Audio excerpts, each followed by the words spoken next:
Another one from the Gambino family. Are they in the room or no? Sam, do we have them in the room or no? Can you guys let me know if they're in the room? Yes? All right, make some noise for Sammy the Bull Gravano and Michael Francis. Come on up here. What a strange lineup of guests tonight. Well, guess what? This is what America wants. Not a bunch of people that went to Columbia University and Yale. They want to know what day-to-day average people think like and talk like. If we can work their way up, folks, if you're worried, don't worry, this place is safe. We frisked Sammy 7 times. He's okay.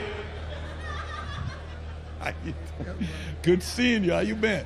Please grab a seat. Grab a seat right here next to Dave. And do we have Michael in the room? Michael somewhere around here. Michael, if you can work your way up here. While we're doing that, Matt, do you ever respond back to Dave when Dave was talking about Iran is not a threat? Are you in a similar page with them, with Iran not being a threat to U.S.? Well, we have a if you're looking at the conversation of the nuclear wars, etc., you know, we have so many different assets and allies on our side. So I agree.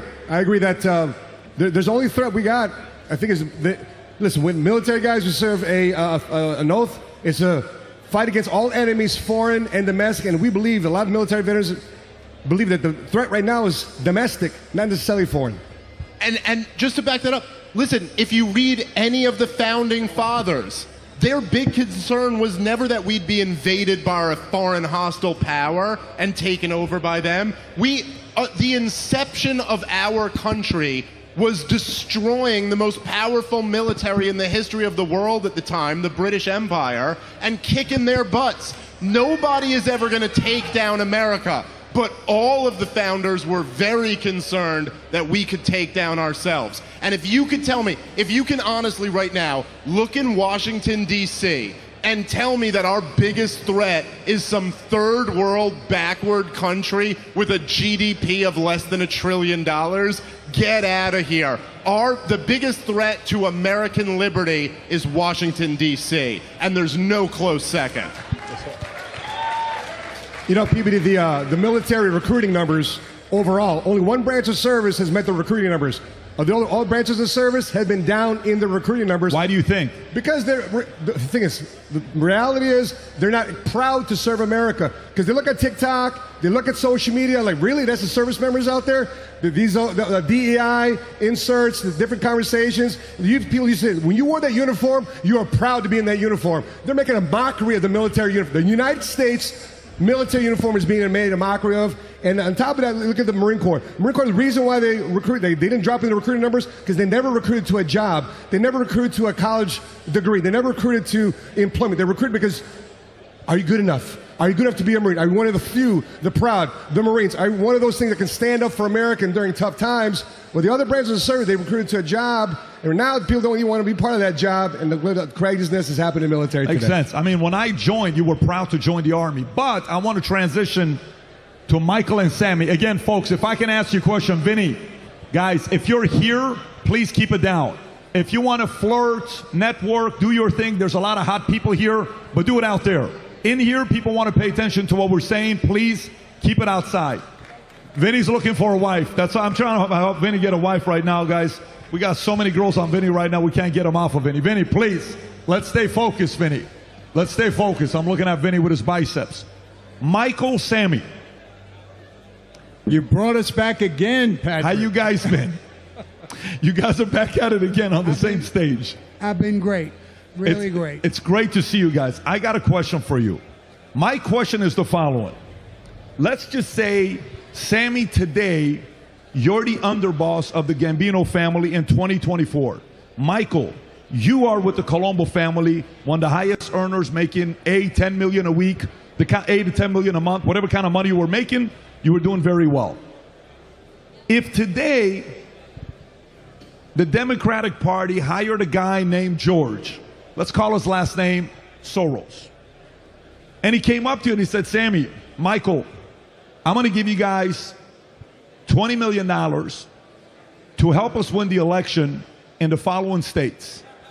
I don't care how you do it. Don't tell me how you do it. I need these 3 states. How would you do it? Michael, I'll come to you first, and then Salmi, I'll go to you next. How would we do it? How would you do it? If you can keep the mic a little closer, Mike, how would you do it? Well, let me tell you this. Back in the day,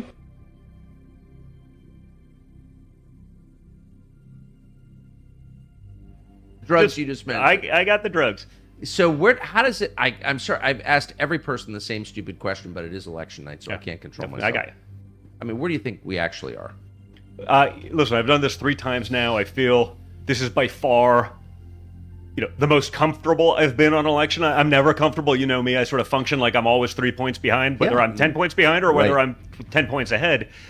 Some of it looks really good, man. When I see, the rural vote, turning up. When I see, we just won Miami-Dade by 10 points. Like it's never been ever been read. We won it by 10 points. So Florida, just a landslide. I think you lost it by 30, right? Yeah, we lost it by 30 in 16, and we won it by 10, a 40-point swing in 8 years. That's pretty significant. Now, that's a different demographic. Those are people who came from Cuba and Venezuela who are like, yeah, we don't want to revert back to that. I don't know if that translates, to the Hispanic population throughout the rest of the country, but something's definitely going on. It feels like North Carolina, where we can actually have reasonable and fair elections, where we have rules that aren't insane. Florida, North Carolina, we can do really well. Georgia's looking good right now, and so it's going to come down to, one of the blue walls. Do you think it's fair to say that you're going to do better in states with voter ID laws? I think without question. So what does that tell you? Well, because listen, there's a reason the other side doesn't want these things. It's not to preserve democracy; it's to preserve their ability to cheat more easily. Of course. No one doesn't believe that. I imagine in their heart of hearts, even Democrats understand that. They're just okay with the results. Not exactly preserving democracy, but that's always been a soundbite anyway, right? So, at what point will you know the outcome, do you think? You know what? I don't know. I just want people to stay in line. I want them to vote. You'll know tonight if it's decisive, if people stay in line, if our guys show up. What I don't want to do is give them an excuse to say, well, we're going to count for 2 more weeks, so we got to double check this, and then they show up with a trailer full of ballots that are only filled in for the president because that's all they had time to fill in some warehouse outside of the district. But like I said, it's by far the best I've ever felt going in. We just got to finish this thing. Looking back, it's not over yet. Yeah. But let's say it's 3 days from now and Donald Trump's the president again. What were the moments, do you think, the pivotal moments in the campaign? Oof. Man, there's so many. Yeah, there are. Honestly, the pivotal moments It's the craziest thing I've ever... Oh, he takes Ohio. Okay, well, see. Now I'll be curious to see what that is. Hopefully we can grow, because, the reality is I want to also make sure we bring, in Ohio, Bernie Moreno over the finish line there, because I don't want the presidency without the Senate and the House. I've been there. I've done also, Sherrod Brown in Ohio is the biggest fraud in the United States Senate, and really just a loathsome person. Well, actually, it's probably John Tester in Montana. Well, he's done. I hope so. And if Tim Sheehy pulls that off, I think that's great. But yeah, all these clowns, they're running, hey, I'm with Trump. I'm like, well, no, you voted to impeach him twice. You voted with Joe Biden 99% of the time. You're not with Trump. But, they understand where these people are. And in those, state races, they're basically lying to them on TV on a daily basis. I understand it's politics, but it's just a flagrant lie. Moreno was up. There's the Libertarian, who I think his campaign was paid for by the Democrats, of course. I'm sure it was. Always. It always is. So, yeah.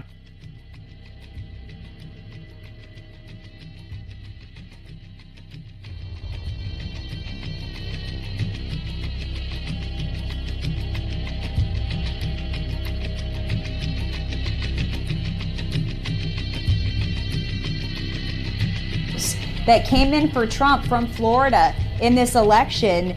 And we also are looking good in Ohio. It looks like the AP has called that. I don't see that being overturned, but 17 electoral votes coming from the state of Ohio. Now, it did go 7 electoral votes. It's a border state. I don't see Arizona not going to Donald J. Trump. So the night is young. It's going to be a tight election no matter how you slice and dice it, just based on the numbers that we have so far and knowing that California carries such a heavy purse. 54 electoral votes in the Golden State. So we're going to keep watching, and I think that Donald J. Trump at the very least is going to win the popular vote, which is very exciting. And Christina, to your point, right now, that's what we're looking at, a great graphic of popular vote totals. This is through the last updated returns. President Trump at 30.9 million, Harris at 27.7. Those just got updated, 31.3 now to 28.1. We're going to be looking at so many states coming up. I mean, this is really one of those things where we have 7 swing states that have not been called yet. We also know that Virginia is a state that we'll be looking at, the Commonwealth of Virginia, of course. Even on Kalshi right now, Kalshi is even hot with this whole process. Right. 75% for President Trump and 25% for Harris, just on the betting and trading sides of things. But outside of that, of course, what we see outside of Kalshi is the numbers right now, 178 to 99, but these key swing states, guys, I mean, Virginia becoming almost a swing state before our eyes. Yeah, I know. It's so inspiring, the fact that people are still putting their money where their mouth is, and they're voting. They're putting their money, their trading bet, on Donald J. Trump. So it's not just their vote that counts, it's that actual bet. They're trying to make a monetary profit off of this election, and I don't blame them, because it's now legal thanks to great sites like Kalshi. You can place a wager if you're still interested in doing that, but you take a look at the map, now we have hard data to back those bets up. And I just wanted to kind of focus in for a moment on the great state of Wyoming that has been called for Donald J. Trump. So we took a look at the Senate map. I want to take you back down to the House. The House is looking good. We know that Harriet Hageman, representative of Wyoming at large, she's going to win that election once again, hands down. She's the one who throttled Liz Cheney, as she well deserved, and she's a fantastic representative, a wonderful, brilliant woman that we were so blessed to have in Congress. You take a look at all the red on this map. I'm feeling very inspired as well that we are going to have a Republican Congress. So things are looking good there. When you take a look at the Senate map, there's a couple Senate states that are big Senate races that we're still watching for you very closely. But we're happy to report Marsha Blackburn has won her re-election in Tennessee. New Mexico, as you just saw, turning red here. So that's really good news for Dominici. We're also looking good in states. Montana's going to be a big one once we start to get these numbers coming in tonight. So we're going to be watching the West Coast now, those returns starting to trickle in. But when it comes to the presidency and the man who's been pulling up all those down ballot races, currently we sit Donald J. Trump 178 and Kamala Harris 99. So no matter what, guys, it's going to be tight, but it is looking rather favorable for our champion. Yeah, it definitely is. Definitely is. He has quite the lead right now. But again, it's those 93 electoral votes out of the 7 swing states, excuse me, including now adding Virginia, the 13. So yeah, we're watching a lot of it. And it's some great sponsors here at Right Side Broadcasting Network. As we mentioned earlier, Kalshi, I mean, a lot of people trading and betting on that as well right now, as Ultra Right Beer is another sponsor here for Right Side Broadcasting Network. So you see that on the left side of your screen there, Fight Ultra Right Beer Limited Edition Trump Fight Beer, as you see.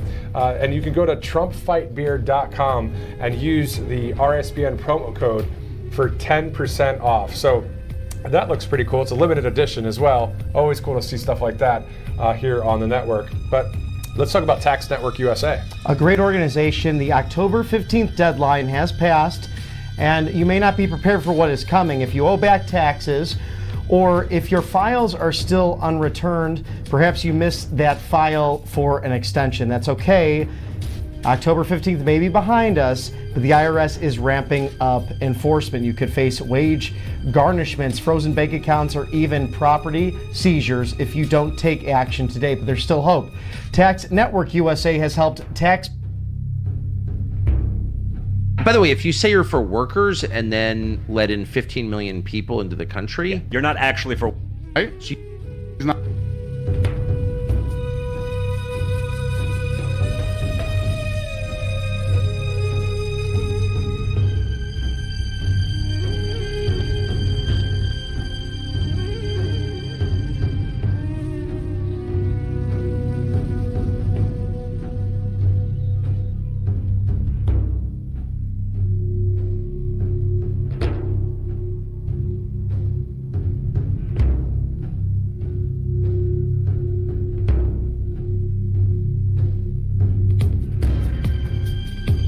not going to tax overtime. I mean, that's huge for that city. Huge.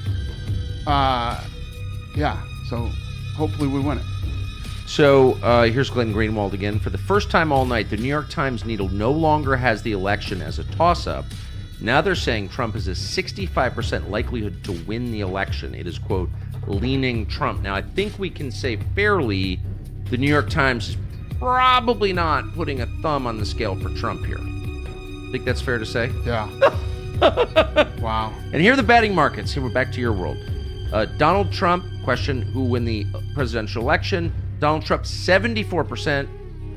Kamala Harris, 26%, with almost $300 million at stake. You have any money on this? No, I should have.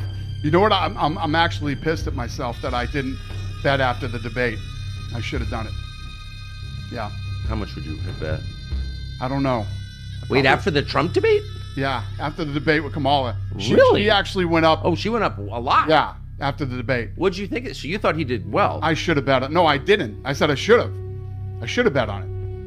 No, but a lot of Republicans said, "Oh man, he's in trouble." After I'll that always debate. bet on him. I'll always bet on him. He's a savage. He's an absolute animal. He's a hard worker. He's absolutely Okay, resilient. so because I've talked to you a lot about your health regimen, which is unbelievable, and I should probably get on it soon. I agree. Yeah, we're the same. I think we're the same age. Yeah. You should do it. Yeah, no, I know. Especially I'm as much gonna as you do travel. it. I'm gonna stop eating shit food as soon as this is over.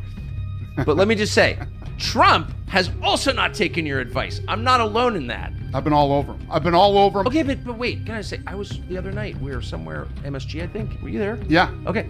So we're waiting backstage with Trump and his little, and there's like Milky Ways and like all the stuff he likes, which is, by the way, I'm not judging. I like it all too. Fanta, there he is. So I told him, listen, you got to do this. Yeah. He's like, you're too thin. You're too thin. You don't. You look better before. He tells me. Yeah. He said that? Yeah, he says it all the time. You're too thin. I don't like too thin. I want some size, he always tells me. Yeah. But listen, it works for him. No, okay, Look so at that's okay, but the energy level, he's unstoppable. It works for him. Okay, but you have made, because of your job and your life, and I've seen your gym, your personal gym. Right. Like you've made a study of physiology, like how the human body works, how it's fueled, how it processes what you eat. Right. How does this guy on Big Macs and Milky Ways stay up for 48 hours and remain sharp? Like, how do you do that? Big Macs, Milky Ways, and Cokes. Yeah. I mean, it's literally. So we'll be at the fight. He's 78. He'll sit at the fights with me all night, right? All night. You're talking like 6 hours because he shows up for the prelims. We hang out in my back room. Then we walk out and we watch the fights. It's 6 hours. So I'll ask him, "You want a water?" No. And then somebody will bring him over a Coke, and he'll drink Coke. I've never seen him drink water, ever. I'm not saying he doesn't drink water. I'm just saying I've never seen it. And we're friends, and I've been around him a long time and a lot. Never seen a water. So now I'm really in love. But how does that work? Like, as a science matter? Yeah, I mean, if you look at how sharp this guy is, like I'm sitting with him right now at dinner, and we're talking about the election. We're going back and forth. He hasn't slept in 48 hours. And God knows how much sleep he had before the 48. I'm sure it wasn't a lot. I'm sure it was under 4, okay? And his cognitive, his energy level, his, so we're sitting there at the table, right? It's me, him, Elon Musk, and I said, he said, "Hey," now the room's packed, and everybody wants to get to him, right? Right. And they got the food at the other end of the room. And he says, "Hey, let's get up and walk over there and go look at the food and see what they got." I said, "I think that's a bad idea, and they'll bring you the food, whatever you want." Nope. He wants to get up and he wants to walk across the room, shaking everybody's hand, taking pictures, goes over, picks out his food. Then we walk all the way around back to the thing. What did he get? He got roast beef and Joe Stone Crab. You said you've never in all the years you've seen him drink water. Yeah. This is one of my favorite tweets of all time. This is from October 16th, 2012. This is from the Trump Twitter archive, and I'm quoting. "The Coca-Cola company is not happy with me. That's okay. I'll still keep drinking that garbage. Now, that was 12 years ago. He's still alive. Yes. He's about to win the presidential election Right. from drinking that garbage. Like, doesn't this call into question everything you thought you knew about the human body? Well, I think that he's a different animal because I was doing the same thing minus the Coca-Cola, and I had one foot in the grave. So and I'm 55, okay, not 78.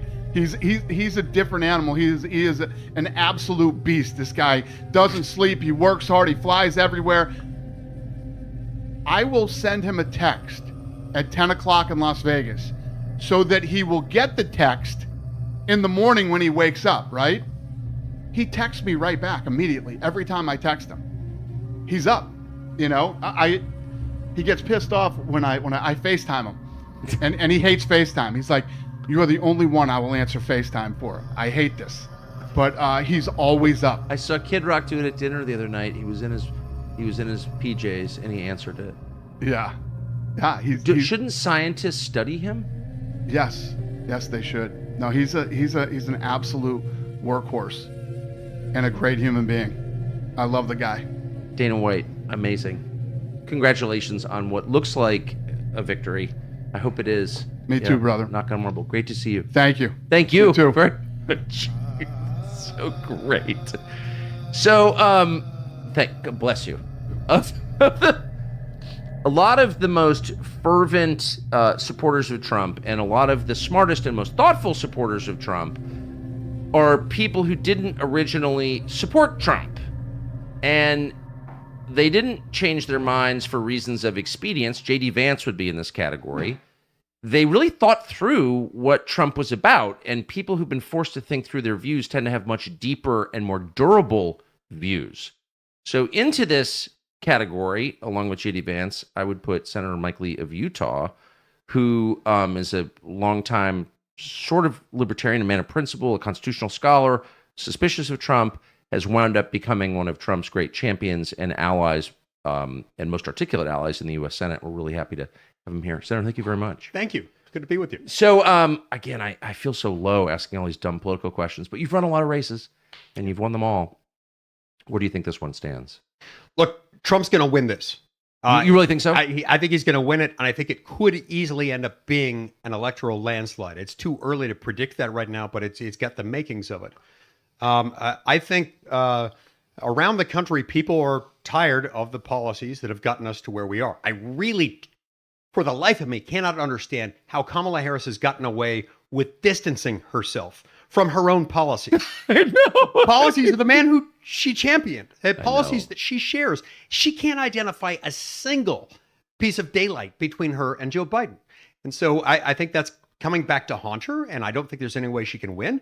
And I think Trump's going to finish very strongly tonight. The fact that Trump is leading among young people, 18 to 29, in a bunch of different states, is just shocking to me. I think, so here you have Kamala Harris is like, she's cool, she's a wine mom, she loves abortion and dancing, she's friends with P. Diddy or whatever, she's like hip.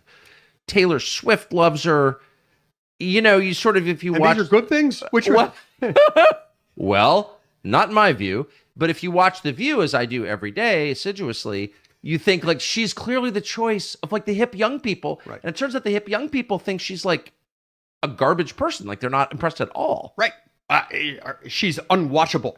Yeah. That's why they don't let her on TV very much. You know, her big TV debut with CNN turned out to be 17 minutes of unwatchability. Did you try to watch it? Yeah, I did. What'd you think? It didn't go well. You know, I tried to think, okay, well, you know, she showed up.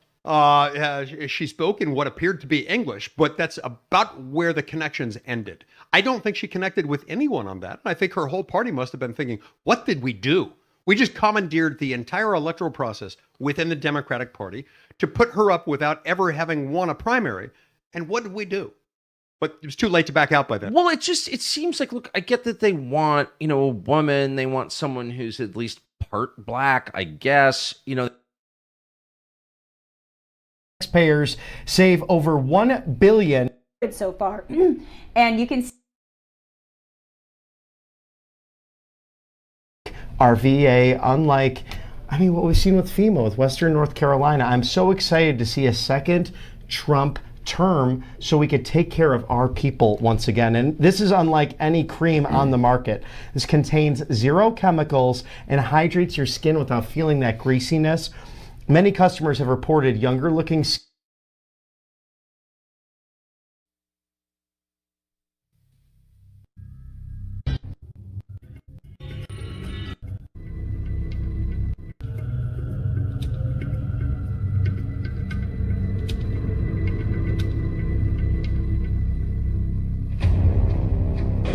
Anybody that we were able 5,000.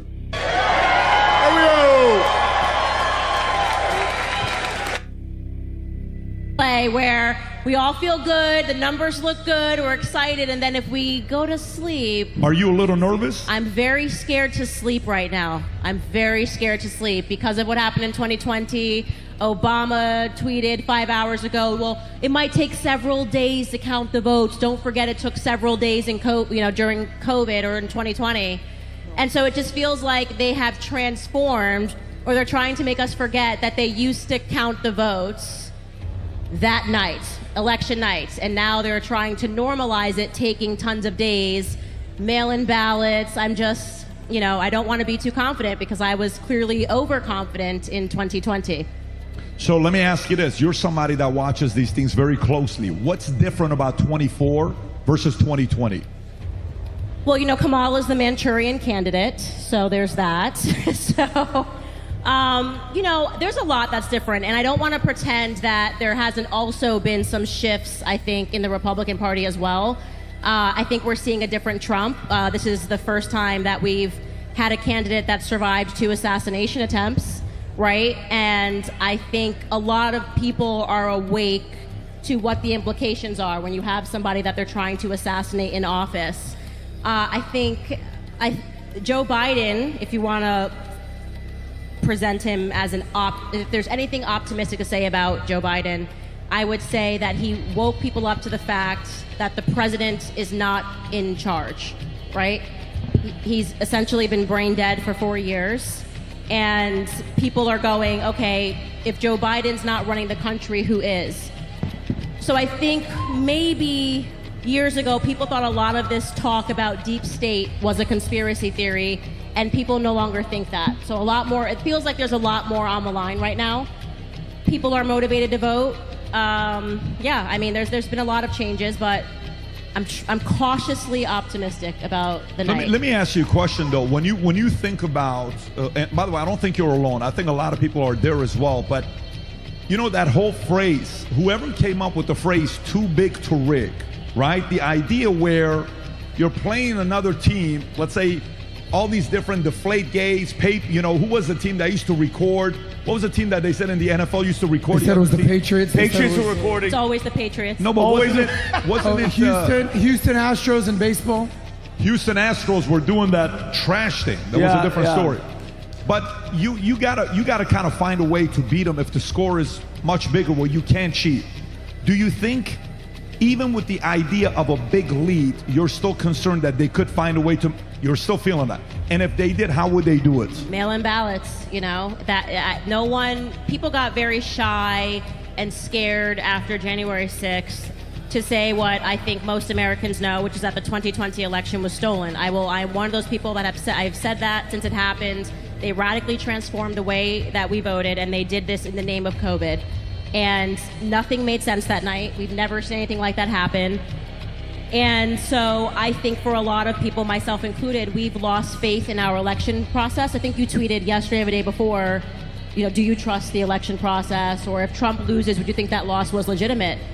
And I think the fact that we can no longer count votes at night, and they tell us that it takes days, doesn't make us feel good about the election process. Vince, are you at the same place that Candace is at, or are you thinking it's going to be a landslide victory tonight? Where are you at? This is what I know. I know the Democratic Party is the evilest organization in the history of the world. I know they've been the party of slavery from 1800 to 1860, the party of the Confederacy from 1860 to 1865, the party of Jim Crow from 1865 to 1965. And now they're the party of Marxism, communism, transgenderism, abortion up to the 9th month, castrating little boys, calling them little girls. They are evil institutions. They'll do anything to win. Anything. We have to know that and understand that. The whole civil rights movement was necessitated because the Democratic Party had been stealing elections for 100 years. That's not hyperbole. That's a fact. They were for 100 years, they were doing all types of literacy tests, intimidation, murder. This is their game. They're masters at it. And even right now, they do ballot harvesting, souls to the polls, bottle of liquor and a pork chop sandwich, street money. Whatever it takes to win, they will win. They will try it. But that's not going to happen tonight. You know what? Because we're ready for it. They're going to try it, but it's not going to happen. We're watching, we're ready, we're prepared. They're going to try it, but the margins are going to be so loud, they're going to be so far, they're going to be so wide, they're going to have to sit down and they're going to have to give up on it. Amen. By the way, this is very important. Do you mind if I tell them your brother, your family? Are you okay if I? Oh no, would love to. So let me tell you guys. Vince's brother is a Fortune 50 CEO. Is it fair? Yes, Fortune 50. His brother is the CEO of Lowe's for the last 6 years. You guys ever heard of Lowe's? That's right. His brother is the. Hold on, Pat. I'm sorry. You guys were supposed to do my cabinets last week, and nobody showed up. I'm sorry. You're funny. I'll deal with this later. So I'll give him a call for you. Yeah, sir. When I was speaking, your brother and I were having a conversation, and you and I were having a conversation. My curiosity was, what values and principles did your parents raise you to produce these types of kids? Take us back to when you were 6 years old, 8 years old, 12 years old, 14 years old. I'm at the dinner table with your mom and dad. If I have a camera to see what the conversations were like, what did your mom and dad tell you to raise these two successful kids here? At least the two that I've met. My friends, I was born on a cotton plantation in Hayward County, Tennessee. My father was a sharecropper. The only thing that kept me from being at the bottom of everything was that I had a father. But my father aspired. He believed in America. He believed in America. And all of our lives, he told us is one thing, that if you believe in God, if you work hard, if you bring good people to you and push bad people away, it is nothing you cannot attain in this country. My family has lived the American dream. We've lived it. But the one thing that he taught us that was very, very interesting, he said, if Jesus Christ has ordained something for you, no man can stop it. No racist can stop it. No black man, no white man. He's ordained it. So he said, don't march, don't complain, don't fight. Don't blame other people for what's going on in your life, because that's what cowards do. And I'm not a coward. So that's how we live our life. That's how the American people live their lives every day. They want to make us a nation of cowards, begging and crawling and marching. Instead of saying, no, I'm going to earn what I get.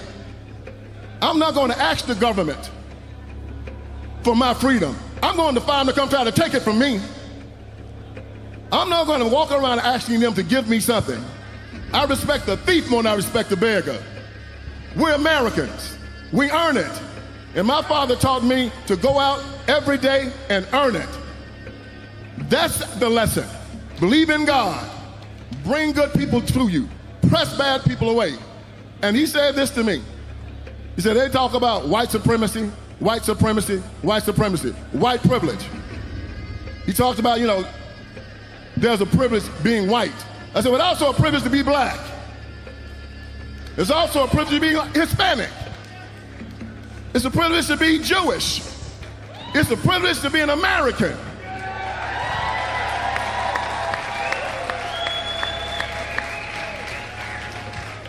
So this is the night that we live as Americans. And I'm proud to be up here with you, David. Well, thank you. Thank you for inviting me. Thank you. Anytime. It's by the way, again, that's something anybody can pick up from your parents for raising the two kids, the kids that they've raised. Candace, I was looking at data. So for me, I'm always looking to see case study. What is the difference between 2024 and 2020? One of the things that we talked about on the podcast a few weeks ago, that it showed in 2016, Trump got 6% of the African American vote, and then it went to 8%, and I think he's at like 18% right now.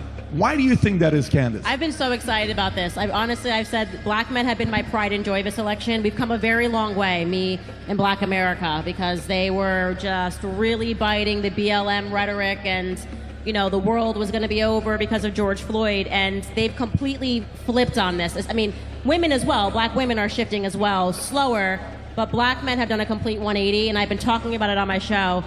And I think it's just, you just can't keep running the same play before people start to look up and go, wait a second, my life was just better under Trump, right? First and foremost, I don't think black men were convinced by Kamala whatsoever. It has nothing to do with her being a woman, but she's been in office for 4 years talking about how she's going to fix what's been going on for the last 4 years doesn't make any sense. And for people trying to use the excuse of, oh, well, you know, she's just the VP, tell that to Dick Cheney. You know what I mean? So I think of course, her also being the border czar, and that has been something that has been a threat to black jobs. And I really do think it just came down to, how are you living right now? They are looking at gas prices, they're looking at grocery prices, and they're realizing Trump wasn't that bad. And here's the other thing about running the same play. In 2016, there was a question mark, right? Nobody actually knew how Trump was going to be. So the media was able to use this propaganda. He's going to be just like Hitler. They're going to put you back in slave chains. You know, you're going to be back in the South picking cotton. And he was an unknown. So it was like, well, maybe if everybody's saying it, because they were so aggressive. We actually had never seen the media line up in a way against, I don't think, in my lifetime at least, any candidate the way that they came after Trump when he was running against Hillary Clinton. I've never seen them use that intense of rhetoric, you know, like really making people think we were going to be back in slave chains. It was that ridiculous. And then he gets in office and that doesn't happen. Actually, like, the gas prices come down, they're living okay. And so when they did the exact same thing, when they ran that exact same play again this time, they're like, all right, man, like, he's already been president, so you can't tell us that he's going to do all of these things when he had the opportunity to do it and he didn't do it. So it's more of a common sense response. I think that's exactly right, but then I think there's a next step to it, right? Which is that, look, for all you guys here who are like Trump people, okay, you're going, but if you could just imagine, say, just the average person, in 2020, Joe Biden had a reasonable sales pitch. Which is that he could say, and you got a picture, the election is in November of 2020. So we just went through the year of lockdowns and the riots and all of this craziness, and that comes after the 3 years that preceded it of all the Russia hysteria and all of this. And Joe Biden could say, hey, let's go back to normal. You know, I've been in the Senate for 700 years. And so let's just go back to normal America where things weren't this crazy. And by the way, I'm going to stay in my basement, but he at least had an excuse that it was like, well, there's a pandemic, so I'm doing the responsible thing. That was a very attractive sales pitch to a lot of people who were just, by the end of 2020, tired of all of it. But the problem is, in addition to what Candace was saying, which is absolutely right, then Joe Biden got in. And guess what? We didn't go back to normal. We went to something even crazier than the 4 Trump years were. And then that revealed that the problem wasn't Trump. This whole thing is, listen, Donald Trump is the least interesting thing about what's going on in America right now. He really is. Donald Trump, you can figure out who he is. All right, let's do a quick infiltration video. Show you a few different, let's say left-right paradigm infiltration, the difference between the tactic. Okay, so if we're gonna start here with the Bundy infiltration right at the ranch. Supposed right-wingers being infiltrated by the left. Here we go. Gregory Burns. The FBI also used its Bad access sound. to the Bundy family to convince militia members to talk. One of them was Greg Burleson, who had been at the standoff.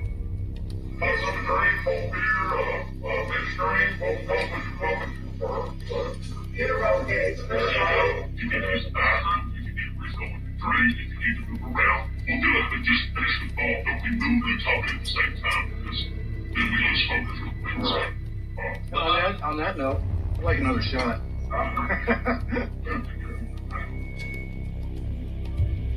He doesn't know that that camera's recording. dead bodies. Literally.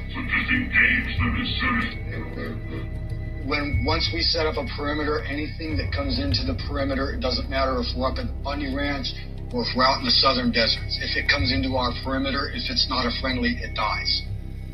The FBI declined to comment on the operation, but federal prosecutors used some of the footage to help convict Burleson of 8 charges. Okay, that camera that's recording there, he was under the assumption it was just talking time, not recording time, but interestingly enough, they used 8 charges against him as the infiltrator to talk crazy like that because he thought he was going to get paid a little bit more money if he talked crazy like that. But I think he was assuming that the Longbow Productions he was already under the assumption that they were feds. But he didn't know that they were recording right in this side camera here. He thought that the interview hadn't started yet. But they got him from a front view camera. So obviously, it came out that he was under the assumption that they weren't recording yet. He was kind of speaking freely, or he might get paid more if he says something like that, interestingly enough. But out of the 4 or 5 tiers of the Bundys, they use him in the first tier. They get a conviction or a plea. He still gets 60 some odd years, but that's to use the precedent against the rest of the tiers of that case because there was so many men and they're all up against like 90 years worth of conspiracy. So that's your first example of let's say left-wing infiltration into right-wing territory and the verbiage of violence. Okay, let's keep going. Including threatening and assaulting a federal officer. He faces a minimum of 57 years in prison. I can't tell you that. I can't tell you that. If we don't stand now, we will never get our lands back. The footage is also part of the upcoming case against the Bundy family. Okay, so that was all back, and I believe that footage was from 2017, 2018. We're going to the next one. Okay, so here's from Steve Bannon after he got out of prison. Did federal prison for 4 months. The only misdemeanor they've seen go through that federal prison, which is interesting. But he's gonna get, like, let's say, a left-winger to jump up to interrupt the meeting and talk about a little bit of violence. It's still supposed to be kind of a comedy skit, but watch how Steve Bannon just handles this. Okay, be effectuated. That's what I wanted. Hey, yes, Bobby sir. Roadsteamer here. I'm wondering when's the next insurrection, and can we storm the Burger King after this? Like, can we do that? I mean, doesn't he look great now? We were in Danbury the first month together. He looks great. You don't remember me? We were lifting weights and stuff in the weight room. When's the next insurrection? How are we gonna do this stuff, man? You know what? I'm leaving. I'm having a good time. He looks like Yoda with bass right now. Bobby Roadsteamer, no political violence, people. This place smells like mothballs. It smells like mothballs. So that's a left-winger infiltrating a right-wing press conference, interrupting, okay? And everybody just kind of laughing and getting him out of there, right? And let's go to the next example. So Mr. Benny decided to infiltrate one of the left-wingers' rallies, and they got really upset at him before. I mean, he didn't even do any interrupting or anything, which was interesting. But it looks like what we got is like just a empty room of almost like a, like say a Scotty Cuckarati dojo meeting, right? It kind of deadbeats and losers hanging around, right? They don't want that footage out that there's an empty room and so forth. It's just a good example of what's going on. I saw in attendance of the dance, at least 50 of them had masks on, full face masks. But boy, they were dancing, don't you worry. That's how you keep all the diseases Keep that away. energy you going. Dance through them, okay? Keep that energy I have no going. interest in harassing any individual American. I believe in Americans' free speech and their rights, and I'm not gonna go be mean to people. So I'm telling you, there is I'm telling you, I didn't say anything to anyone. I just stood there and was taking some videos. We were just standing there in an event that we were invited to, and we're taking videos. Oh, even invited. That were humiliating. And they were aware, the staffers were keenly aware that this was a disaster of an event. And it looks embarrassing for them. And that somebody like me would actually post the truth about the event. Somebody like me would actually show you that the support is fake. That this event is a bomb. That nobody showed up to see Hillary Clinton. That nobody showed up to this Kamala event in a state that they keep like in their wildest fever dreams saying that Florida might be competitive. Yeah, no.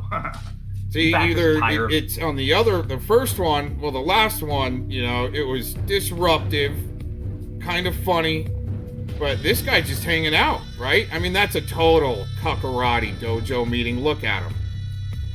They're just about freaking fish flopping on the side of the freaking pond after the drought happened. There's no water left, and they're all just kind of flopping around.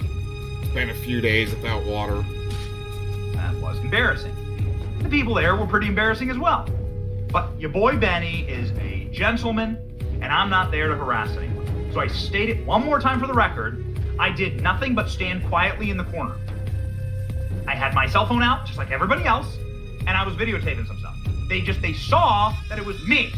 They identified me, okay? And my presence, the fact that somebody was there who they ideologically disagreed with, my presence was enough for them to spaz out and freak out.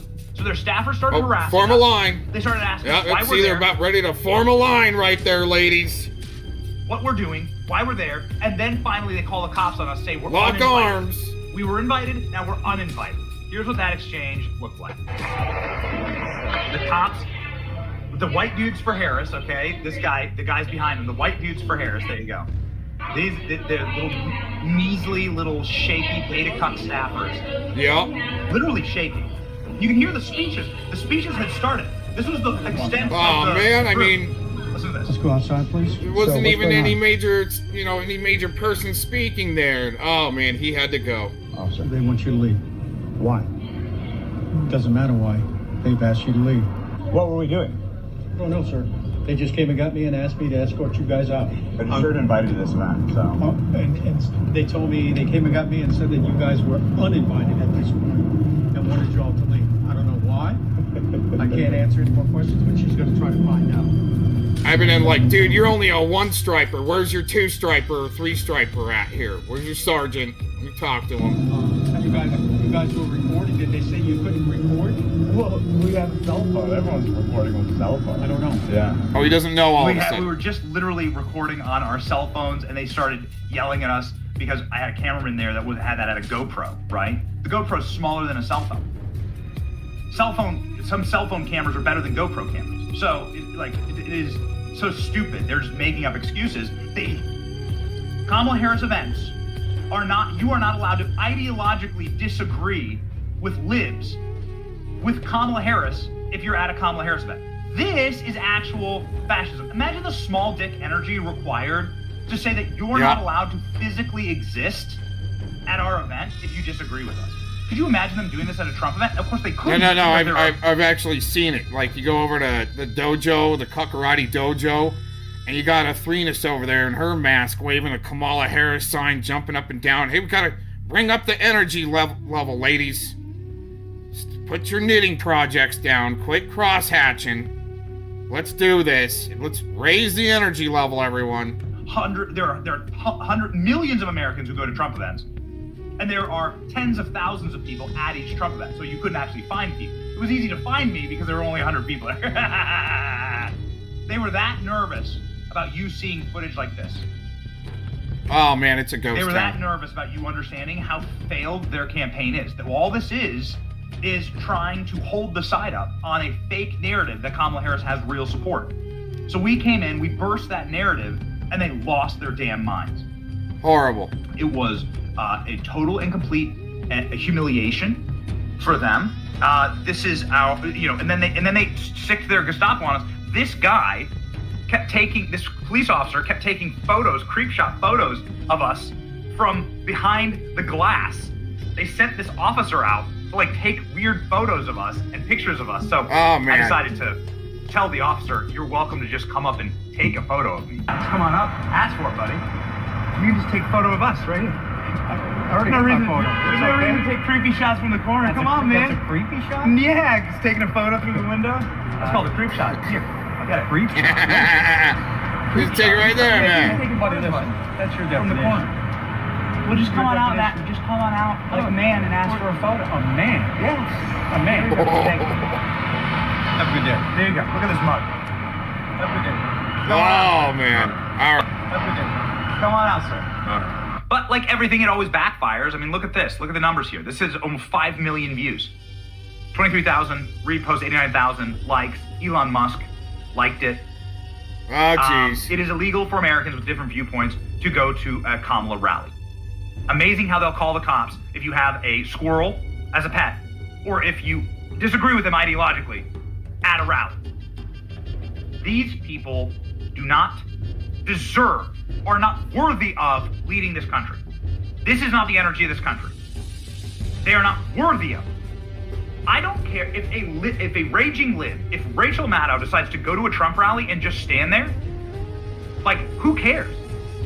Who cares? I don't care. Who's the biggest lib out there? It doesn't matter to me if, like, J-Lo or Lizzo or Usher or what other embarrassing Diddy celebrity endorsements they got. If those people went to a Trump rally and just stood in the bleachers and just were being peaceful, I wouldn't care. This is anti-American. It's the smallest dick energy you could possibly have as a campaign, and it's why they're gonna lose. It's why they're gonna lose. They're gonna lose because they hate their fellow Americans. Because they live inside of this little hermetically sealed bubble that says that everybody who disagrees with me is Hitler, right? And that means that the vast majority of the country you view as an enemy, and that they call cops on. The crazy conspiracy theories, this weird obsession with crowd sizes.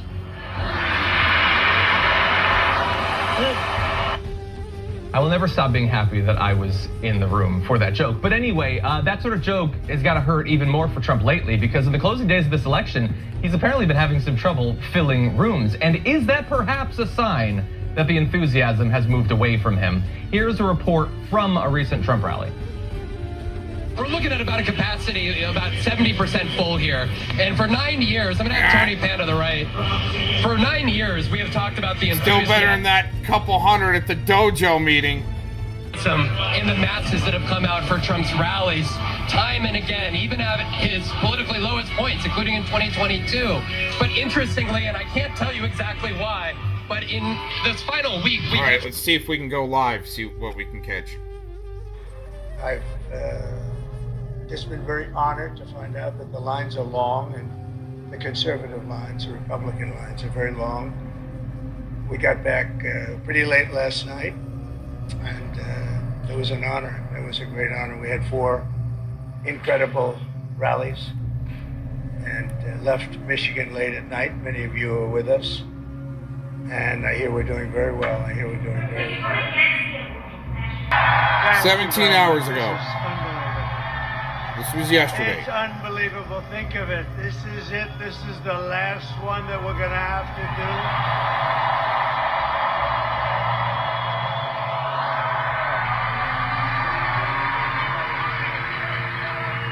And doing 4 of these in one day is a little difficult, but not really, because the love in every one of them has been incredible, just like this. So it makes it a lot easier. All right, let's kind of scroll through this and just see if we can get any crowd from the other side.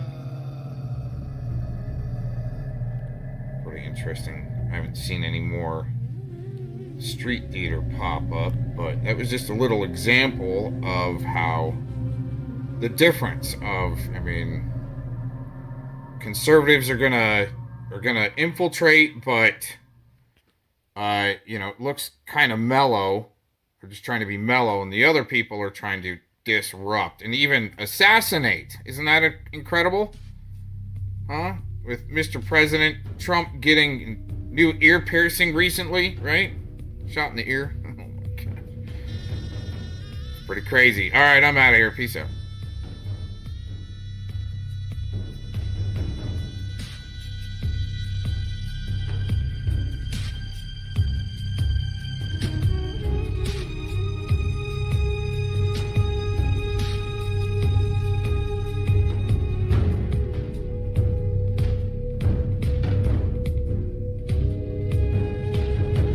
Within 5 seconds of looking at him, you're like, okay, he's a. All of the journalists were like, what are you talking about? You're not allowed to say that. What do you mean? And he wouldn't back down. He was like, hey, Obama created. Now, it was a little bit of an exaggeration to say Obama created ISIS. The truth is that Obama only armed and funded them. He didn't actually create them, okay?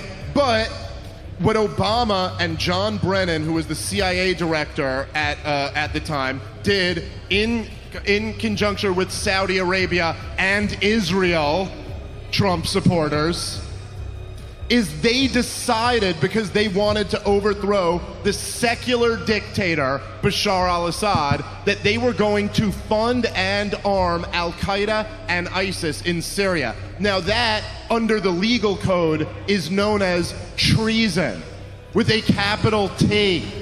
Arming the enemy in the time of war. And if you haven't checked, the punishment for that is death. And so when Donald Trump is running and about to be president, and he's on national television saying these guys committed treason, maybe not in those words, because Donald Trump, you know, he speaks the way Donald Trump does, and he only has like 5 words, and one of them is tremendous, and the other one is loser. And so he just called, but... Excuse me, Dave Smith. He also has that one. Excuse me. That they are actually, I think, terrified that he might do, and he was also running on lock her up. I mean, now this might have just been rhetoric to Donald Trump, and in fact, I think it was. I don't think Donald Trump ever really knew how deep the swamp was when he was getting in the first time. I don't think he really had a plan to drain it, but he scared the bejesus out of those people, and they want him nowhere near power. I think they are very worried about what he might do. That's kind of how I'm processing it. I'm processing it that, you know, when somebody is being investigated or somebody is being investigated, even as simple as your kids, you can see your kids and you're watching saying, something's going on with that body language. This body language is you screwed up. Yeah. But this body language is something happened that I don't know about, that you're stressed out about. You'll see this at work environment and family and friends. But in this one, I look at his face, I don't think I've ever seen him like this before, ever. You're begging and lecturing, scolding black men that you better vote or else why would you vote for the other man? Like, how dare you vote for the other guy? You should vote for us. There's something very weird about it. And again, there may be nothing, but I'm purely a little bit skeptical that something's going on. Yeah, I was going to say, most people didn't read through the Diddy lawsuit, and I really recommend that you read through it. The producer's name was Rodney. Lil Rod is the person that filed the lawsuit. It was like 70 pages long, and it's really worth the read because he had thousands of pictures and all of this evidence, which made it credible, you know? Not that I don't believe in due process, but this was about as credible as it gets. But one of the most compelling elements is that what he was describing was a Jeffrey Epstein-type blackmail ring that's happening in Hollywood. So on the level of the politicians and the newscasters, I think it's the fear that you're describing.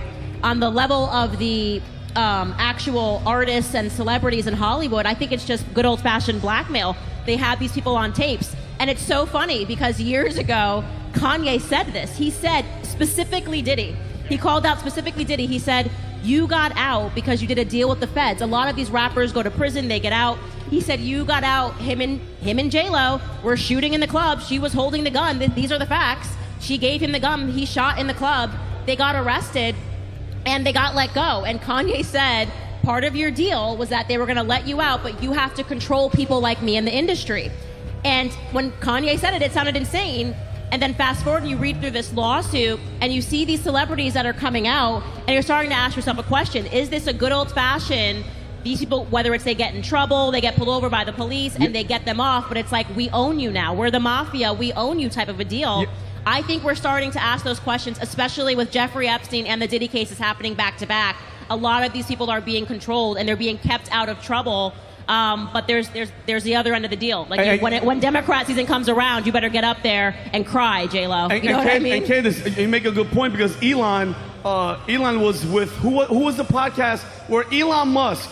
Like, this is a bold statement to make. He goes, the billionaires are afraid of Donald Trump because he's going to release the Epstein client list. And they go, like, what kind of billionaires? Like Reid Hoffman. And he was like, yes. He didn't hesitate for 1 second. So there's that list, PBD. There's all the people that were Epstein. And remember, when he said Reid Hoffman, remember what he said.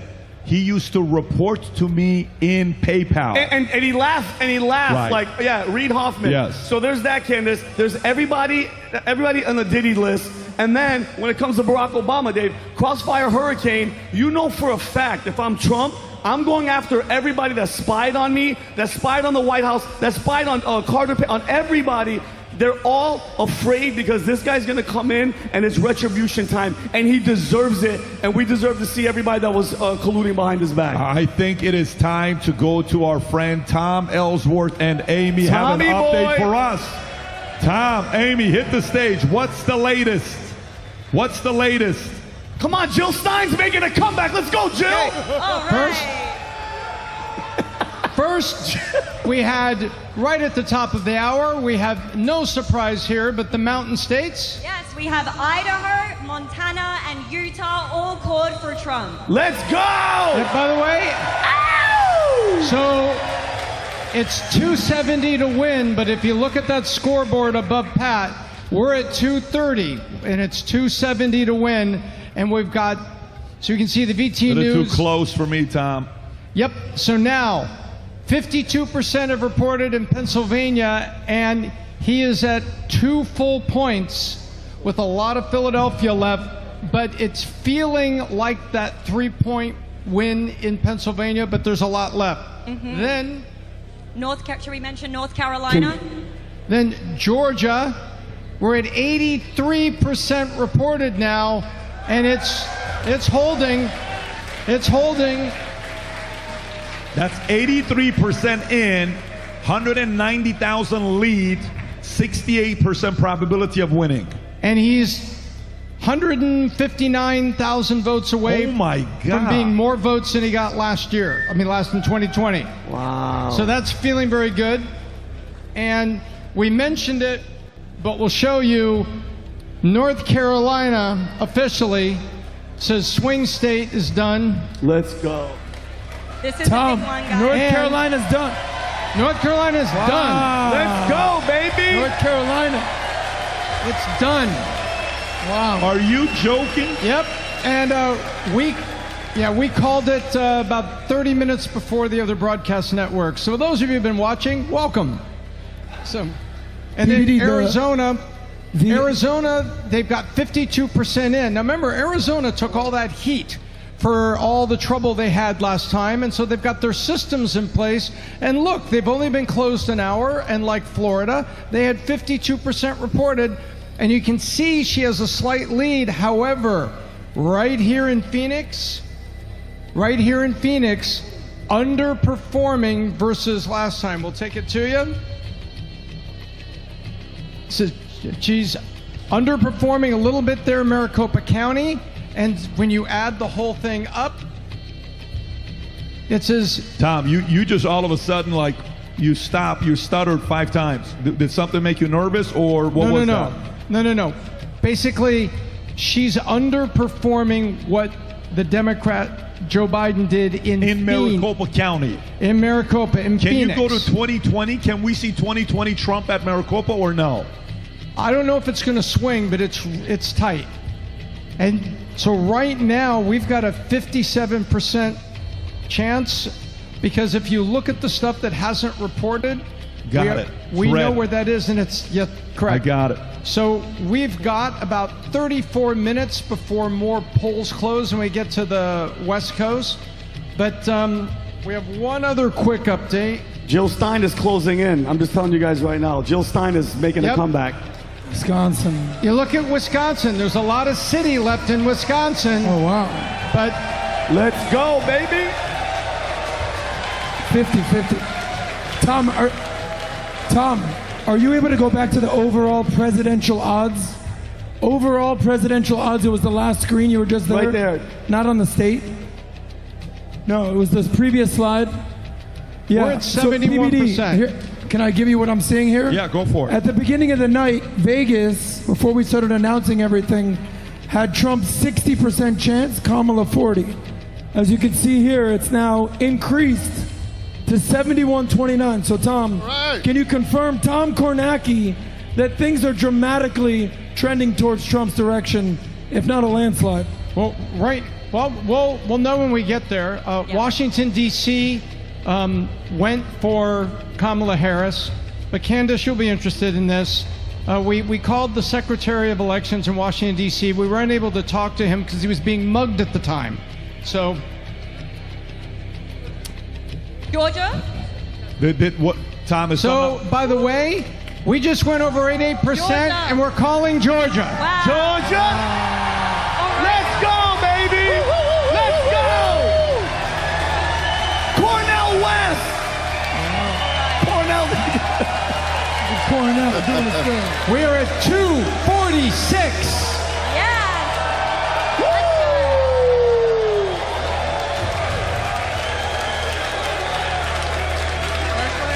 Let's go, baby. That's it. USA! USA! USA! USA! USA! Woo! Wow. God bless you. We'll see you in about 25 minutes. You let me know whatever the next update is. That is wild. By the way, one of my favorite guests I've had on the podcast all year long, him and I have established a relationship together. I just love his toughness. Some of you, if you saw the podcast, this guy got a total of 25 million views on our podcast with all the clips combined.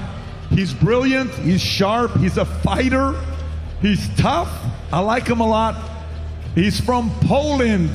He's one of the parliaments in Poland. Give it up to Dominik Tarczynski. Come on up, Dominic. Let me see. How you doing, man? Good seeing you, brother. How you doing? How's everything? Great to see you so much. Brother, go right ahead. One more time for Dominic. Yeah. Let him sit in your seat. Let him sit in your seat. Yeah. All right. So, Dominic, you deal. Rob, if you got one of the clips on his clip, if you know which one I'm talking about, for the audience to recognize who he is. Do you know which one I'm talking about? We've showed it many times. How many of you don't yet know who he is? Raise your hand if you're like, honestly, I don't know yet. Trust me, when I show you the clip, you're going to realize who he is. By the way, let me just give you some statistics. Poland, the country, lowest unemployment rate, lowest murder, lowest rape. Right? Am I giving a statement? Yeah, one of the lowest public debts. So, first of all, I'd like to say thank you, Patrick. Thank you to you for your commitment, for your service. He cares about the world. I must say that. Say thank you to this man. Yes. Who would have ever thought that the guy from Poland would come on election night to comment on Donald Trump's victory? Yeah. Come on! Come on! Trump! Trump! Trump! Trump! Trump! Trump! Trump! Trump! Yes! We need a fire. We need to have a beautiful time because we worked. You work on that very hard. You, all of us. Because we love freedom. We want to be safe and successful. And you, Patrick, you're a great example. Thank you. I love it. I appreciate it. Thank you for that. Very kind words. I want to show you this clip. Dominic, why do we Dominic, love let Trump me do this. in Poland? Let me show you the clip first. Yeah. Let me show you the clip first. Guys, this is poetry. This is made for TV. Rob, play the clip. Go for it. Watch this, folks. Raise the audio. Earlier, when you think about 100 unaccompanied children, 7 pregnant women on a ship adrift in the Mediterranean while politicians argued, do you not feel a sense of shame about that? Well, first of all, the shame, it should be a feeling present within the parents who are, in my opinion, I would say, unmature. They shouldn't take these children. They shouldn't be there. They shouldn't put their children in the risk by violation of the regulations. So that's the first question. Why these parents are not responsible for their children and getting them into this kind of situations? But this once is they absolutely are, ridiculous that now... Okay, but once they are in that situation, don't the politicians of Europe have a moral humanitarian duty to step in? No. No, because it's not about helping someone who is receiving very hard situation about the war. It's not about refugees, but illegal immigrants. It's a law. It's a difference between illegal immigrants and refugee. And you have to remember that if you would try to cross the border, you would be killed in England, in everywhere else. You cannot cross the border only because it's 100 or 200 of you. Amen. So maybe we need to hire Dominic to be the border czar of our border. Shoot, he may be able to do a better job than this other lady named Kamala. I don't know. But Dominic, to be deadly serious, I tell you what the situation in Poland is. As Patrick mentioned, the lowest unemployment, 0 terrorist attacks. The only country in Europe without any terror attack. You know why? Because there is no illegal migration. 0. So unemployment, the lowest. The lowest debt, public debt in European Union. 0 illegal migrants, and highest growth after COVID. That's Poland. Yes, you should clap to the Polish people and our law enforcement, because unfortunately one of our soldiers was killed with the spear by illegals by the border, at the border, right? He was killed with the spear. We built the wall. Mr. Trump was a great inspiration, but they managed to kill one of our soldiers. So what we did in a parliament, we passed the law that we can use live bullets now. If you are trying to cross Polish border illegally, if you want to attack our soldiers, you will be killed. Amen. What's happened? The numbers of illegals dropped. What we need? We need Trump. We need a strong man. We need a man who's not afraid to protect our families. He's not afraid. And this is why we love him. Because we want to be free and safe. When they ask me, why do you care about America? Why do you care about Trump? Why do you care about these elections? Because I care about my family. And this is nothing unusual. This man will change the world. And we can say, I do hope that tonight, before midnight, we can start celebrating if your machines will not fix, if your machines will work. I was listening to your discussion like an hour ago, why it takes like a week or something to count the... In Poland, it's 6 hours. Like the polling stations are closed at 9. You go to bed, you wake up at 6 or 7, you know who the president is. No problem at all. What about, American technology? It's not about technology. They want it. They want to make it hard. They want to keep and use their chance for the 7 days to work on the results. It's too big to rig. Not this time. So I'm very happy that I'm here because I was elected twice as a member of the Polish Parliament and twice to the European Parliament. At the moment, I am a congressman for the Europe, right? And European Union is falling. And this man can stop this. All this crap, leftists, like gender, like LGBT madness ideology. I don't care who you are, I don't care who you love. Go away, do not touch our children. Yes. Is that right? We don't care. It's like, I really like this movement. Now, during this campaign, I'm gay, not stupid. You know what I mean? We don't care who you sleep with, who you love. but do not come close to our children. And whatever happens in America, it happens in European Union 6 months later. So I know if he will stop this, and he says, I'm gonna stop this transition, craziness and madness, we're not gonna finance it, we're not gonna pay for it, it will be stopped in Europe. So what is this election about? For you Americans, it's about your family budget, inflation, World War III. It's about all of us. But there is a common ground between America and Europe, like family values, family safety, children's safety. World War III is one of the subjects. We want peace. And he promised to stop World War III. I mean, direction towards World War III. So it is important. I hope Pennsylvania, what is it now? It's 49%. If he takes Pennsylvania, we can open some nice bottle of some nice drink. So I'm happy to be here with you. Patrick. I love it. By the way, just so you guys know, very soon Dominic could be the Prime Minister of Poland. There's two names.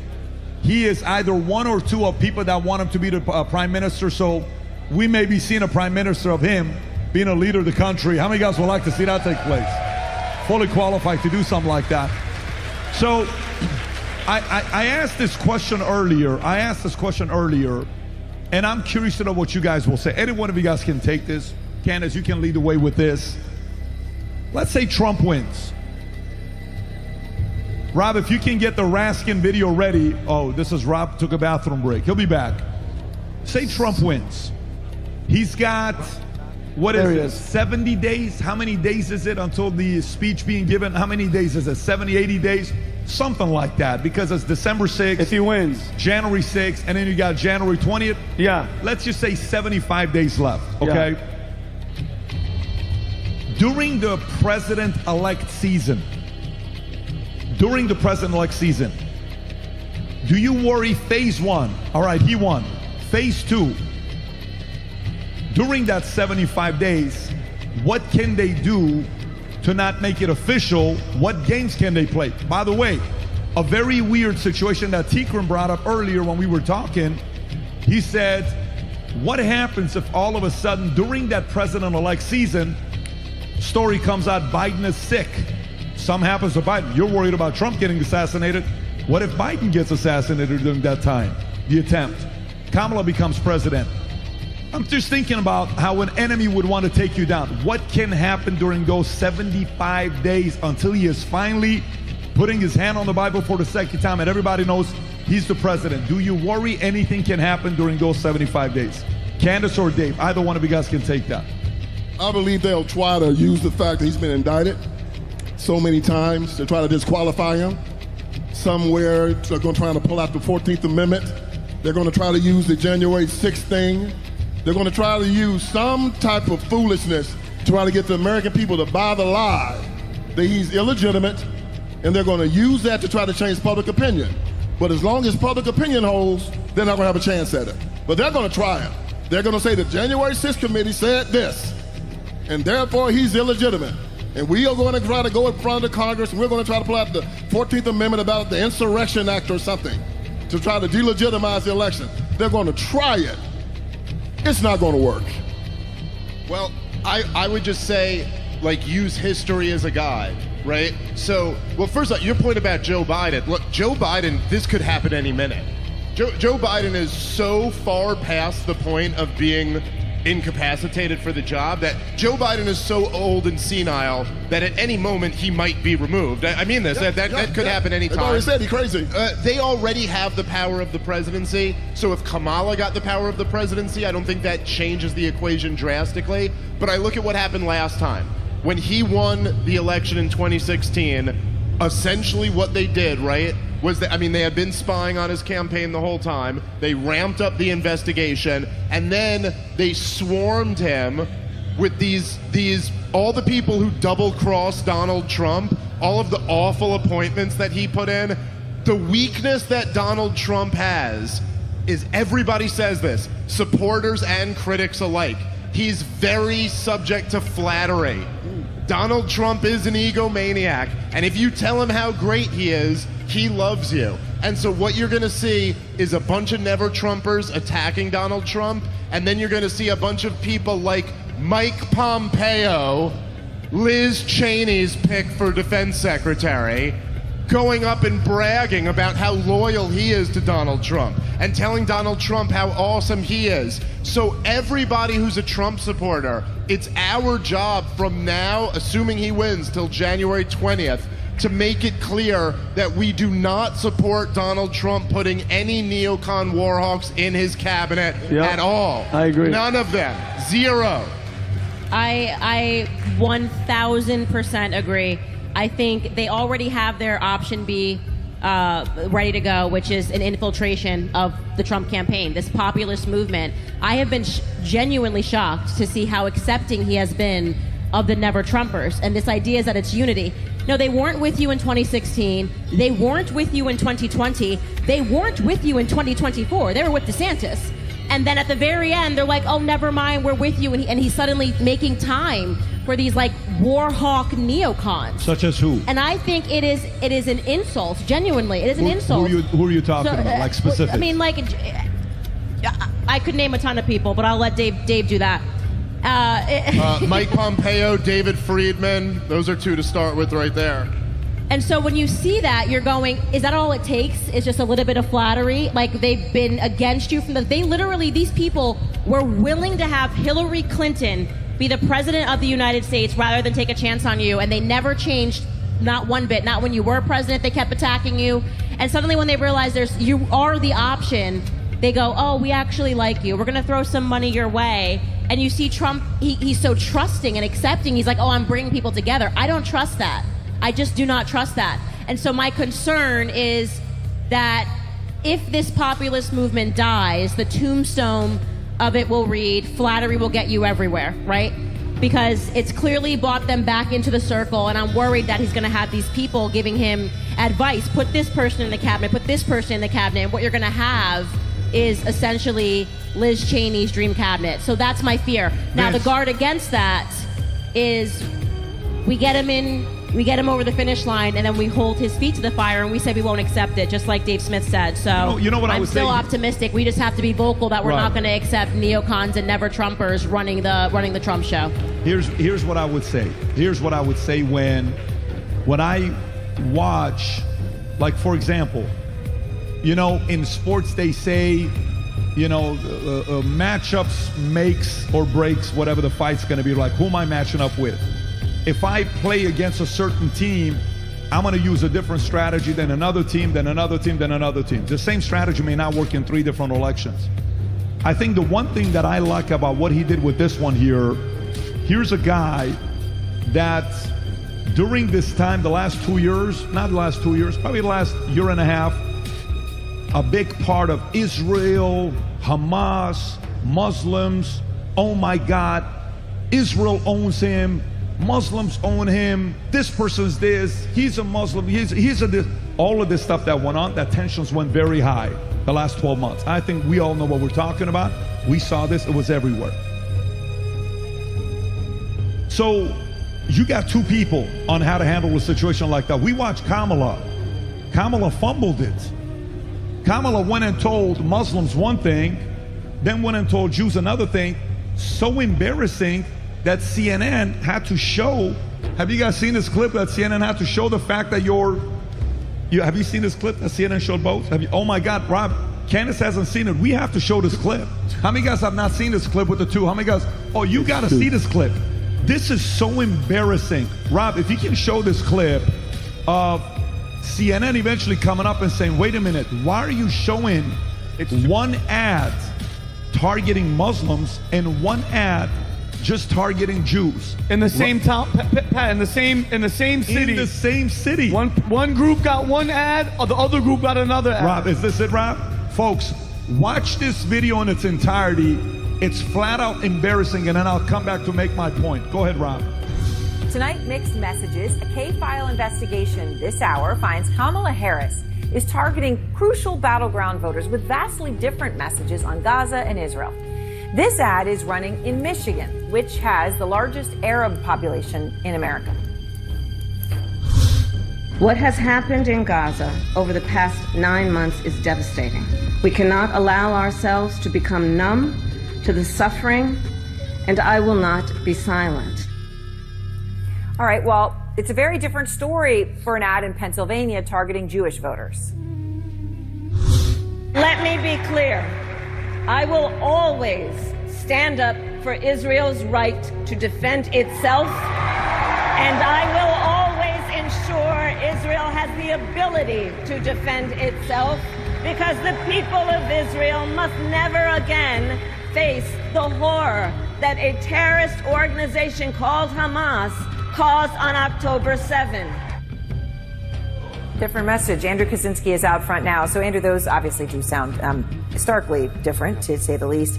Tell me more about what you found. Yeah, that's right. And look, this really illustrates the sort of fine line that the Harris campaign is trying to walk here in the closing weeks, closing days of this campaign on the issue of Israel. Here you have two entirely different constituencies, and they are getting two entirely different messages. There are often times these constituencies have very opposing views on this. If you are a Jewish person in Pennsylvania, you saw that ad that you're getting.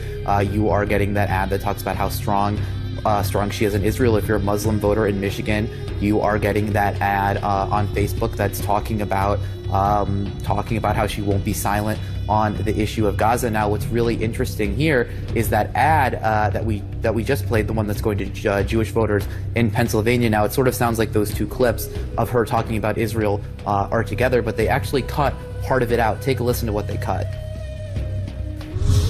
What has happened in Gaza over the past 10 months is devastating. President Biden and I are working to end this war such that Israel is secure, the hostages are released, the suffering in Gaza ends, and the Palestinian people can realize their right to dignity, security, freedom, and self-determination.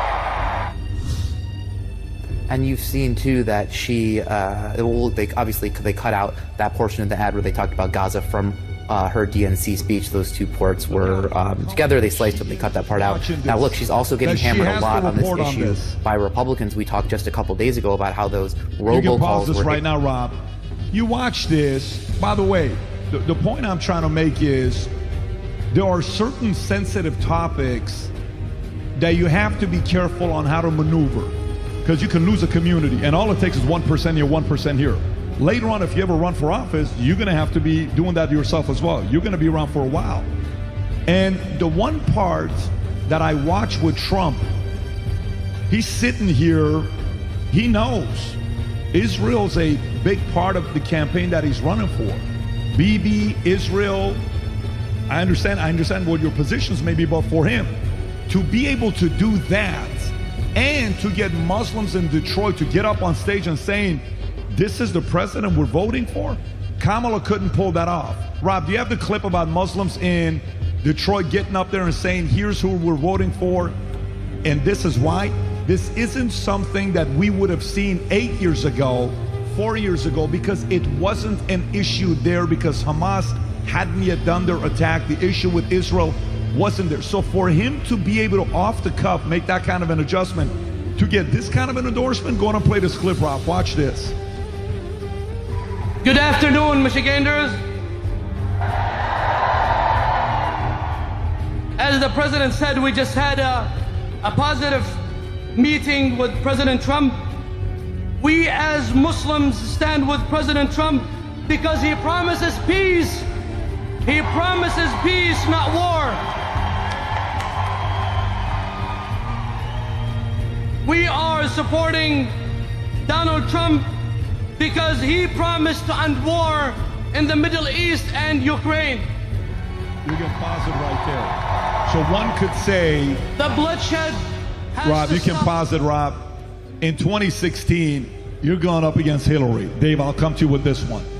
2020 was a little bit mishandled because he was bitter, he was upset, it's unfair, everything's his fault, COVID. How do you handle through this one? This time around, you're dealing with these issues. I thought he did a phenomenal job handling these two issues that he can later on handle when he becomes a president. How's your position with this situation here? So specifically with Trump on Israel, I'm sorry, I didn't hear Trump the question. being able to handle the conflict where there was a division in the conservative movement where some people are such anti-Israel and the others are saying Muslim, Israel, where he's like, nah, I'm going to get both of them. And he was able to get both communities to support him. Yeah, it's interesting. So like Kamala Harris, and you know, a lot of people like call her stupid or make fun, and to be honest, I don't know if she's stupid or not. I know that the answers she gives when she's asked questions are stupid, but the vibe that I get from Kamala Harris is that she is desperately afraid of you figuring out who she really is. And so she's always trying to like, let me just get through this, say words until it goes back to you, and then and in a sense, right, what she's doing with the Israel-Palestine question is she's going, I'm on all sides.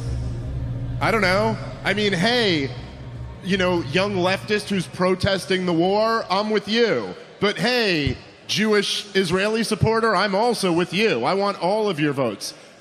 She's not able to pull it off. Donald Trump somehow is able to pull off people Why do you projecting. think? Why do you think though? Because okay, if you're, look, his track record on Israel. Guys, if we can keep it down, please. The audience can't hear it. If you guys are speaking, the audience can. You can whisper. They want to be able to hear it. I can hear them, but I want to make sure audience can hear it as well. Go ahead. Yeah, if you guys don't mind, I'm trying to spit hot fire up here. So Donald Trump's track record is just bending over backward for Israel and doing whatever it is that they want. And he promises that he's going to continue doing that. It is the worst part of Donald Trump's legacy, if you ask me. And hopefully he does a better job on that in a second term. But at the same time, Donald Trump still represents such a departure from the war machine, from the track that Washington, D.C. has been on for generations, that it's still enough for these Muslims who just want peace to project onto Donald Trump that maybe he would actually come in there and be a departure from the neocon consensus, whereas we all know that Kamala Harris is just going to be a continuation of the status quo, which means blindly, unconditionally supporting Israel, no matter how horrific what they do. Dominic, is. what's your position on this? Very, very simple. He is talented. He is talented. He has this something. He is a leader. That is why when he says he's gonna end this war, Russian-Ukrainian war, Russian aggression to be frank and to be very specific, he has ability, he has a talent to do so. Because if he's able to take Jews, Muslims, non-believers, gays, I mentioned I'm gay, not stupid, that was a group of gays supporting Trump. If he can bring all these different, so much different groups, he can end up all these wars. He will do what has to be done about Iran, I do believe. Do you remember famous quote? Do you remember when one of the top terrorists was killed? He went out and he said, he died like a dog. Yeah. He was very straight about it. No one really, the free world did not expect President of the United States, even President, to come out and say, ladies and gentlemen, this older man was lost his life. No, he says he died like a dog. That's what he says, and I love it. Because they treat, I mean, those the terrorists, they treat us like non-humans. Non-believers, non-humans, let's kill them all. So he died like a dog, and I love this quote because he's very straight. That was argument against him, that the language he uses is not diplomatic, that he tweets mean tweets, that the way he speaks, it's not for the president. He's the president of the people. He doesn't have to do that. I mean, the amount of money he owns. He says that many times, I would be somewhere on the beautiful sunny island, not Epstein Island, but on some island, and I don't have to do that. So I would answer and I would describe it as a talent. And she has this, she has this primitive laugh. This laughter is just irritating everyone. And he's coming, you know, he's coming in, he's getting into the room, and you feel this sigma. You feel the man, you feel the guy who's not afraid And now in 2024, we need someone who is not afraid and talented. Okay, I want to come to Candace, but before I do, there's a guy that wants to say hello to everybody. Rob, if you're ready, bring him on. Some of you guys may recognize this guy. Let me know if you recognize him or not. Rob, if you're ready, if it's in the Zoom, let the man in. He's in a cage. He wants to be free. Do we have him on? I think Joe calls this man a national treasure. Rob, if you have him on, just show his face. The moment his face shows up. There he is. Ali. Yo, man. Alex, you're the man. Poland loves you. Alex, how you doing? What's happening? How you feeling about tonight? I'm watching the second American Revolution take place peacefully. Even if Alex, they steal this, there's no reversing it. It's explosive on the street. It's everywhere. All the liberals that are good people are joining us. There's a global realignment, populist, anti-globalist being elected everywhere. Every broadcast that's been fighting tyranny for so long, like yours, is just exploding. The corporate old media has been dead for a while. Now they're just recognizing it. And we've got you and Tucker Carlson and Elon Musk and all of the cool, smart, hardworking, beautiful people of every race, color, and creed. And this is a magic moment despite the wall of fraud and the illegals voting and all of the vote flipping and all of the scams. All the king's horses, all the king's men couldn't steal the election again. That's what it looks like. I'm very optimistic right now. But regardless, the global awakening is unstoppable. That which doesn't kill you only makes you stronger. So no matter what happens tonight, America is back, baby. Let's go. Yes.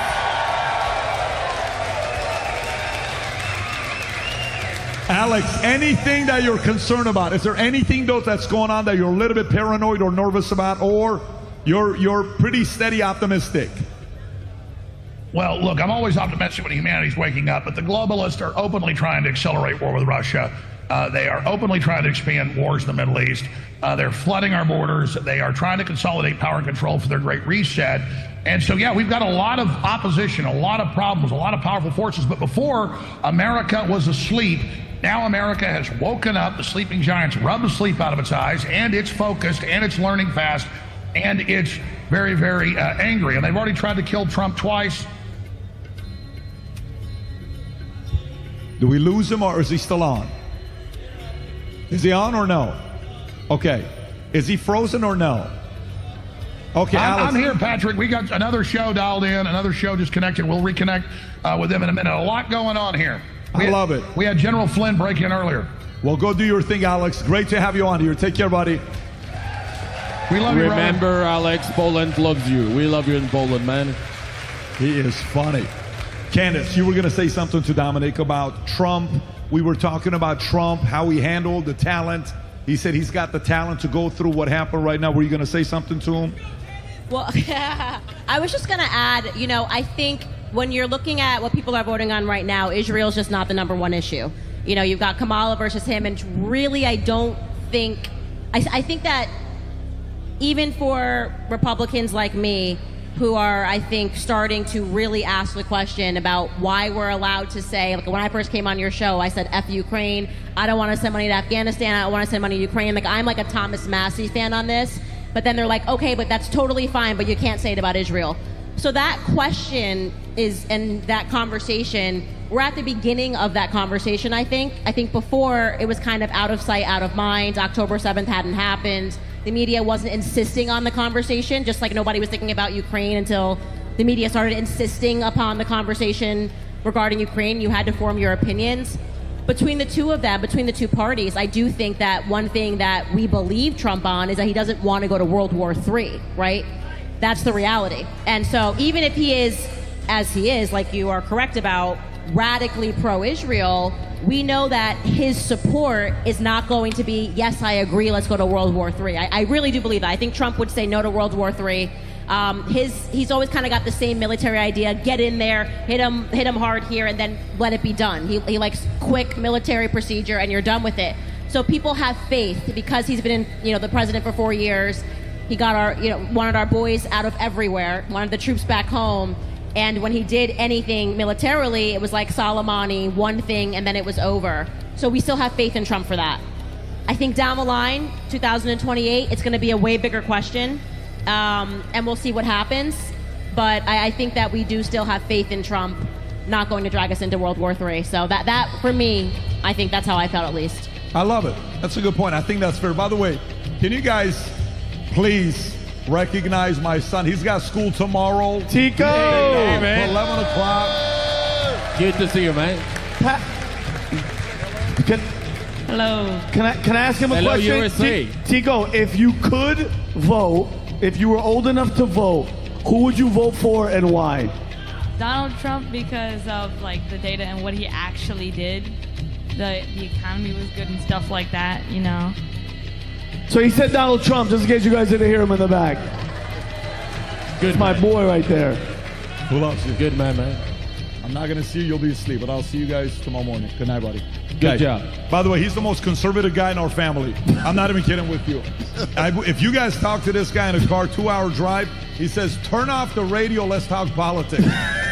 I'm like, guy, let's talk. No, I want to tell you. One time I'm showing him the debate about him and Hillary, Trump and Hillary in the car. He's like, why would she say that? Does she not realize?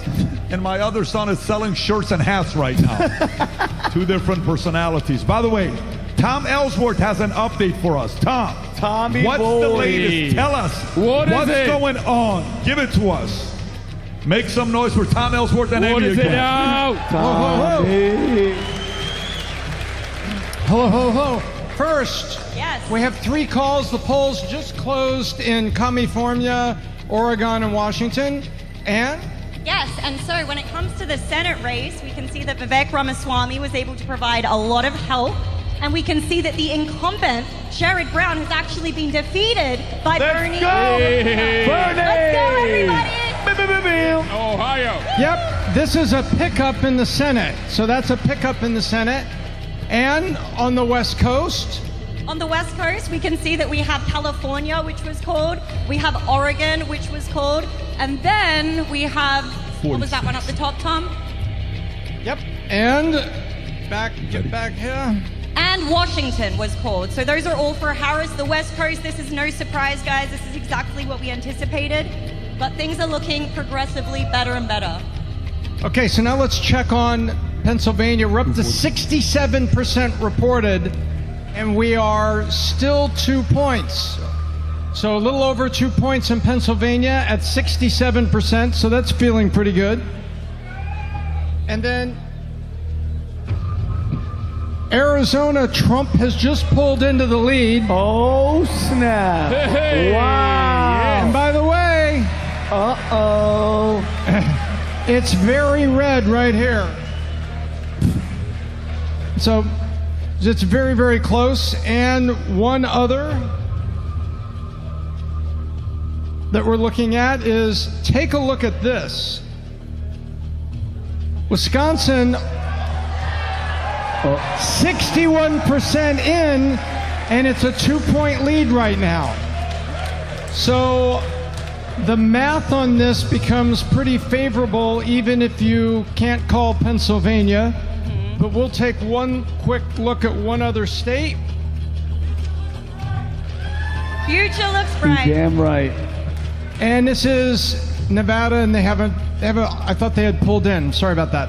But that's what we got, Pat. So Pennsylvania, Wisconsin, 2-point leads. Arizona, it does not, the Maricopa County, a lot is reported in there, and the lead is not as large as it would need to be for a typical Democrat victory. But we'll know more in about 30 minutes. Wait, what did you say? The lead is not big enough for us to be able to do what? Our numbers, and we're all looking at it here. Hey, give it up for the war room here. Look Give it at up, this. everybody. What is The lead in Maricopa County is not as large as you would mathematically need it to be to overwhelm the Republican votes in the rest of the state. So that's what's going on in Arizona.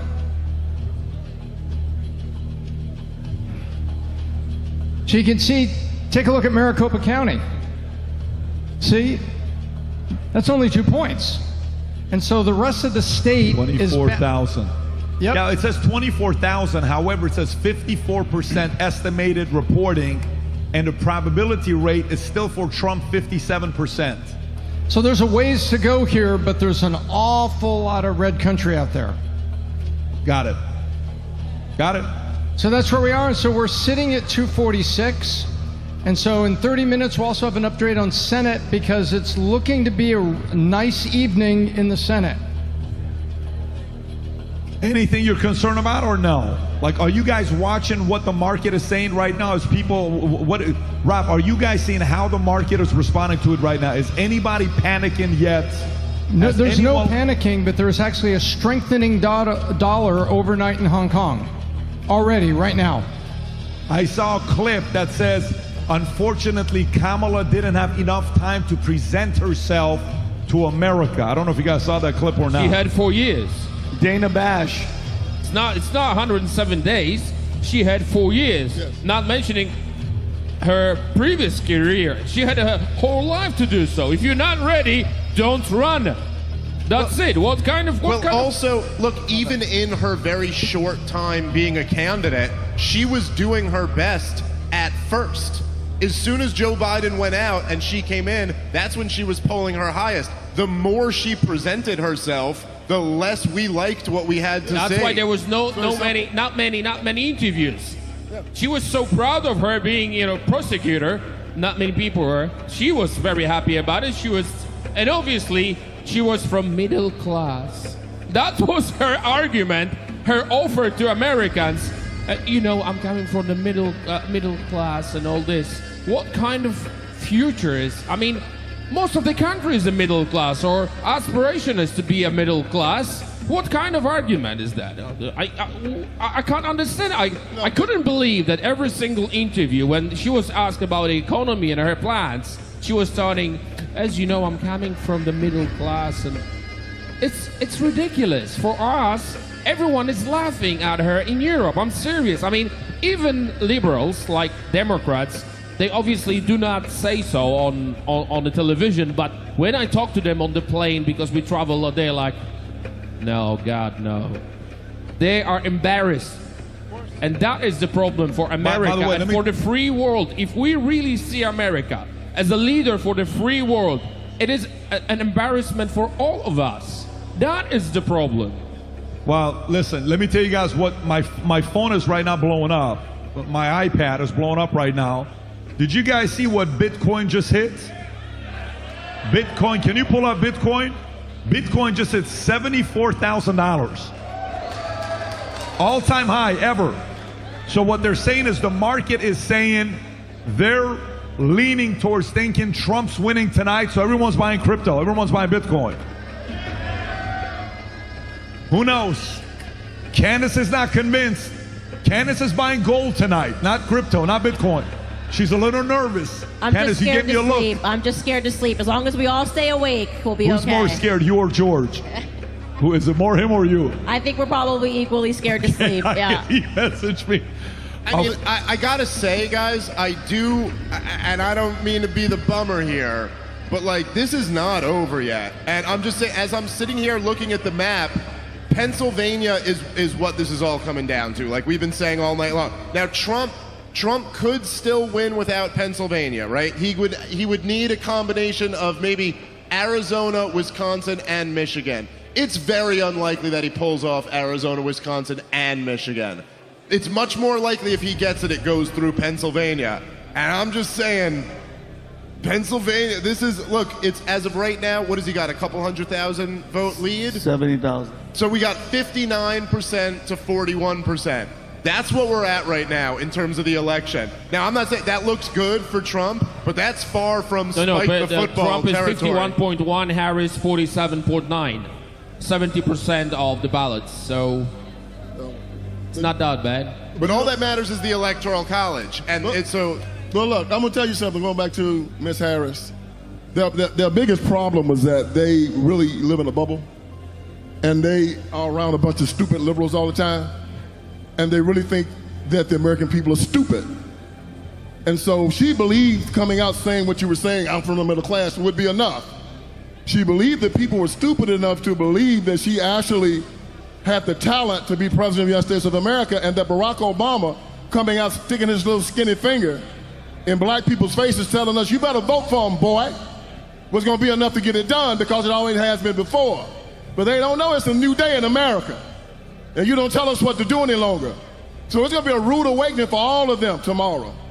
I believe that this is a new day, and we're going to wake them up. Yeah. Brian, you stepped away for a few minutes. They told me you were crying in the corner, then you were happy.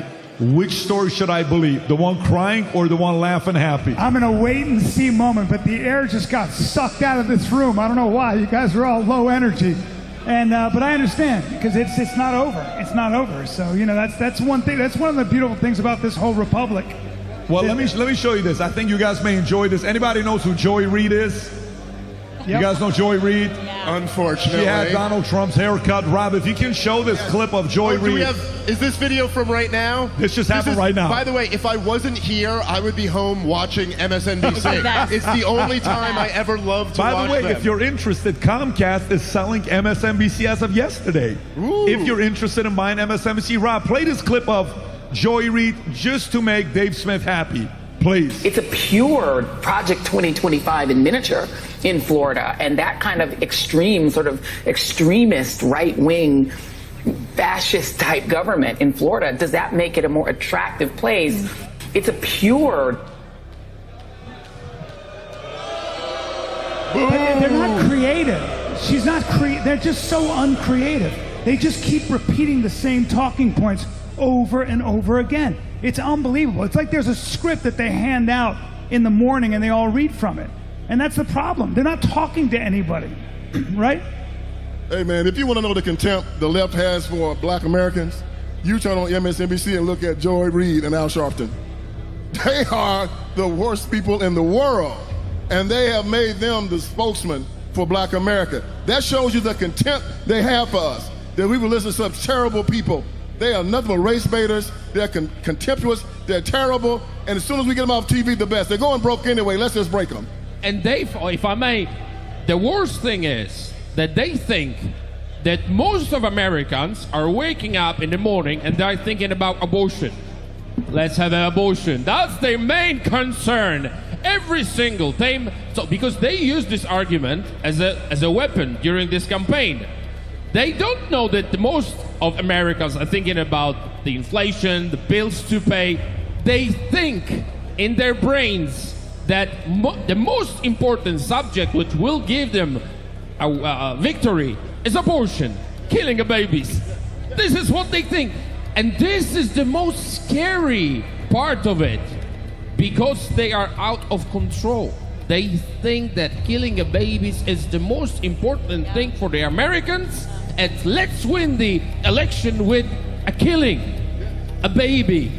This is scary for America. Yes. This has to be stopped. Yeah, it's not even, it's worse Thank than you. scary. It's quite demonic. I mean, they ran the It is, yeah. election on the murder of babies. Like, that is just, and I want to be very clear, I'm always the person that tries to be much more understanding of the pro-choice side because I just remember vividly learning in health class that a baby was just a clump of cells. So I'm actually very compassionate towards these young women that support abortion because I'm going, no, they're actively learning in school that the responsible thing to do, like the science that they're learning is that it's a clump of cells. They don't just want to murder babies. But then when you see them now become so radical, they've even lost their own side on this because most of those girls are not thinking like, wow, well, I wouldn't stake my entire life and like, I must be able to abort my child. Like there's something about that is very scary, especially when it's a woman that's running, right? She's got no kids. She's got no kids of her own. And she's staking her election chances on just being able to sell to women that if you don't elect me, you won't have the right to murder your kids. That is just the reality of what she ran on. I would say that was her number one issue. And what I will say is that no matter what happens tonight, but especially if Donald Trump wins, they will not run this same game again because they went full bore. I mean, they had Taylor Swift with an effing cat, right? Posting on Instagram. They brought out Beyonce. They brought out J-Lo. I mean, they went, LeBron James. They ran every celebrity that they had in order to convince the public that they had to vote against Trump. And what's happening right now, they've already lost the celebrity game. So it's going to be interesting to see how they pivot, no matter what. that I think we have now fundamentally changed the way that we have proven that people are fundamentally changing the way that they vote, especially black men. That is the kill shot to the Democratic Party. So if LeBron James doesn't work, if Beyonce doesn't work, if Taylor Swift and her cat doesn't work in a soppy post about, childless women with cats, what are they running on? And listen. What are they going to run on? I gotta say, I love. By the way, that's embarrassing. As you guys know, so I'm not just blowing smoke here. But if Donald Trump does win this, and the exit polls show that black men, which it looks like that black men really did walk away from the Democratic Party, what you and Kanye did changed the fucking world, man. Like that is really incredible.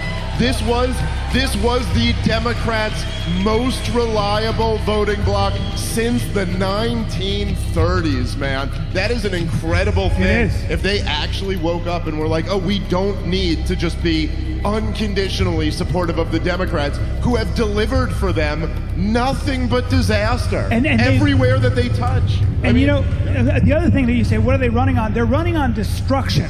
Think about this for a second. They are running on, as far as they're concerned, our institutions and our traditions are inherently what? Racist, patriarchal, and all these things. So the only way to equalize the playing field is not to change them or work with anybody, it's to tear them down, which is why they don't want to debate, which is why they don't want to talk. And so that's what they run on. Let's destroy and we'll rebuild it in our image to the great God of equality. That's what they talk about. And they're all about socially engineering equality. And when you do that, somebody's got to be at the top of that food chain, making sure everybody is doing exactly what they tell you. And that really is what it comes down to. That's what I worry about. If you read the critical race theorists and just all of these people, they're all deconstructionists. The rest of us are trying to construct a life. It's hard making a life. And it's very easy to be an academic and sit back and look at what's wrong and draw that graph and just tell you basically we got to tear things down to make things more equal. No, not so. The rest of us don't live that way. Rob has got another clip, and soon we're going to give you guys another update. Here's CNN, guys. We're going to show you guys a clip. Rob, play this clip. Yeah, Jake, let me just give you a gut check here about what we are hearing here as we've been sitting here reporting from the Harris headquarters. And I think the operative word right now is silence. There's not a lot being said because the Harris team appears to be searching for bright spots in the map as these results very, very slowly come in. Searching for bright spots and also very aware of the warning signs throughout the electorate.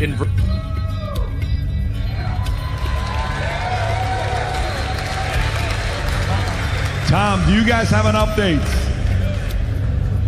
Do you have an update, Tom? If you do... Yes, I do. It's 11:19. What is the latest, Mr. Ellsworth?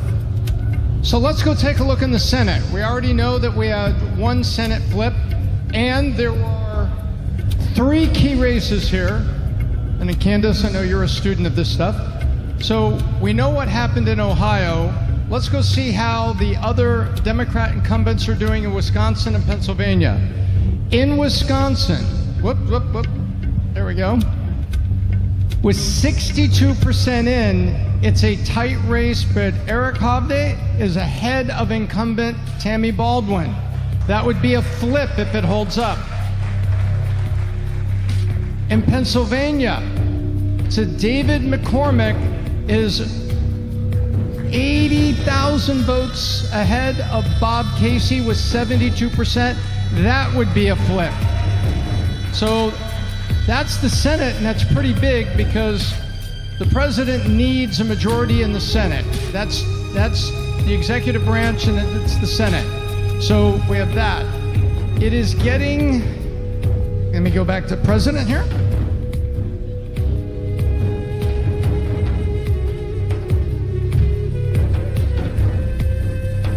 We're up to 75% reported, and it is now a 3-point Trump lead in Pennsylvania. Yeah. Nice. If he wins Pennsylvania, does he win the election? That's it. Is that That's it? it. Yep. That's it? If he wins, he wins. Really? Well, what do you got him at? He's at 246. Pennsylvania's 20. So that would put, or Pennsylvania's 19 rather. So that would put him to 265. He would be fine short. 4 points within 4 points. 265. He's 5 away, and he's gonna pick up 5 others. If he wins Pennsylvania, he wins. So where we're at with Pennsylvania and there's one more district in Nebraska that has gone. So he's sitting on 247 right now. With Pennsylvania, he would need 3 for 270. But Patrick can buy him those votes. And may I may I call your attention to Alaska? Alaska. That's it. Oh yeah. Pennsylvania plus Alaska, and this election is concluded. So, in other words, to make it simple, stupid for everybody, if Donald Trump wins Pennsylvania, Kamala Harris has to win everything else in order for her to win. The only scenario where Trump loses if he wins Pennsylvania is if he has to lose Michigan, Wisconsin, Minnesota, Maine, Nevada, Arizona, and Alaska. I mean, that's Okay, it's looking pretty good. If he wins Pennsylvania, all of you will ask where is Bart. The bars are somewhere in the back. But to be very serious, if he wins Pennsylvania, now we would have to ask all the celebrities who said they're going to leave US, what airlines are they going to use? Yes. That's true. I'm going to text Tom Hanks. How are you, man? What airline you picking? Yep. Nice. Hey, So yeah, Patrick, I we're wanna say waiting something. with bated. You know, there were waiting so with bated many breath. of them against democracy. They call themselves Democrats. Go ahead. But only when they're winning. Exactly. If they're losing, there's no democracy. You're all garbage, fascists. You know, we've been called Polish. After all this, what we went through during the war, they called us fascists. Republicans, conservatives in Poland called fascists. Then they call us communists. They didn't know how to deal with us. They lost 7 times in a row in Poland. 7 times nation says, no, we don't want you. So obviously then they said there is no rule of law under your government, under your administration. So it's always the same thing. They are fighting for democracy. They called it, they're fighting for the rule of law. I'm not sure if you're waking up every morning and you have this, you know, words of rule of law, democracy, all this on your plate.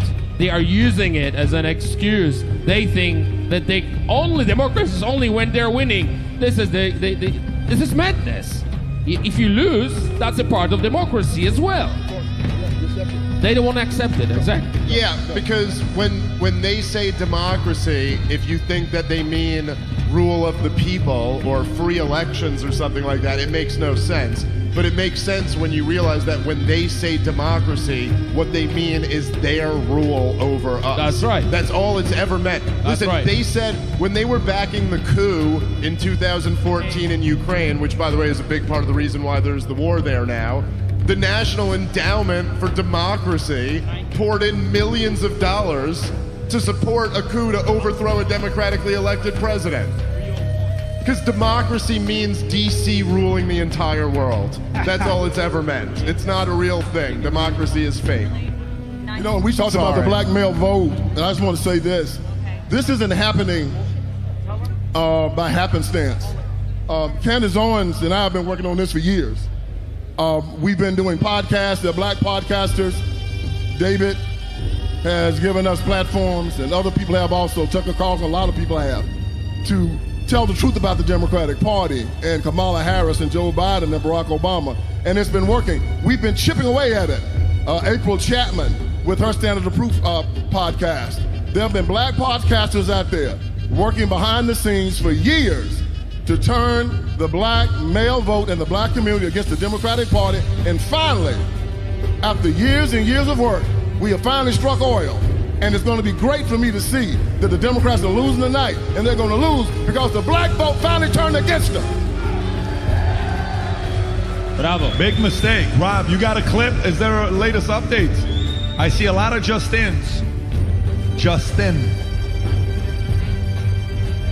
Do you have that one, Rob? Tom has an update. Oh, Tom has an update. We like when Tom's got an update. Okay. Tom, only if it's a good update. It is a good update. Let's see what you got, Tom. Bring it. Okay. The update we have is Maine Congressional District 1, which is a small Republican fort in the middle of Maine, has been called. So now it is 2:48. 19 is 267. And 19 is 267. No, and add 19 to 248. No, I'm counting Pennsylvania. What's Pennsylvania? 19. So that would put it at 267 is what I'm saying. That's correct. And Alaska is? Oh, wow. Yes. Oh, wow. Yes.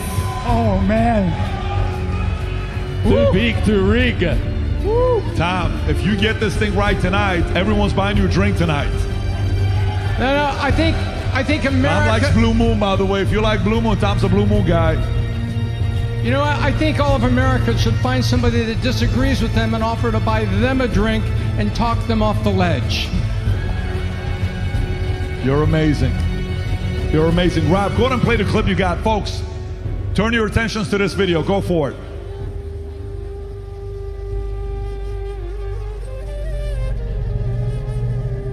It is in Democrats' nature to be anxious, and we are certainly at peak anxiousness. I think the conversation that you were having in the last panel about the Latino vote is really interesting. Some of these numbers are a little bit jaw-dropping, looking at, potentially a 45% for Donald Trump in some states. And that is going to cause a real reckoning within the party on how we talk about, message to, and integrate, a huge part of our base typically in all of this. I would say, though, that the campaign and people that I've been speaking to have said nothing has been called. Our paths to 270 have not been blocked off. And as we continue to get more vote in, and I should add to the numbers that they messaged to you, Detroit is coming in. And Detroit had a very good day with in-person voting today. And the suburbs of Atlanta outperforming where Biden was there. One point of concern is that she's not doing as well in the rural areas as Biden did. And that's something that they're paying attention to. But I'm hearing more and more from people that I'm speaking to, blue wall. And this morning we were talking about, well, if you pick up North Carolina and Georgia, again, they're not off the map, but it is feeling like more of that laser focus on the easiest route. And by the way, she's not a Trump supporter. She can't stand Trump. So just so you guys know, the person I just talked, what did you just get? You just got it saying Kamala Harris's camp is not responding? Yeah, apparently Kamala Harris's headquarters is no longer responding to the news and giving statements right now, so they are feeling a bit glum over at the Kamala HQ. Not what we're getting in this room, so. Can you imagine, like right now, they're sitting there on the other side, wondering what went wrong. Lex Friedman just tweeted, Rob, something very good. Lex, if you can go to Lex's tweet, the last tweet that he just put up, he said something very interesting. And by the way, I think the game is changing. Guys, you realize right now we're at 257,000 people live watching this podcast. Wow. Nice. Hear me out when I say this. For those that are watching, we thank you for watching us. But ask, why are you watching us? Why are you here? None of us are from Columbia. We didn't go to Yale. We didn't go to Harvard. We don't have a journalistic, I don't know if you do, Dave. I don't think you do. None of us have a journalistic degree that we're doing this. Why is America flipping to this? Because there was an attack on tradition. Tradition is what makes up culture. And tradition is an experiment that worked. It's an experiment that worked. And we've been told for too long that, a man is a woman and a woman is a man, and you are whatever you feel like. And the only metric, the only rudder in the wind is how I feel, which changes with the wind. And so nobody can the Democrats, or let's just call it the radical authoritarian left, has given us no bedrock to moor into. None. I don't even know, and what a surprise that I have no idea what she stands for. She couldn't even articulate that.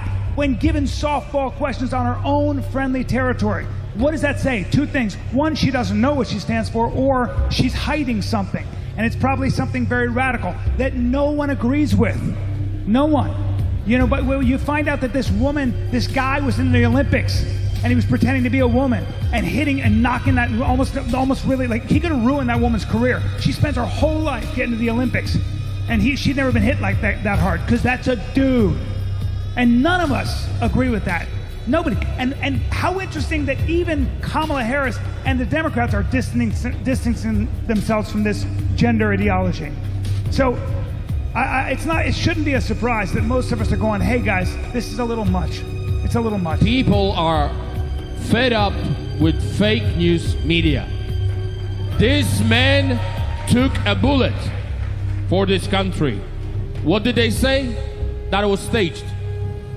They are mental. Normal people would not ever say in this moment that was staged, like millimeters from taking his life. And people are fed up with fake news media. The nice picture, white teeth, it's not enough. People want honesty, Patrick. That is why you, Joe Rogan, candidates, and people with a huge audience are changing this country, because people are fed up with fake news media. Thank God for your job. And I was gonna say, like, 250,000 people watching this. I mean, I feel like no one has had a more tumultuous year than me, right? And what this year has taught me is that at the end of the day, the American people literally do not give a single shit what the mainstream media says. They just want authenticity, right? And one of the things about what you have done, and I have thrown this credit to you publicly 1,000 times, is that you actually host all viewpoints. You're not in the business of selling propaganda. I mean, I was speaking backstage with Adam. Adam and I had disagreements about various things. We both agree that all opinions should be represented because we want to empower people to think. I'm not here to tell you what to do. I want you to actually hear a perspective that you haven't heard before. And we believe, we don't look at the audiences and go, we're so much smarter than you. We know what you should be thinking, and listen to us. We don't ordain ourselves kings and queens. The media has lost that. They've completely lost that. They've lost faith in the American people, and the American people have lost faith in them. And so I think this is, like I said, the game has changed, and the pivotal moment this year, I was really stunned by it. He did something, it took a lot of humility, I don't think it will make a difference, was Jeff Bezos writing that op-ed in the Washington Post and saying what we've all felt. Crazy. Who are you writing this to anymore? You're writing these pieces to yourselves. You elites, you meet in the Hamptons, you have your little meetings, you have people on stage talk about fake news and how you're going to address the epidemic of fake news. Nobody cares what you say. Nobody's anymore. reading. By the way, all of you, the point you're making, you can make some noise. Absolutely make some noise for this. But I want to add to this. By the way, watch this. I was saying Lex's tweet. Rob, can you go back to Lex's tweet? So, few things we're learning. Case study for 2028. Lex says, looks like Trump is going to win potential landslide, leading in every swing state. We don't know that yet. However, let that sink in. P.S. Long form podcast. I hope to see politicians from both sides do 2 to 3 hour genuine human conversations moving forward. The one he did with Lex was actually one of my favorite ones because they talked about it was only 45 minutes, but I thought it was great. Watch this. Do you know what magazine is for sale effective yesterday? Time Magazine. Do you know who owns Time Magazine? Mark Benioff. Do you know who Mark Benioff is? He owns what company? Salesforce. Do you know what his net worth is? $10.7 billion. You know who turned down an interview to Time Magazine just a month ago? Kamala Harris. You know what he bought Time Magazine for? $190 million. Do you know how many subscribers Time Magazine had when he bought them? 4 million. Do you know how many subscribers Time Magazine has today? 1.6 million. Wow. Do you know WAPO, when Bezos came out and says, I don't give a shit if I lose subscribers, 2.5 million subscribers. He says, I'm not endorsing Kamala. Overnight loses 200,000 subscribers, bunch of employees. LA Times loses employees. 200 papers, including USA Today, who typically would have endorsed the left, said we're not doing it. Comcast came out. They're like, look, all these other businesses we own, they're performing. Roku, performing. All these other guys are performing. Does anybody want to buy MSNBC? And I was like, no. Does anybody want to buy CNN? No, we don't want to buy them. By the way, CNN and MSNBC, celebrity people that get up there thinking you're very important, your salary's been declining because they're no longer making money. And the reason why you're seeing these CNN people bashing Kamala, showing a clip, that one page is her doing what John Kerry did in 2004, I believe, the flip-flop and stuff. Why are they doing it? If you don't, you're out of business. If you're out of business, no one's paying you. These people that are watching, they're just saying, who can I trust? No wonder Rogan's the #1 podcast in the world in 94 countries, because people trust the guy. Tucker is 2-3. Theo Vaughn, maybe one of the best podcasters out there. Funny as hell, top 5. This guy Sean Ryan coming out there doing interviews, blowing up all over the place. Yourself, all these guys, why are people going to them? The market is shifting, disruption at the highest level, and a lot of these guys are used to doing this. We just got a report right now. They don't know how to do this. And American people just want to do this because you know what this is? By the way, if we right now were having dinner, our dinner sounds like a podcast. People would sit there and say, wow, what was that all about? It's a great conversation. This is what America and the world is begging for. Yo! Mainstream, they're done with you. You are manipulating and they're done. The market is no longer working and they're walking away. Not because we have some fancy degrees, because people trust being real and sincere. Very simple, and the market's always right. Yeah, you wanted to say something. That's like one of the best rants I've ever heard. 100%. And if I could just add to that, right? Why is it, and this is the really interesting question here now, right? Because obviously you have, look, Donald Trump, the entire corporate media told you for 8 years that this guy was a Nazi and a Russian spy and a whole bunch of other lies that all basically meant you are not allowed to support this guy. And he's about to be reelected for a second term, it looks like. So that is obviously a huge rejection of this media apparatus. Of course, he did all the big podcasts. Trump did. Kamala Harris didn't want to do them. That's going to be a big part of the story here. But just one step further, right? Why is it that this happened? Think about the advantage that the corporate media had on people like us. They were years ahead of us, and they had billions of dollars of budget. Listen, Pat, obviously you got a few bucks that you made all this happen. This is pretty cool. But you don't have the budget that CNN has or the New York Times has. You have a fraction of the budget of those giant players. So why is it that the ratings for this show are crushing all those guys right now? And this is it. It's what I told Chris Cuomo when we debated, if any of you guys happen to see that. Our currency is the truth. That's our value. And the corporate legacy media has lied about everything. And when I say everything, I mean literally everything. In the 21st century alone, what did they lie about? 9/11, the wars, the financial crisis, Russiagate, COVID, Hunter Biden. Dude, just this week, they tried to convince us that Donald Trump said Liz Cheney should be executed by a firing squad. I almost voted for him twice. Turns out that was a lie. He didn't say that. We're really still hoping he says that at some point. But I'm just saying, they lie about everything. Because they think they're smarter than the average American. And they don't have it anymore. But that's the liability. The liability is by the way, but before they react, they're reacting for a reason. This is New York Times. This is not us. Wait, hold on. This is New York Times. Likely Trump winning 299 to 239. Whoa. This is New York Times. Who can't stand Trump?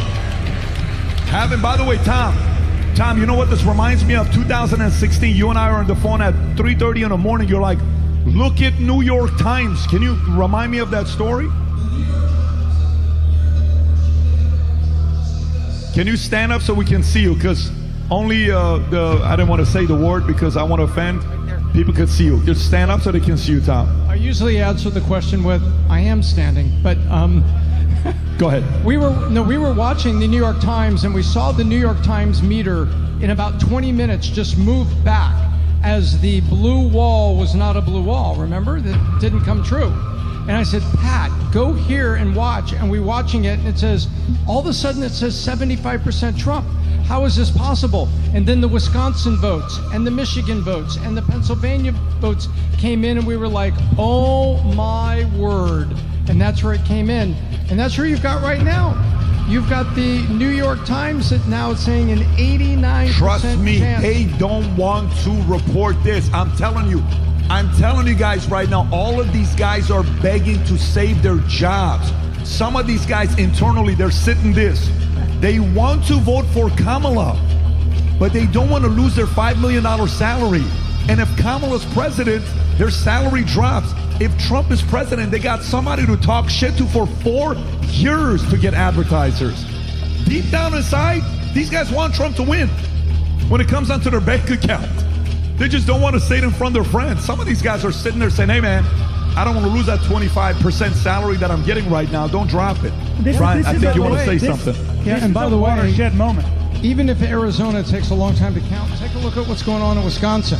72% have counted now. It's a 78% chance of winning Wisconsin. Wow. Look how red it is outside those cities.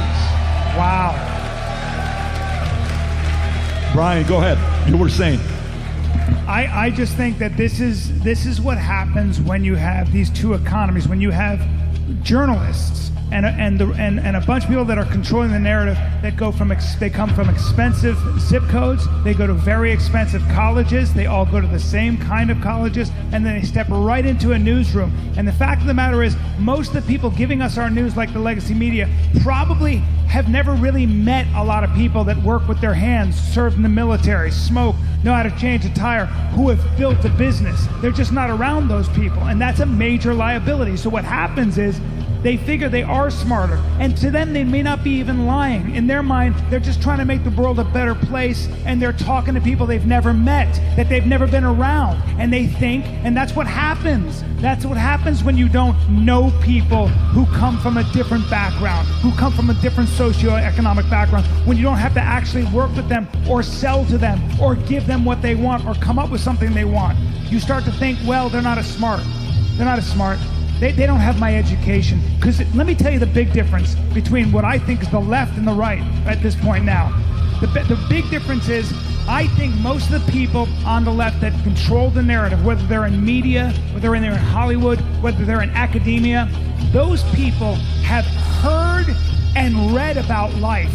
They haven't done life. And all of you guys have done life. That's what it means when you want to build a business. You got to come into contact with objective reality, fail, readjust your approach, come up with a better way to do it. And that's how you learn about life. You cannot just read about life and hear about life and think you know life. And that's who I think populates the mainstream media. And now I'm going to sing a song. No, I can't. No, I forgot my harp. Did you bring the harp, David? I was ready for it, Brian. Okay, I know, but I was ready for it. I haven't done my vocal warm-up. Let me tell you, I was going to be, I wouldn't be surprised if you know how to sing. Vince, I think you wanted to say something. You know, Patrick, one of the reasons why you guys are so successful, including you and Tucker and Rogan and all of them, is that when you turn on your shows, you see alpha males. I see you and your guys debating up here, man. You guys are all testosterone filled. You're men. And that's missing in mainstream media now. Got a bunch of wimpy, sorry, crying beta males. But nobody wants to see that. So they turn on your show. You got men talking to one another. You turn on Tucker, he's got men. You turn on Rogan, you got men. You turn on, you look at Candace. Candace is alpha female, she's going, you know? And they're afraid of us. Now look at you, alpha male. You know, as you say, we don't care what you do in the privacy of your bedroom. Stay away from our children. So we wake up one morning and we see drag queens shaking their asses in the face of our children in grammar school. And we say, what's going on here? How did this happen? We hear they're bringing the Bible out and they're putting porn into our libraries. And we're saying, how did this happen? They're allowing grown men to participate in sports against our daughters. And we're saying, how did this happen? And we woke up and we say, this starts now. And so you talked about it. Tucker talks about it. Rogan talks about it. We talk about it. And everybody hears it, and they stood up and say, this stops now. This is what this is. This is a realignment. Like you say, it's culture and tradition coming back. We decide our culture. They do not. And we've decided that we're Americans.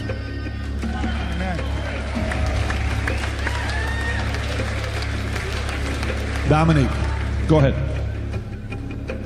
When they ask me how we did it, or how our government achieved what we achieved, I mean the safest country in European Union without any terror attack, I said radical, be radical.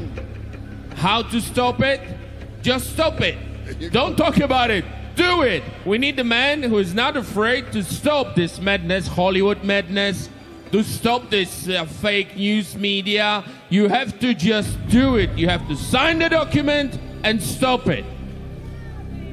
Right. Because America is at the moment when it's hard to imagine that all this madness is not present. So you have to change the way of thinking. We never thought that Polish law enforcement will be allowed to shoot and kill. It changed when our soldier was killed. We decided, okay, there is no time for discussion, there is no time for thinking, debating. We have to act now, not tomorrow, now. And this now for America is now, tonight. We have to, you have to. Mr. Trump, he has to do it. And I believe he will do it. When they ask us what you're gonna do with illegals who manage to cross your border, we're gonna deport them. We did in one day. One day. If celebrities are ready to leave this country when Trump is a president, I'm gonna wave them. When you ask me what to do with illegals, deport them. There you go. Who's stopping you? That's how it should be done. We need a man in charge, and he's the one. It's going to be interesting when we see that. It's going to be interesting when we see that. Rob, you want to pull up that report, the one that Ben just got? Check this out, guys. Again, to validate the messaging, the market is talking, and here's what the market is saying. If you want to pull this up, Rob, if you have it, you don't have it? Okay, he needs 1 second. Can we get it hotter in here, please? What'd you say? Actually, that's guys, check this out. So watch this. This just came in from Ben. This is all the, if you can zoom in a little bit, all the main lives on YouTube right now. But watch this. Number 2, AP. Number 3, ABC. Number 4, Charlie Kirk. I just told him the other day, he's doing such a phenomenal job on TikTok with the clips he's making. Number 5, Benny. Number 6, Timcast. Glad he's back at it. 7, MSNBC. Megyn Kelly. By the way, Megyn Kelly's endorsed. Megyn Kelly may run for office one day. She is. How many guys like Megyn Kelly? Anybody's a Megyn Kelly fan? I think she's getting inspired to do something. Daily Wire, good for them. NBC News, go a little lower, Rob, if you could. I don't know who else is next. BBC, Al Jazeera, look at this. All the folks that people are watching right now, what's going on. But you're in the room of the #1 streaming worldwide. Number one, the Congratulations biggest to everybody here. podcast in the world. That's what it is. Phenomenal. I'm going to take a selfie. Wow.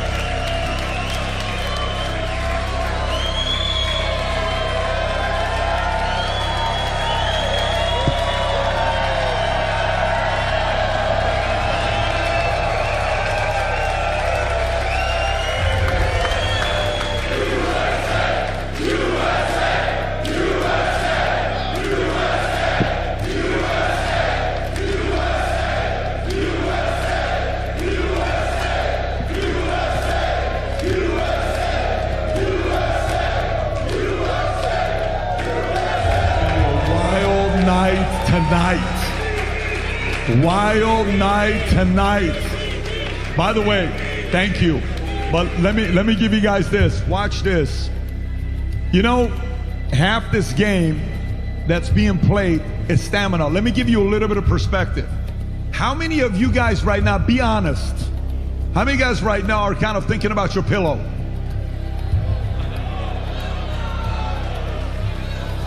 No.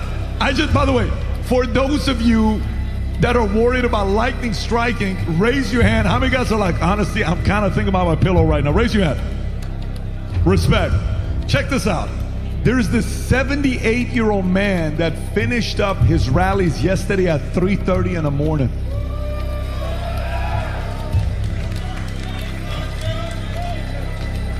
"78-year-old man that finished up his rally at 3:30 in the morning."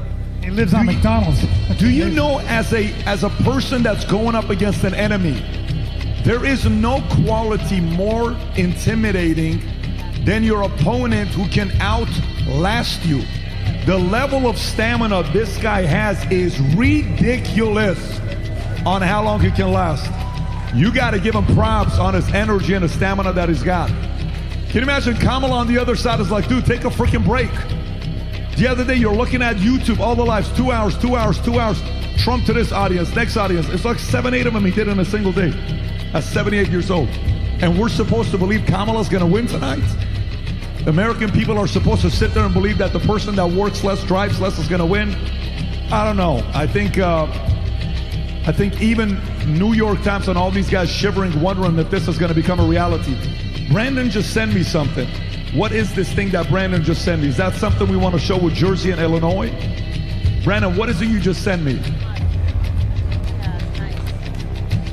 Can you show what you just posted? Sick. Yeah, I love it. I love it. Sick. Crazy. Yeah, crazy.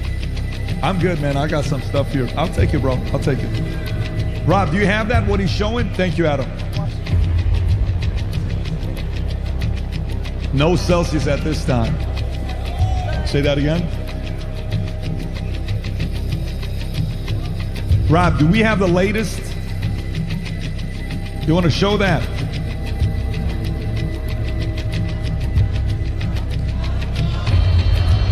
So what is this? Can you give Brandon the mic? Can somebody give Brandon a mic? Brandon, what are we looking at, Brandon? Yeah, so we know he's not going to win Illinois, but it's pretty crazy. It's a 4-point margin right now. Last time he lost by 17 points. Same thing happening in New Jersey, just to show how much of a difference it is. And 86% of the votes in. So across the nation, much more popular this time around. So you're saying in Illinois, 4-point margin this year. Last time he lost. Biden won by 1 million votes in Illinois. Yep. And then look at what this is year. it right? So Trump got 2.44. Just remember that number, 24-34. Yep. Bring it up to today. He already has the same amount of votes by 100,000 as and 86% of the votes in. That is and this is Illinois you're talking about. Wow. Same thing in Jersey. Can we see Jersey? Do you have Jersey to show us? Yep. Dave, this is your country here, Jersey. Oh yeah, sorry. Sorry about Jersey, guys. Brandon, do you have it or no? I got it. It went from 16 to 5. If it makes you feel We have any New better, Jersey. I live in We the found red the part. historical spots right up. Tom, if you can show us Jersey and Illinois, because this is wild what I just saw here. Let's see, we got Jersey up right here. It was a 16-point victory, to be exact, 15.9%. And this year, it's 5.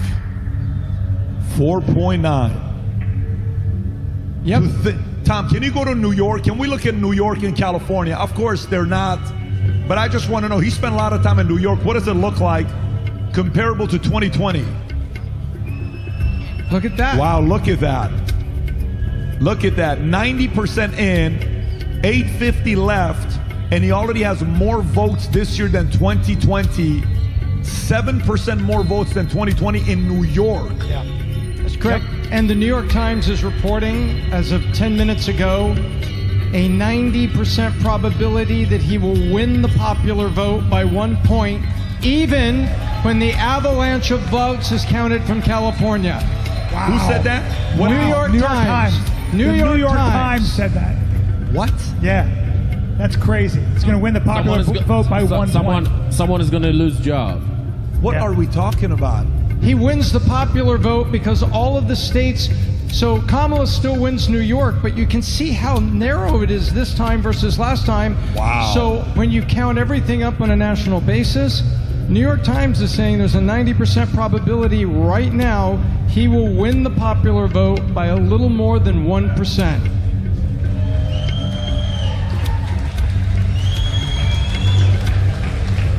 So let me ask you, Tom. It's 11:55 right now, Eastern Standard Time. 8:55 Pacific Standard Time. What's left for a decision to be made tonight? So there is still significant votes coming in Wisconsin, but he's extending his lead there. Votes are coming in Michigan over the next hour before, I think, does Alaska close in exact 1 a.m. our time? So in an hour and 5 minutes, Alaska will close. I think we will have a full call at that point. Do you think, do we have the folks at Rasmussen available? Yes, if you like, yeah, we can. I'd love to. If you can put him in, you're saying, is it the I can Mitchell? get I would like to have him come in, if he can. Rasmussen, respected poll. I wonder what he's going to be saying about what's going on. I'd like to hear from him. Please stand by. Okay, if we can get the folks from Rasmussen on, that'd be great. Brandon, go for it. This is what? This is Jersey? She's only got 190,000 vote lead. Versus in 2020 was a big victory. I mean, look at that, guys. By the way, this may not just be a 2024 thing. The shift may be taking place in a lot of different states. By the way, just for shits and giggles, Rob, can you pull up California, if you can pull them up real quick. What does California look like? Tom, can you pull up California? Can we look at California? For the hell of it. Is anything moving in California? I wonder if the people that left, are there any conservatives left in California? Look at that. 63, it only moved 4. 34, it only moved 4. California is still going to stay California, folks. For those of you guys that are wondering, Ricky, you got to do something, Ricky. Thank God you live in Bakersfield. If it wasn't Bakersfield, you're red. Kern County is red. San Diego as well. Whoever said San Diego. Great city. But this is Oregon. Look what's happening in Oregon. 74% counted, Pat. It's a 5-point shift. That is wild. She is down 4.8. But again, Tom, it matters what's going to happen with Portland, Salem, and Eugene. Portland is relatively a heavily left community. No, Tom? Absolutely. But interestingly, Washington State, it's stable.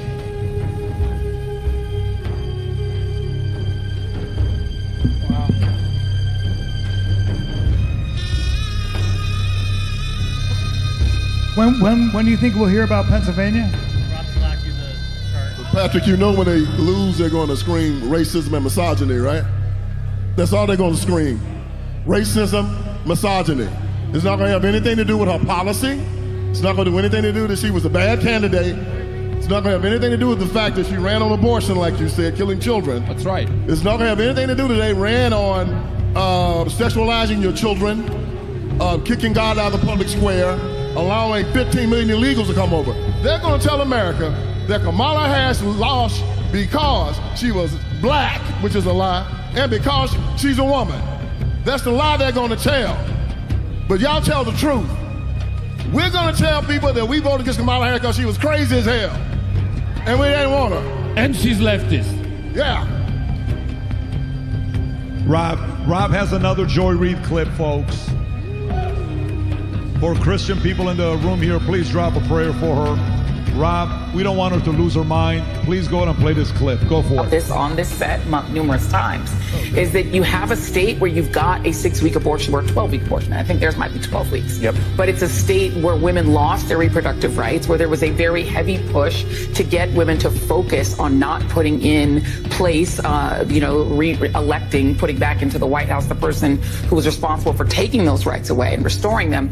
But that message obviously was not enough to get enough white women to vote for Vice President Harris, a fellow woman. This will be the second opportunity that white women in this country have to change the way that they interact with the patriarchy. And, God bless Shannon Watts, who has tried to have that conversation. But if people aren't receptive to it, and if people vote more party line or more on race than on gender and on protecting their gender, there's really not much more that you can do but tell people what Think about how she talks. Listen to how binary. So in her mind, there are oppressors, oppressed. It's all about that. It's either you're a victim or you're an oppressor. And that's literally how she sees it. It's the prism in which she sees the entire world. And the rest of us know that the world is not that reductive. She's so reductive in her outlook, and it's so condescending because nobody can believe that the world at the level of detail is that reductive. It doesn't make any sense. Good guys, bad guys. It's literally what it is. Good guys, bad guys. What are you gonna say? Rob, can you pull up the clip? So watch this here, folks, because we're talking. I was with Pierce a couple days ago, and I'm talking to him. If I can get your attention, folks. Some of you guys are speaking. Guys in this room, if you want to network, go outside. Here, let's stay with us. I'm talking to Pierce, and he asked me a question about what he thinks is going to happen post-election. I think today, for as long as Trump is a candidate, he's the number one most hated man in America by the establishment. If Trump wins tonight, tomorrow he drops to number 3. Because the number one most hated man in America will be Musk, 2 will be J.D. Vance, he will be 3. Rachel Maddow said the following yesterday. Rob, can you pull up the clip of Rachel Maddow? Rachel Maddow is losing her mind over the amount of influence that Elon Musk has, and she doesn't know what to do with it. She has no idea what to do with it. Watch this clip of what Maddow thinks needs to happen to Elon Musk. Go ahead, Rob. Even if Trump doesn't win, the Defense Department and NASA are going to need a new arrangement for all their rockets and for all the multi-billion-dollar contracts Elon Musk's companies have with the U.S. government.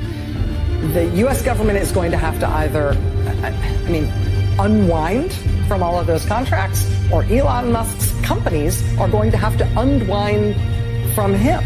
This is an untenable reality in national security terms.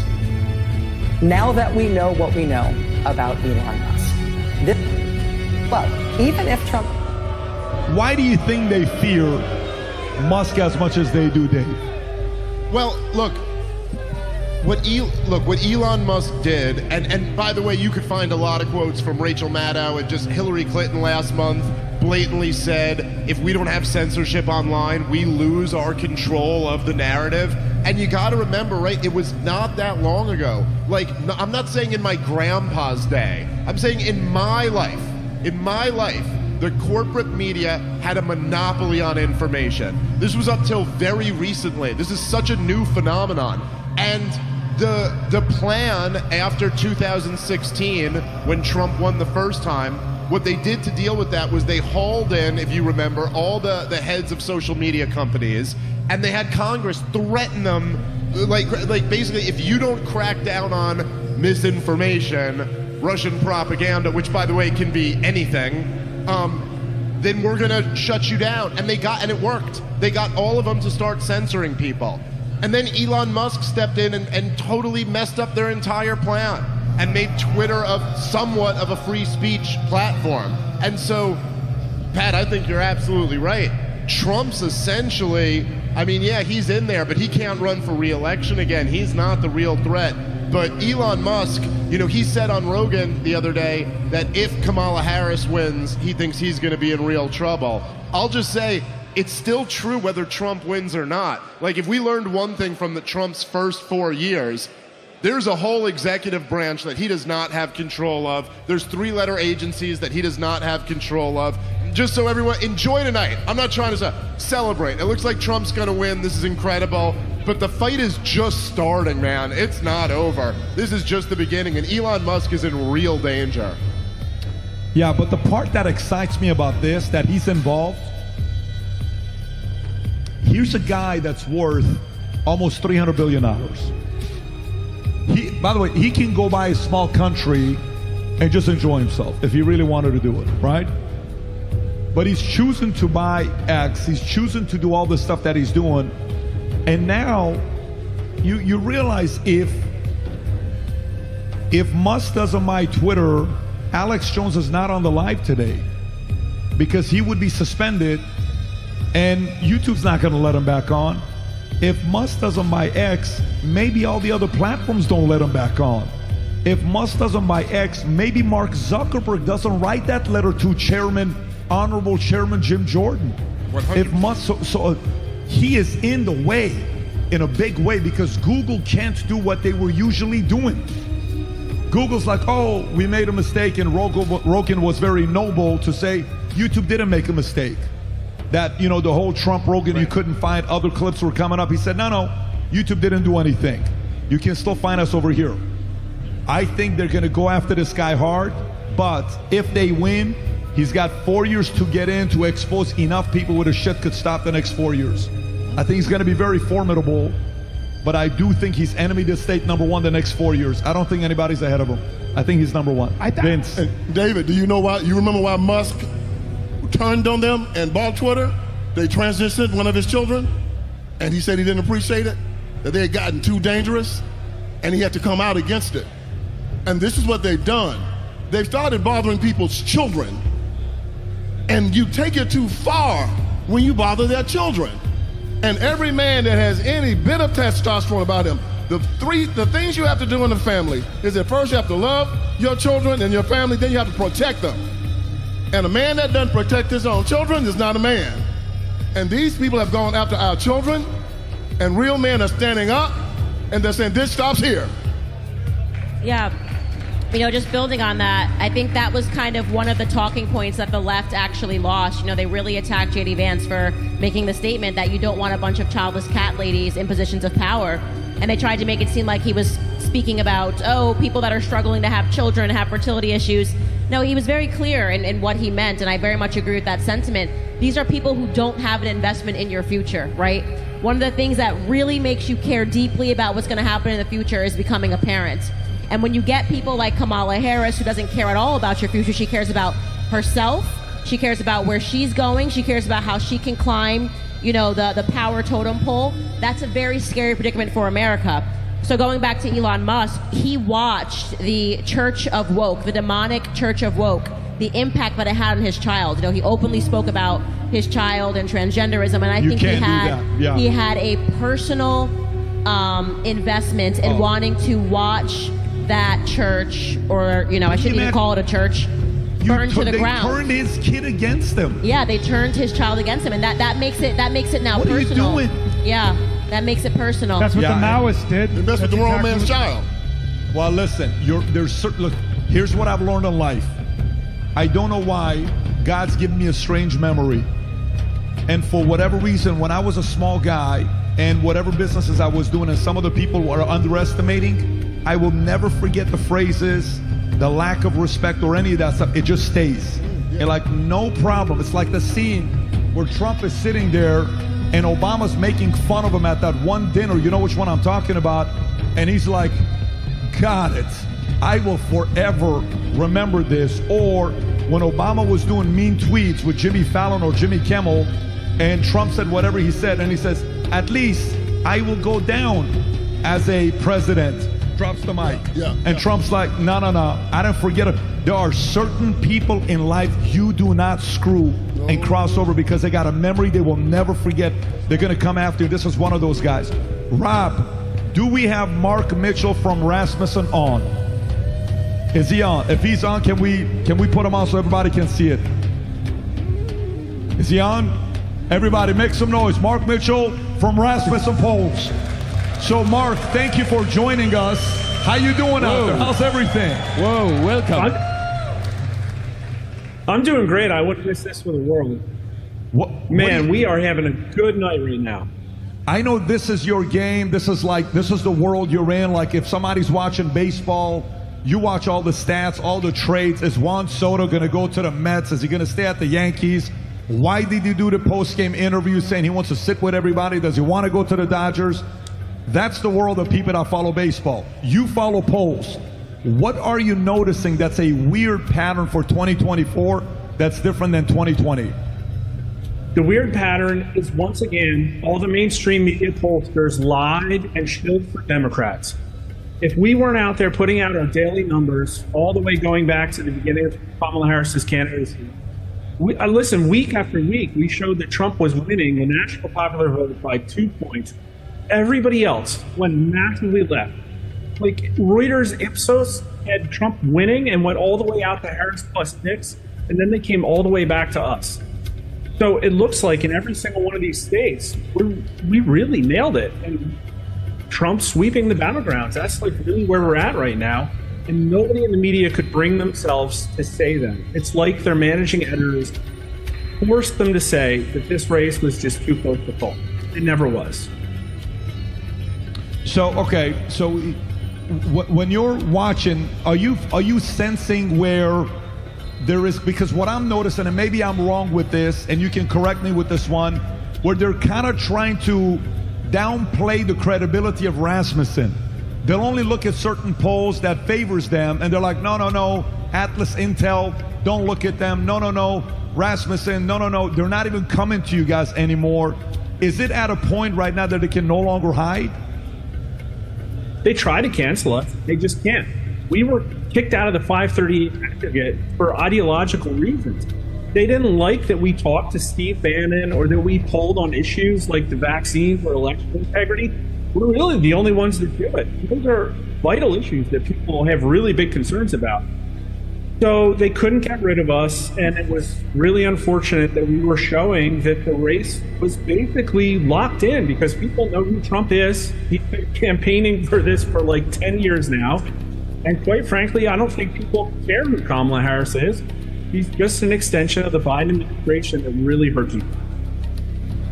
So we just saw one of the polls from New York Times saying if it goes the way it's going, Trump's going to win 299. Where do you have it? I think he's going to sweep the Rust Belt. I think that he's going to win Arizona and Nevada because that's what my poll said. And I think we're looking at 312 right now, to be honest with you. And I honestly think that she should look around and say she's not going to get enough votes to get over the hump. 87% of Pennsylvania fans, 78% of Wisconsin.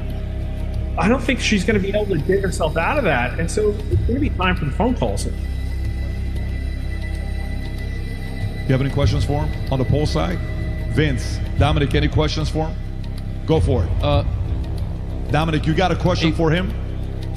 No. The question is, how would you react on, because I just checked the Twitter, and there is, I think, very important tweet. Let me quote it. This is from Cardi B, and she tweeted, "We need a Hail Mary." That's her tweet. What's your comment? Cardi B said we need a Hail Mary? Yes. I responded to her. I wouldn't laugh on that. I didn't know she's Catholic. Cardi B I didn't know she's Catholic, but I think they know. I think they know. Cardi B, and then we've got another one. Has anyone checked on Stephen King? He hasn't posted in 7 hours.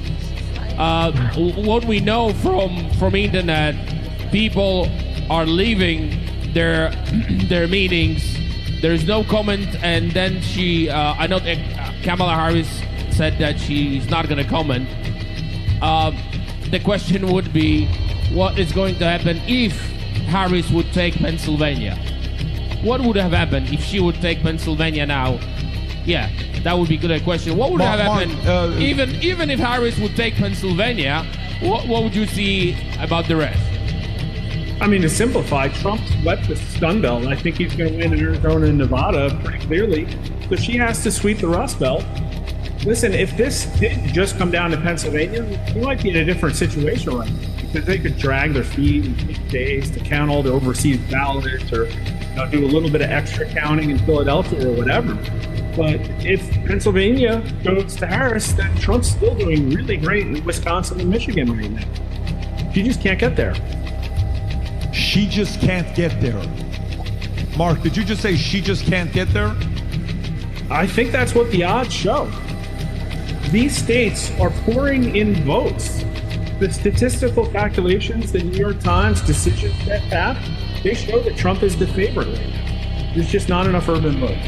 So let me ask you, I'm on your Twitter account right now. At what point do you feel comfortable calling the night?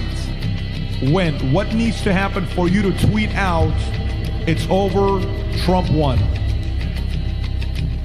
I think I would tweet that now. I think the betting market determined that a half an hour ago. And listen, the betting markets can be manipulated, but you're not going to manipulate the betting markets with 2 hours to go. You're giving your money away. So the statistical calculations, New York Times, decision status, the betting markets have all determined that Donald Trump is winning this. She's got to come to that realization soon. Do you think we'll have do you think most of the people that are still up following this, they'll go to sleep tonight knowing who the winner is, where we will see Trump celebrating at Palm Beach Convention Center, or is this going to happen till tomorrow? That's a tough question. They have options right now, and one of them is essentially forcing Trump to say that it's his race. In my opinion, the country's really divided. We have the highest risk of a civil war than we've ever had in our polling. People think that there's going to be a violent reaction to this election, regardless of who wins. If they wanted to do the right thing, to de-escalate, to turn back the accelerationist mindset they have, they should make the call, because I just don't think they're going to get there without magically coming up with hundreds of thousands of them. So can you give us a split, like 80-20 we'll know tonight, 60-40 we'll know tonight, 50-50? Where are you at? You're in the percentage business. Can you give us a percentage? I think I already know. What was that? I think I already know. I think Trump won. Okay. Is there... Yeah. Did you say Trump won? I think that's what the numbers said. Wait, we need Mark, a miracle. Mark, did you just say Trump won? I believe so, yeah. Yes, that's what he said. And you are the first one, Patrick, to announce it. I mean, statistically, we love statistics from now on. Now, let me ask you this. For some people that are skeptical, in 2020, how did you report who won at a time like this? Did you say Biden won? Where were you at in 2020 at this time? In 2020, the average of our national popular vote polling showed that Biden was up roughly 6 points. Our final call was Biden +1, but in every single one of the swing states, we had Biden winning big. To be honest, it was quite a fluke that Trump got as close as he did in all the swing states. And then the issue is that we all saw what happened. Trump miraculously outperformed the polling because there was a massive left-wing polling miss, even in our own polling, and yet Donald Trump lost by 0.03% of the battleground votes. Mark, thank you for joining us. We appreciate you for your efforts. efforts. Thank you so much. What you do Thank is you very very much. important. Much respect to you. Thanks. Happy to be here. Have a good job. night. Good Wow. job. Thank you. Can you, by the way, let me explain to you guys how his business works. You can say Trump won. Pundits can say Trump won. Podcasters can say Trump won. He can't say that. His entire business model is in how accurate he's going to be when he says somebody won. Do you understand what just happened right there? He can't get away with saying something like that. Well, for him to say something like that, how you feeling with what he just said? You know, it's funny as you talk to him, the thing that I'm thinking is that, look, and obviously it's looking very good for Donald Trump right now. If he's right and Donald Trump cracks 300, And he's got more than what did he say? He said 312 or something like that, electoral votes. I mean, then the other thing we got to look at here is how bad all the polls were again. They got this thing completely wrong. I mean, look, I think all of us have probably felt this way for about the last month. Correct me if I'm wrong, but Pat, Candace, I'm sure you guys agree with me on this, where I say everything you could tangibly measure this election by, like everything you see and feel and observe, it looked like Trump was running away with it. He had moved the culture toward him, all the big events, all the big rallies, all the big shows, and yet every goddamn pollster in this country said this was the closest election in my lifetime. It's what all of them said. And if he does crack, I mean, if he's already got this thing pretty much wrapped up, it's not even 12:30 yet, and they're saying he could crack 300 electoral votes, then this is a blowout, man. This was not a close election at all. This was exactly what it felt like, a Trump blowout. And the Polish TV, Republika TV is in convention center. They just tweeted that Trump will give victory speech within an hour. Oh! They just announced it now. By the way, so Polish TV, Republika TV. We just had a friend that drove up from Mar-a-Lago to come and give us an update and then head back up there again. Is Emily Austin here? Sam, do we have Emily Austin here? Make some noise. Can we get Emily Austin up on the stage, please? Where are you? All right, so this is now Emily. How you doing, Emily? How are you? If you don't mind giving... Emily, how are things looking at Mar-a-Lago? You just came from there. What's the energy like? Yes, I'm going to head back shortly.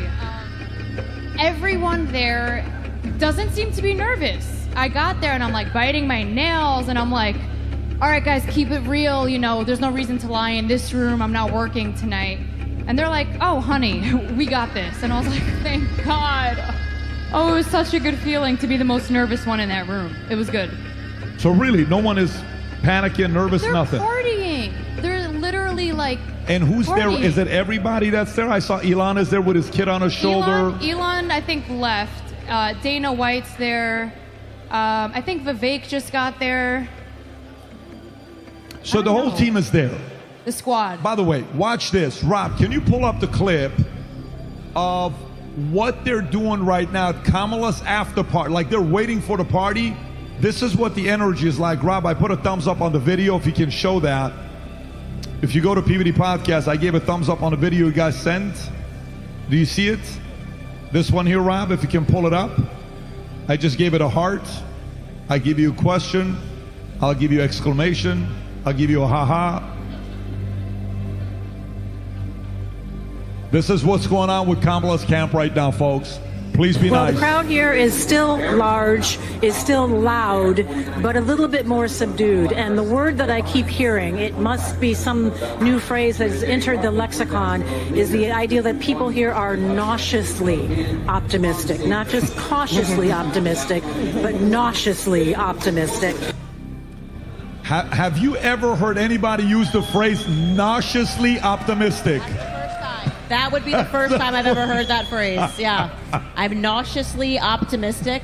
I mean, what? Absolutely not. Subdued, but nauseously optimistic. I don't think that is reality. I think I'm disgustingly optimistic with Trump. You're what? I'm disgustingly optimistic with Trump. Disgusted. Do you know how amazing it is to be alive during this time? I remember watching Gone with the Wind when they burned Atlanta and Rhett Butler told Scarlett, remember this night, this is the night that the Old South died. We're watching the death of a evil institution in real time. And it's because the American people stood up and said, no more of this. They took it too far, like they always do. They finally took it too far. And the people stood up and put a stop to it. And to say that we were a part of it, to say that we were part of that group that stood up and said, no more, and that all of you, all of us were part of it. It is a beautiful thing. And I'm glad tonight to be here with my friends. It's good to be here. Yeah, like it's cool that Trump's gonna win, but it is so awesome that she's gonna lose. I mean, it's just so great. It's just like listen. This was always it's reminded me of 2016 again, and the best part of Donald Trump is just watching all of the worst people in this country lose, man. And I know some people will say, like, hey, that's not a good reason to support someone just because you hate the other side. And actually, yes, it fucking is a great reason to support somebody. Because have you seen the other side? They're the worst human beings in the world. And goddamn, do they deserve it. The best clip ever, I promise you, I airplayed it to my TV the last 48 hours, is that liberal in 2016 with the beanie and the yellow jacket screaming. Do you guys know what I'm talking about? Yeah. No! We need that again. We need that one more time. It just feels too good. Let me ask you a question, though. Let me ask all of you guys a question. 2016 was very different. Yeah. It was, you bet $800 to win $100 with Hillary Clinton 24 hours prior to that. I mean, they were convinced she's going to be a president. Do you remember, by the way, Twitter has probably a history of top 10 worst tweets of all time. Do you guys know what could compete for the #1 worst tweet of all time? Tell us, Dave. Happy birthday to this future president. Do you guys know what this is? Hillary Clinton tweets a picture of her as a kid saying happy birthday to the future president. Yeah, it's an astounding level of arrogance. Astounding level of arrogance. Yeah. But by the way, nauseously optimistic. Nauseously optimistic. By the way, don't get it twisted, folks. Don't get it twisted. Many of us thought Hillary was going to win. And by the way, I'm not saying everybody, I'm saying many, right? And even, I may be wrong, but when Trump walked up on stage after they won, do you remember Trump's face when he looked at his family? He's like, shit, I guess we're freaking presidents. I can only imagine when he's looking at Melania saying, babe, I think you're the first lady. Seriously? I think we won. I don't think 2024 is 2016. Wait. There's just so much happening here. Can we just focus on this for a second? First and foremost, just wishing yourself a happy birthday in general is amazing. Why would you do that? And then but this was the general attitude that they have. Like, I remember also the night before, rather than going out and meeting voters, she threw a Beyonce and Jay-Z concert, Chance the Rapper. I mean, they brought everybody out. And I remember Jay-Z introducing her. He said, I would like to introduce to you the next president of the United. I mean, they were just so convinced that she had won in the most incredible way. But you rarely see this level of arrogance. To tweet to yourself happy birthday and just basically saying like you're going to be the president. And that's why I do think she did suffer some form of a psychotic break after the election, and she hasn't come back from it. She really hasn't, because they had convinced her, she had convinced herself, she had accepted the result that she had won before people even went to the polls, to find out that she didn't to Donald Trump. I really don't think she's ever... That is tough. It's really tough. That is very tough. And by the way, you know this Al Smith dinner, which you have to love the dinner because it's comedy, the shots they take, where he says, you know, Hillary bumped into me earlier. She said, pardon me. And he says, what? I'll think about it after I become the president, right?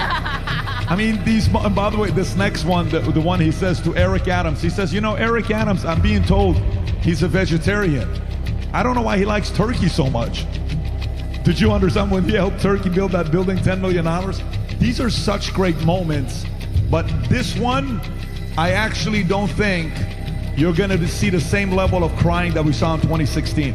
I think this one, deep down inside, they know something's going on. They have a terrible candidate. They've been trying to fake it. They'll cry a little bit, but you're not going to see the greatest highlight reel of all time from 2016. My opinion, you could say I'm wrong, but I just think it's going to be a different highlight reel. Dominic? It is true. You cannot compare the Clintons because I see them as a couple or as a clan with Kamala Harris. You cannot compare them in any way. She was terrible. Like even Democrats were so unhappy. Biden said after they get rid of him, he said if she can compete, if she can win, I can win. I mean, I say that too. I'm Yeah. not even 35 and I feel like I could win over Kamala. it's not about the age because she's so. I can say that she's so stupid. I mean, come on. I tweeted this I morning. mean, she's really is. When I heard Mr. Trump when he says Unqualified. the low IQ and this, even if she's not stupid, the way she behaved, the arguments she was using were so primitive. You cannot build the future of the nation on death. That's what I said in the beginning. Exactly. If you want a future for your country, you cannot talk about death of the children, about killing of the children. You cannot talk and be obsessed about abortion. You cannot. This is how they end up talking about abortion, talking about transgender, about children being, indoctrinated about transition and they are they were about to destroy this nation's future, and thank God it seems like Mr. Trump is the next president of the United States. I hope it will happen. Let's wait. Amen. But it looks like this nation was saved again, and Mr. Trump was saved, and that was God's intervention. I do believe, because if you would not believe that God intervened in this moment, what moments would be the God's intervention? Very good point. By the way, I want to show you guys, Rob, if you can go back to that picture you had up. Look at his powerhouse table. Look at this. Dana White, he's the absolute One has best. access to a few thousand of the toughest fighters in the world. The other guy's got access to $300 billion. And the other one's got access to the world paying attention to him. All at the same table. That's a power photo. That's for a sure. powerful table right there. By the way, report just came in. If you can show this, Fox just said this. Republicans officially gained Senate. Woo! Woo!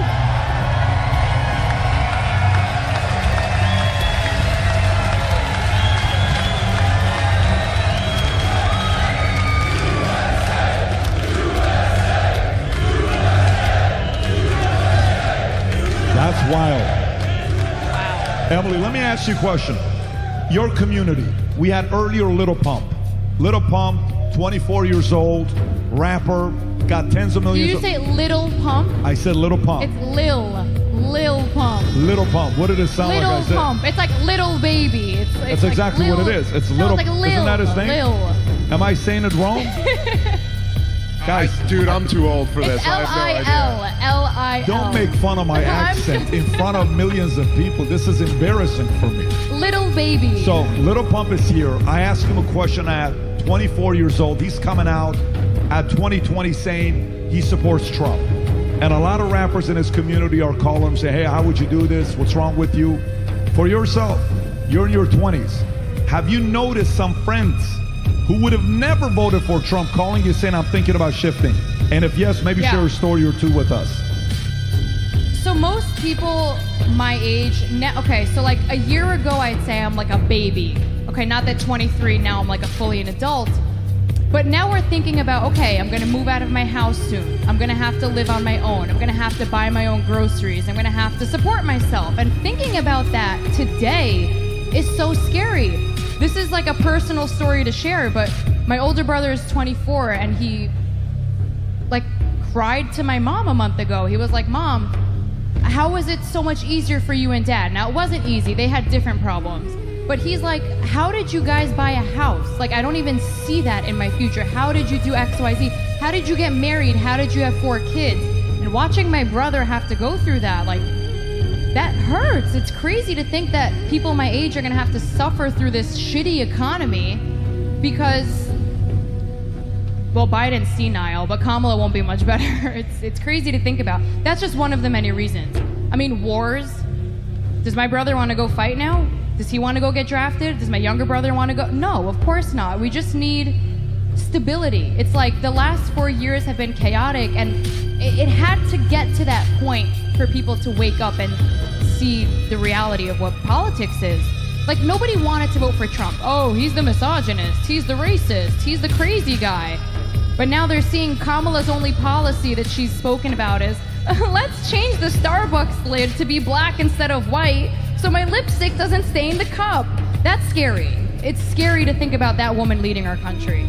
But by the way, you know, as simple as that sounds, with your brother coming up to you, is Vinny somewhere in here? Do we lose? Is Vinny with us or no? Vinny's probably wherever Vinny's at, people are having a blast being around him. We talked with Vinny about buying a house, right? And Tom and I, or Jen and I, will be out having dinner and we're looking at something. So we're like, how do you buy a house today with a $75,000 salary? And How the do you do mortgage it? rates are skyrocketing. How do you do that? Right. And $75,000, if I'm buying a $600,000 house, $500,000 house, $75,000, it used to be 4 years ago, you needed $75,000 to buy a house in America. Today you have to make $120,000. Who the hell has gotten a 60% raise in the last 4 years? How many There's people? Vinny. Hi. Vinny, how you doing, Vinny? We just want to say we miss you. Can everybody say we love you, Vinny? We love you, Vinny. We're here for you, Vinny. But it's a real, like, having kids. We used to say, to have a kid from 0 to 18 costs $245,000. Wow. You know, right now, to have a kid from 0 to 18 costs you nearly $400,000. So if you have 3 kids, that's $1.2 million over 18 years. I think it cost me that much this month. How old's your kid? I got 2 of them, and they're expensive. Listen, I mean, obviously, I will say this, right? Obviously, the price inflation has been a huge, huge issue. By the way, might not be the most popular thing to say in this room right now, but it's also a lot Donald Trump's fault. Just saying. He was for the lockdowns and printing $6 trillion in 2020. Yeah, sorry, it sucks, but you don't have a counter argument. It's true. Turns out if you shut down the economy and just print tons of money, it results in price inflation. But Biden certainly kept it going. I gotta say, here's another angle that I don't think any of us have talked about tonight, and I do find this to be very interesting. And I don't know if I have my thoughts completely flushed out on it, but the young left-wingers, the 20-something-year-olds, are not the shock troops for the regime that they were in 2016. Like, I don't know, Donald Trump spoke at Madison Square Garden, and there were like 100 people protesting. If he had spoken in 2016 at Madison Square Garden, there would have been massive protests with, you know, fights outside and this whole, and I do think a big part of it is that the young left-wingers have spent this whole year protesting the war in Gaza.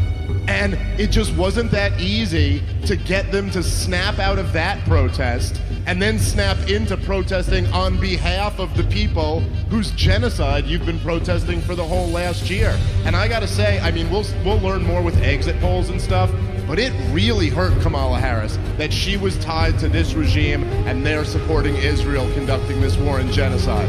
This war that is viewed as a genocide by the majority of Democratic voters. That's a very tough square to circle. I'm voting for Trump because he supports Israel, so let's go. Woo! Well, also, it was binary when Trump was president. There was more peace over there now than it is now. I mean, yeah, they are listen, really... by the way, I'm not, obviously I disagree with you with your position on Israel, but I'm just saying, forget the fact that you have one opinion on Israel. He's saying why and I people have a didn't different. vote for Kamala. I'm saying, in terms of analysis of this situation, I think it really hurt Kamala Harris, like that her administration was tied to this, and I'm saying, I think the young left-wingers, it's much more difficult to get them like outraged about Donald Trump when they've spent a year protesting what they view as a genocide. And by the way, they're right more than you are. Just kidding. No, I mean, I'm not kidding, but just thought it was funny. No, it's just the fact that when Trump was there, it was more peaceful. It was never really peaceful, but it was just more peaceful. Tens of thousands of people weren't dying, and he says he'll stop the carnage on both sides. And I think that's why both sides kind of want him in there. At least he'll stop the killing, and hopefully, if that happens, we can find some type of settlement, some type of deal to stop this in perpetuity. Hopefully. Listen, amen. It turns out peace is more popular than war. Yeah. Who would have guessed? Yes. Yeah. Peace, and he's a strong man, and most people are afraid Dave, what did you just say? You said more popular? I didn't hear. He said peace is more popular than war, and I agree. I think like that's why I was saying it really came down to the fact that who do you think is going to preserve peace? It is interesting. Like growing up, when I was on the left, I think up until very recently, we all perceived the Democrats as being the peace party, like the party that was anti-war. And magically now it's very clearly the Republican side that's more, I would say more anti-war more than the Democrats. I mean, when Trump was in office for 4 years, we had peace. And they kept saying, oh, we're going to go to World War III. He's got the button on his desk. And, oh, my God, how could he say that? We're going to go to war with North Korea. And then everything was good, and he was bringing the troops home. I mean, the second they got into office, it's just been mayhem overseas, right? Ukraine, I mean, oh, we've got to support this, we've got to support that. I think overall, it is an issue that matters. Look, I live in Tennessee. You go around, you speak to people that they just don't care about what's happening overseas, okay? They care about gas. They want to be allowed to finally actually be America first, to stop telling us that we have to prioritize every other effing nation except for America. I mean, that's the number one issue that people care about. Like, let's fix the things that are happening at home before we go overseas and try to fix everybody else's issues. By the way, you know what is crazy, though? I mean, I'll put this question back on you guys. Folks, just a quick update. I just got a text right now that President Trump is on his way to Palm Beach Convention Center. That's good news. He's leaving Mar-a-Lago, which means he said, we were with him last week, he said the only way he goes to Palm Beach is if it's for victory. Yep, he said that. So that's the part. He's on his way there. Here's the question. Will Kamala Harris pull the Hillary Clinton? Remember, Hillary Clinton didn't concede, and I don't know what she did. She faked a headache or something. I don't know what she did. Will Kamala Harris concede tonight if Trump gives a victory speech? I will say I don't think Kamala Harris has quite what Hillary Clinton had. Like when we were just showing that tweet, she hasn't for decades thought that this was her destiny to be president. She just got subbed in a few months ago. For all I don't know, she might be relieved, honestly. She was not up to the job at all.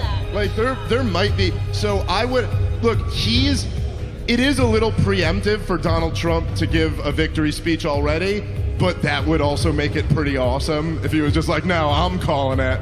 I'm president again. It would be a very Trumpian thing to do. But look, I got a question, and maybe y'all would know the answer. Who's been running the government? Because we know Joe Biden's crazy. We know that. And we know Kamala Harris, she ain't got good sense. Who's been driving the ship? Who's been flying the plane? By the way, Barack isn't Obama. It's the biggest indictment of Kamala Harris that we all know Joe Biden isn't running the government, and not one person suspects that she is.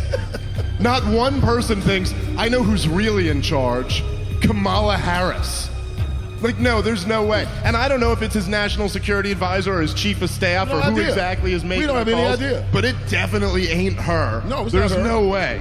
It's not her and it's not Joe. I mean, she just altogether just wasn't a strong candidate. I mean, whatever you want to say about Hillary Clinton, and there's plenty, and we should say it all, it is true that she was a stronger candidate. You know what I mean? Hillary Clinton is actually smart. She can talk about the policy. She can talk about the issues. She had been in the White House already for 8 years and was not just like a shrinking violet when she was in the White House. So she was a strong contender, and arrogant, but actually a strong contender in terms of being the first female president. I mean, to go from running her to then running Kamala, at a certain level, Hillary Clinton was angry. She must have been a little bit angry at the prospect of I'm not going to be that little future president little girl, happy birthday, and was going to be like Kamala Harris, who has done literally nothing except perhaps sleep with the correct people in life. And that's putting it very mildly. I'm going to keep it mild. But that's it. That is the reality. And to hear Judge Joe Brown really talk about her ascension into politics, and by the way, this was not a Trump talking point. This was something the media was going, oh, they're saying things about her because she's a woman. This is misogyny. This was a San Francisco, if you read the newspapers when she was in office in California, when she was coming up with Willie Brown, they were saying that she's not qualified. They were saying that this was about her being someone's mistress, and then they tried to completely bury that history. She just has never been qualified. She couldn't forget president. She was not qualified to be the attorney general. So it was quite audacious of them to just go, well, we're just going to run her anyways. By the way, I firmly believe if there was a primary, she would have lost to Josh Shapiro, she would have lost to Pritzker, she would have lost to Newsom, and she would have lost to Whitmer. And rightfully so, by the way. And rightfully so. because They're that's all the more system. qualified than she is. Absolutely. By the way, I watch Josh Shapiro, and I say, you know what? He's a guy that's very formidable, respectful. I like how. Now, doesn't mean you have to agree with him on his policies, but I actually like the way Josh carries himself. Yeah. If he would have even chosen him as a VP, she would have a better shot than. By the way, we have to say, I mean, seriously, some of the best content created the last few months. Let's not forget, we got to give some love to one person that I don't think we're giving enough respect to. Tim Waltz gave us some of the best content the last few months. I forgot about him. We have had such great commentary to respond to. The Madden game that started and finished 0-0. The comments he made the other day calling Elon Musk that gay guy. He called Elon Musk that gay guy. Who calls Elon Musk that gay guy? The guy's got 11 kids. Loading the gun, I think, was a very crucial moment for a lot of Republican voters when he was just loading the shotgun. And by loading the shotgun, I mean not loading Couldn't the pull it shotgun off. at all. No, that was pretty embarrassing. Tom, Brandon, Amy, do you guys want to give that update? I just texted you. Are we ready for that? Do you have an update for that? The audience is losing their shit right now. I just got a message that. Yes.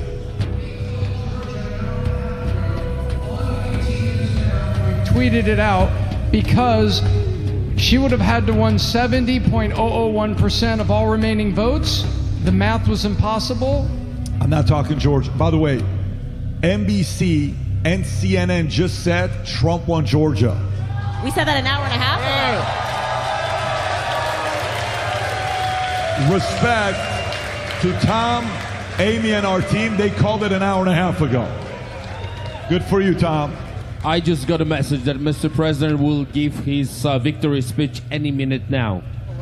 Just got a message. Trump could give his victory speech any minute now. Yes. Well, we got to be ready for that. If that happens, we'll turn over to that in a minute. He's probably very close to the convention center. Dude, and this is the most Trump It's the thing Trumpiest ever. thing ever. I'm very sorry. Everybody, go I'm to very sleep. sorry. It's That's what they say. They are there, and he's gonna give this speech any minute now. That's what they says. I love him. Pat, you made a just getting at, which I don't think we've really talked about. So, it's funny because Trump is the most interesting and transformational political figure in modern American history. And so there's so much to say about him. But so much of this race just comes down to conventional politics thing.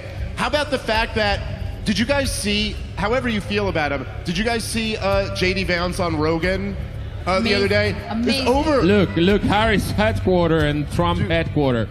See the difference. Oh, yeah, there you go. But over 3 hours, the dude is super smart, very impressive, however you feel about him. She picked a VP who added nothing to her campaign. And he picked like a strong VP who could actually help him and could go on Sunday news shows and make good arguments. I mean, it's just, if you just look at it on paper, you'd go, dude, they pulled Joe Biden out way too late in the game. They stuck in the worst candidate for her. Then they went on like a 2-month gaslighting tour where they just tried to convince everybody that she was Barack Obama in 2007 or something like that. It was all just so ridiculous. It was very crazy. But going back to Tim Walz, because I did forget about him, I never really understood that VP pick. So does anybody have any ideas about why Tim Walz Here's was ever essentially even... my idiocracy theory on it, which isn't very interesting. Barack Obama was such a narcissist that he had to pick the dullard Joe Biden to be his VP because he didn't want anyone who would outshine him. Joe Biden is so insecure because even before he went senile, he was never very bright. And so he picked Kamala Harris, someone who could give him identity points, but wouldn't outshine him. And then Kamala Harris is so insecure that she had to pick someone who wouldn't outshine her. And now we've gotten to like 13 levels of stupid from where we started from. The guy's name is Tampon Tim. Yeah, I mean, nickname Tampon Tim. Class A pervert. You could get. I mean, I think that's basically it. But he's a real weird guy, that Walz. Man. We're going to find out weird stuff about him in the future. He thinks men can have babies. He thinks boys need tampons. He thinks men can menstruate and lactate. Guy's crazy. But he matches. The Democratic Party up in Washington, D.C. now looks like the bar scene from Star Wars. A bunch of weirdos. Have you seen that Rachel Levine? Yeah, walking around, the dude in the dress. Ugly dude in the dress. And all of them just walking around, all of them crazy. The thing that I found out, because I worked in a prison for a while, is that crazy people don't know they're crazy. And they surround themselves with other crazy people. And that's what the Democratic Party has done. They built a business model where the craziest people in the world rise to the top. And when you go to Washington, D.C., and you walk around the Oval Office and the White House, everybody in there's a freak. Breaking and news. insane. Breaking news. Kind of like a big breaking news. Guys, brace for impact. You want to hear this. Go ahead, Rob.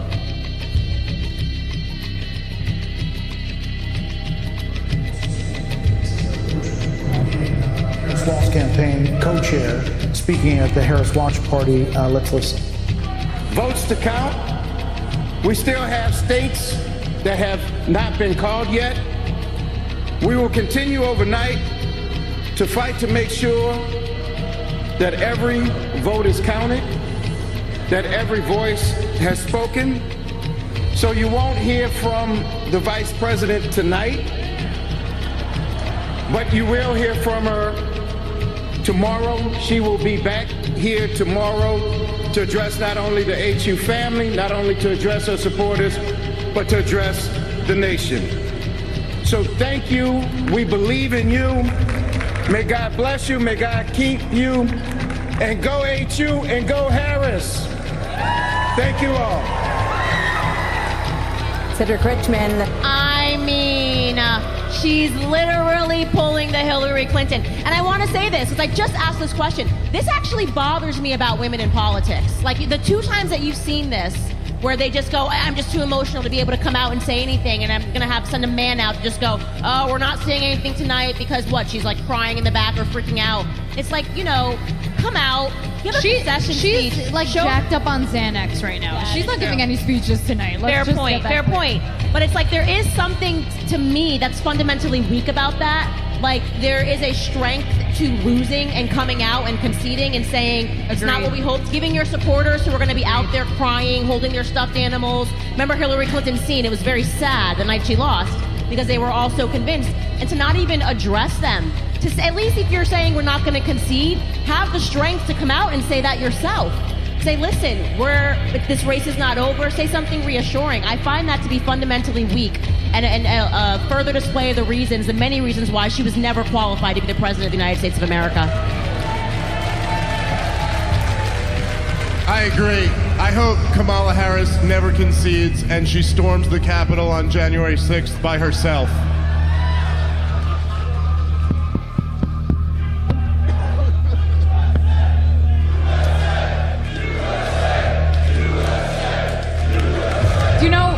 Something that I feel like wasn't brought up enough during her run on the media side, and Candace, I actually want to hear your opinion on this. I don't believe, this goes back to foreign policy.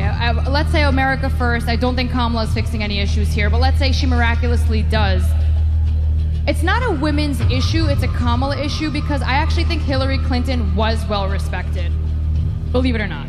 But do you think any foreign leader will look at Kamala and be like, ooh, maybe we should listen to this girl. Maybe she should have a seat at the table. Do you think Putin's going to respect her? She, Hamas, Hezbollah, anyone?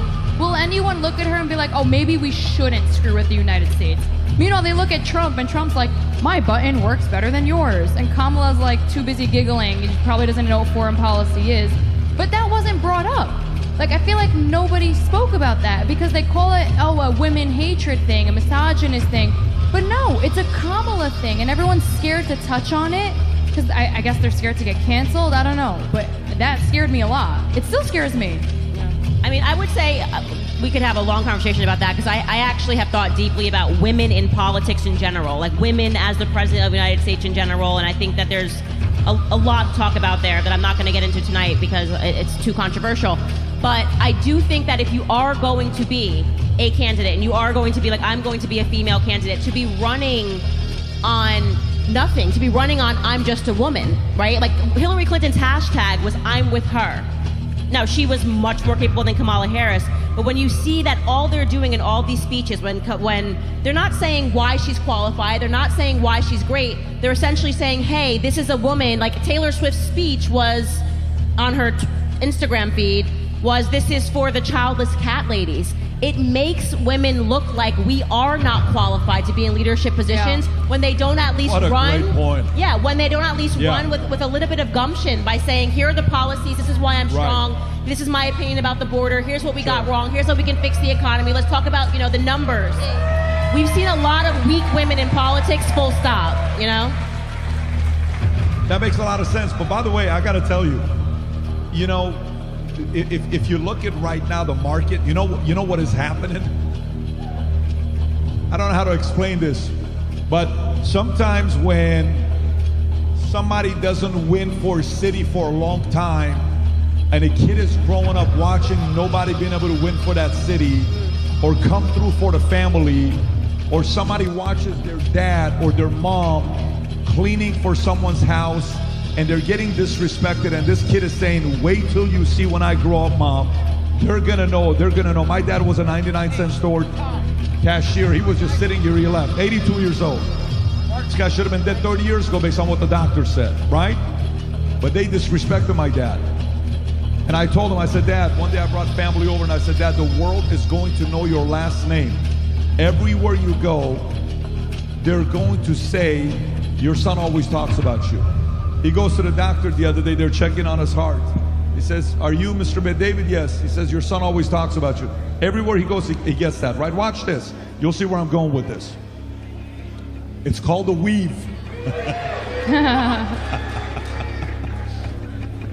Guys, there's been 2 massive failures of women running for president. There are ladies right now saying, you know what? I'm going to do it the right way. Yeah. 2028, 2032, 2036, 2040, I don't know. I'm just saying, I think someone's going to come out and do something. But by the way, I've spoken to you about this. This is why I think Megan, I think some of the ladies right now that are getting loud and they're kind of pushing and challenging and talking about family, kids, the messaging that they're giving, respecting the husband, respecting the man, I think there's a major opening for an opportunity. I don't know if it's going to be 2028, 2032, or 36 or 40. 2035. I'm thinking about it. But I do think there's an opening for it. It's got to be someone that's fully pissed off, saying, stop embarrassing us so much. I'm going to do it the right way. And I think there's millions of kids that are waiting for this. Some of them are adults. Yes. It has to be truth. It has to be, I don't want to say a masculine woman, but women genetically are more maternal, more caring, more empathetic. Correct. And if you're the president of the United States, you have to be a beast. You can't be overly emotional. Oh, I can't address tonight. I'm too sensitive. Oh, I'm on my period. I'm hormonal. You can't have that. You're can't 100% have right. I mean, if you think about Margaret I wasn't going to be controversial, but no, you just I went did it for you. No, but I think women have periods, but guys. Look, it is a weird thing that people have trouble being honest about this, and it's stuff that we all know. Look at Golda Meir. Look at Margaret Thatcher. These were the most masculine women And you that's could okay imagine. if it's a masculine woman. Listen, it's a masculine position. It's commander-in-chief. What are we pretending that that's not like a masculine role? Listen, when I drive my 5-year-old to her kindergarten, if a male teacher answered the door, I'd be like, what? No. Who's that guy? Get him out of here. No, but it's a bunch of women because that's who I trust to teach my little girl. Right. I don't know. And I'm not saying no woman could be the president, but yeah, that is a hurdle to overcome. That you'd have to prove that you have that kind of like masculine characteristic because I it's think not Hillary was a bit masculine, not in a bad way, in a beast way. Yes, she was. Little bit, yeah. And then she It's is not a that closet. uncommon. She is butch closet. Everyone Yeah. knows what she's up to. But the point is that is important to talk about, and I think that's one of the things that people are afraid to say because they're worried about the media and what are you saying that a woman can't. And this is one of the things actually that Dr. Jordan Peterson kind of brilliantly discussed. when that viral clip of him when he was debating that woman, and she asked the question, why are, I'm making up a number here, 90% of the CEOs all men? And he said, why would a woman want to do that? Why would you want to work 80 hours a week? Why would you want to do these things? You make it seem like this is something that's admirable, like you should want to take on this job. And the reality is I very much believe in traditional roles. I think the majority of women are good at traditionally feminine roles. Hence your point about, like, if a guy was like, I just really want to be a nanny for kids, I'm like, I don't like it. I just don't like it.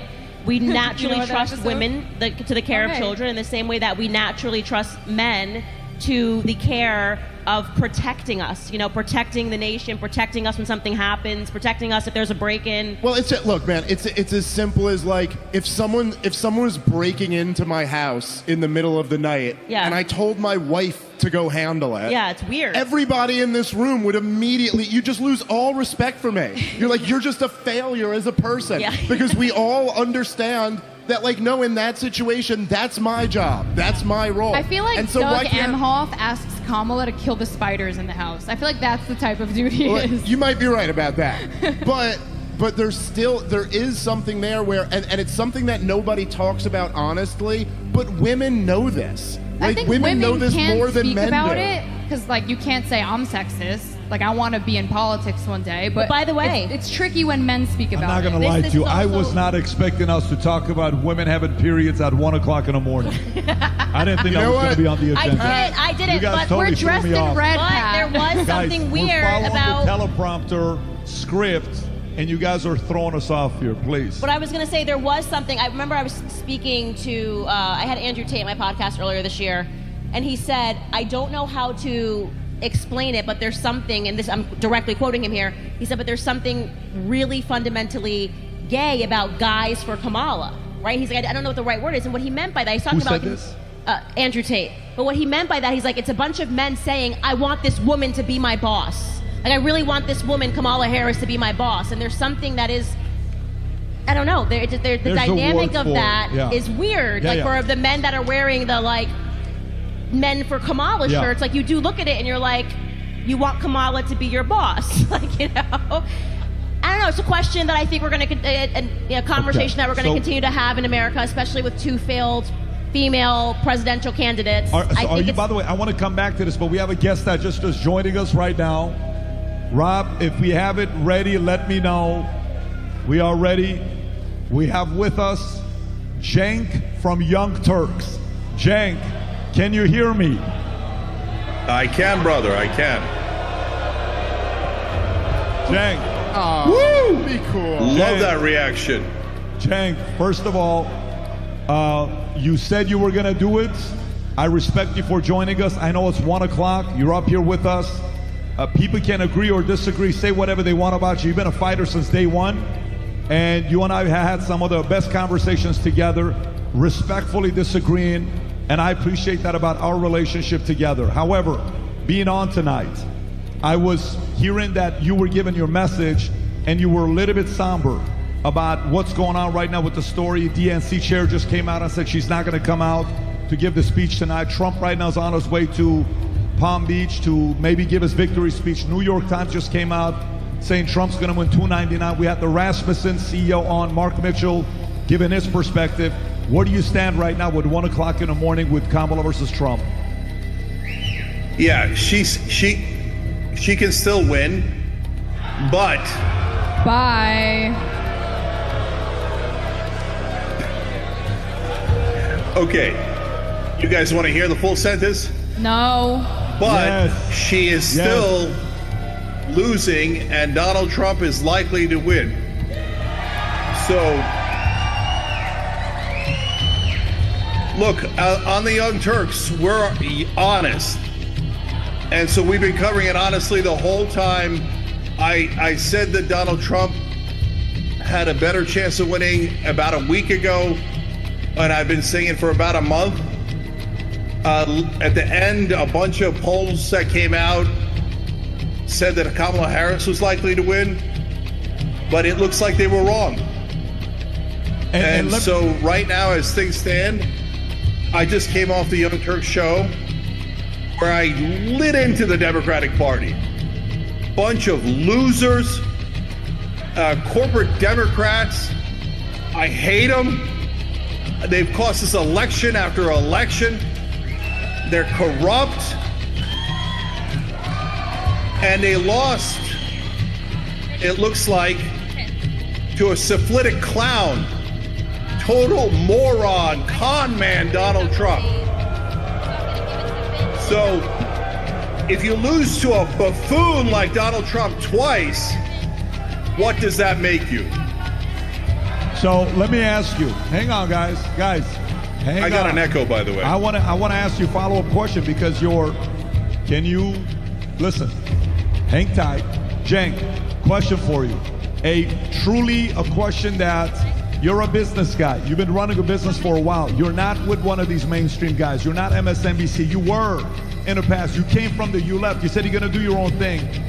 Young Turks, it has a history of doing great things, millions of subscribers on what you've been able to pull off.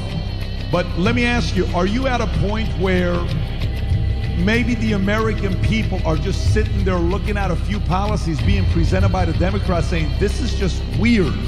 Are you at a point that you're willing to accept that some of the directions the party's gone, they're losing Democrats? Democrats are leaving the party because it just doesn't sound like the John F. Kennedy Democrats from 50, 40, 60 years ago. It's just a very weird party today. Is that where you are, or no, you just think they have bad leaders? So it depends on which side of the policy you're talking about. So if you're saying economic policies, our economic policies are super popular. So paid family leave, which most Republicans agree with. Higher wages, most Republicans agree with. Money out of politics, most Republicans agree with. But when you talk about some of the social issues, I warned some of my leftist friends, do not go too extreme. So I believe in trans rights, but saying that trans detainees should get taxpayer-funded surgeries makes no sense, and I knew that it would be deeply unpopular. But leftists sat there and said, no, we know everything, Cenk. You've been on the air 22 years, you've got 27 million subscribers, but you don't know anything. This is going to be super popular. So my leftist friends, how'd that turn out for you? So we are honest on the Young Turks. So you've got to be keeping it real. We're populists.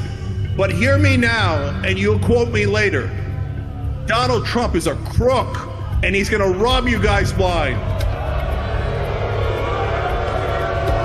Dave, let me ask one, and I'll come to you. I'll come to you guys. Cenk, we have Dominic Tarczynski here and Dave. They have a question. They'll come to you here in a minute. But let me ask you this question.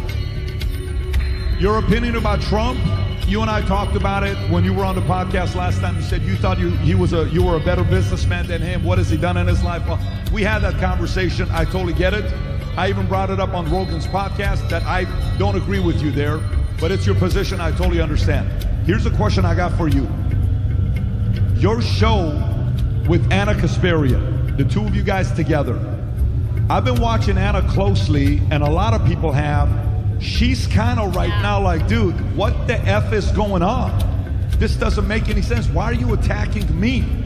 There is a major community that is thinking Ana, who went from the position she had 5 years ago, 7 years ago, some would have called her maybe a socialist, where she is kind of like right now, maybe even becoming a libertarian. I'm not saying a Republican or a conservative, but maybe a little bit of a libertarian independent. You're around her the most. You're seeing that taking place. Why do you think she is moving? How are they losing someone like Ana Kasparian, who's very talented, very capable, very formidable? Why do you think? So again, it depends on if we're talking about economic issues or social issues. So in economic issues, she still believes every single thing that she believed. On crime and homelessness, I would argue, and I have argued with her on air, that we haven't changed our position at all. What happened was the Democrats did a switcheroo in California. So we voted for a ballot measure where they didn't tell us that they would take some felonies and move them to misdemeanors. Well, if you don't put it in the ballot measure, how the hell are we supposed to know? So now California is reversing that tonight. Because you know who likes crime? No one. No one. Okay. So if you're a leftist out in California and you pretend there is no crime and we should move like domestic assault into a misdemeanor, we disagree with you, but we've always disagreed with you. So I think that it's really the Democratic politicians that are corrupt and a few leftists online that have gone too far. But when you talk about the core of the Bernie Sanders economically populist positions, they are still massively popular, and tons of conservatives agree with them. Yeah, I'd like to ask the question. Hi, Cenk. Nice to see you. It's Candace. Hi. So my question for you would just be, I think we can all agree that this is a tremendous referendum on the left, right? I mean, you brought out Taylor Swift, you brought out Beyonce, you've brought out LeBron James. You guys have used every vocabulary word available to you to explain to the American people that Trump is a dictator, he's literally Hitler. And the American people seem to be rejecting that resoundingly, right? Does that at all signal... Let me just ask you blankly, what does that signal to you as someone who I think has contributed to that rhetoric? Is it a signal to you that just all the American people support a dictator, or does it maybe make you go, maybe I'm missing something here? Yeah. Yeah, I'm not missing anything. So I've been telling the corporate Democrats, stop kissing the ass of the donors. They're not here to help us, they're here to rob us. By the way, I would tell the Republicans the same thing. I would tell you guys the same thing. Trump's donors are gonna rob you blind. So these corporate Democrats took the donor money and they ran campaigns that were not populist. That what they did was they ran campaigns that were anodyne, boring, didn't actually attack Trump on his number one problem, corruption, the fact that he's a fake populist. You know why? Because they don't even understand populism. They are the establishment. So the real problem is the establishment of the Republican Party like Mitch McConnell and the establishment of the Democratic Party like Joe Biden, Kamala Harris, and Nancy Pelosi. Okay, thank you very much. I do not have a question. I would rather have a comment as a member of the Parliament, European Parliament, who was called a fascist, Islamophobe. I was called all these names. And I'm happy that we have this moment of silence now, because I would like to remind you, these people are lecturing us about unity.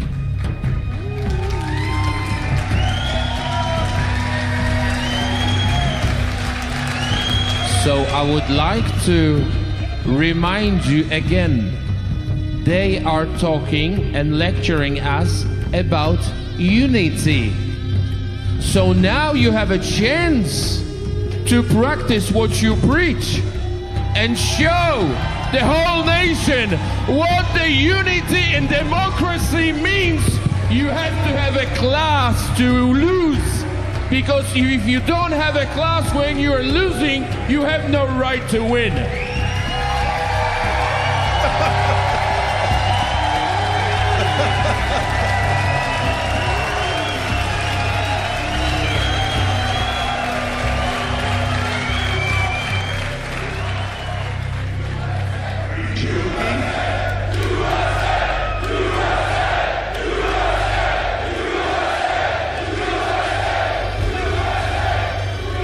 Cenk, go for it. Go ahead, Cenk.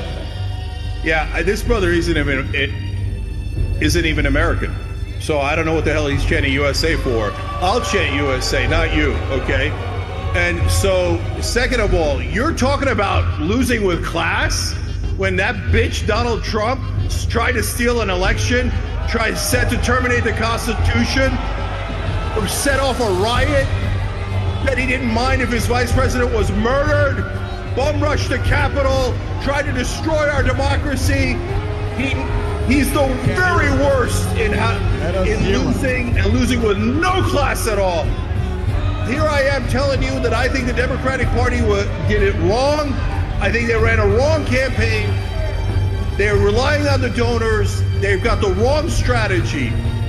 So we are honest about what goes wrong in the Democratic Party and what goes in the Republican Party. Are you guys honest about the fact that Donald Trump tried to steal an election? He's got no class at all. Patrick, if I may, just one sentence. Cenk, go for it. Okay. Dominic. Guys, if I can ask you for another moment of silence. Who the hell is this guy? Are you Viktor Orban's cousin? Okay. Yes, I'd like to have a conversation. I would like to answer. You asked me why I am in US now. Because I was invited and I came here with my passport.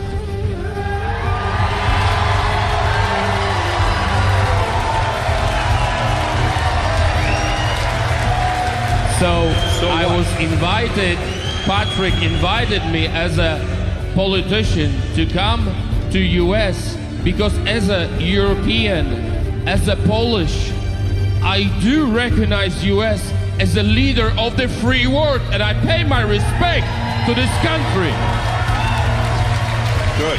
And I came here, my friend, and I came here because I used to live under communism. My country was under communism. And Reagan, with John Paul II, freed our country. And I will be always grateful to the Republicans of the United States for the freedom of Poland and Europe. And my presence here in America is my way to pay respect to those who freed the world from the communism. And that was America and John Paul II. And I do not want communism back. And Kamala is a communist.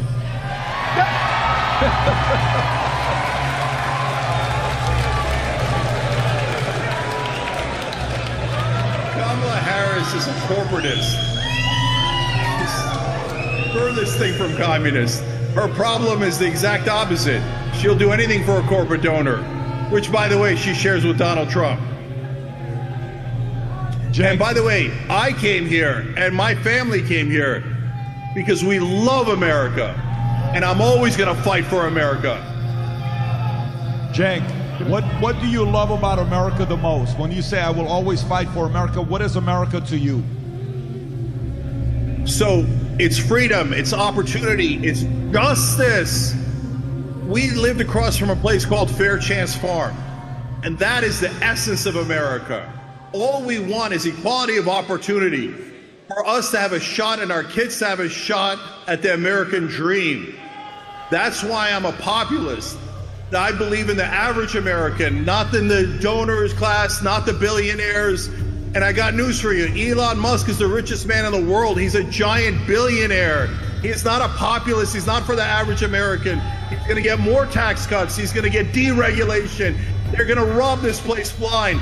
You can disagree now, but you will agree with me later. Wow. Because we've always been fair. We've always been honest. And those guys are going to do nothing but deliver for themselves and not for you. We should be delivering for the average American. Our housing prices are through the roof. Why? Because of Wall Street. Because of the private equity guys buying off all of our homes.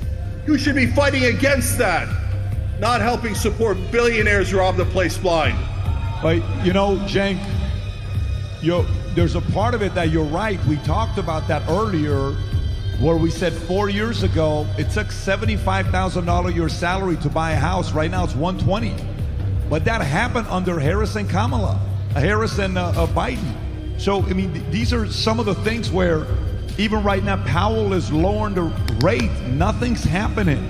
Interest rates are not dropping. So the average person is just sitting there saying, look, we gave you guys a shot. I thought he was going to be the unifier. I thought he was going to be the peace. I thought she was going to fix the border. She never once visited that place until it was too late.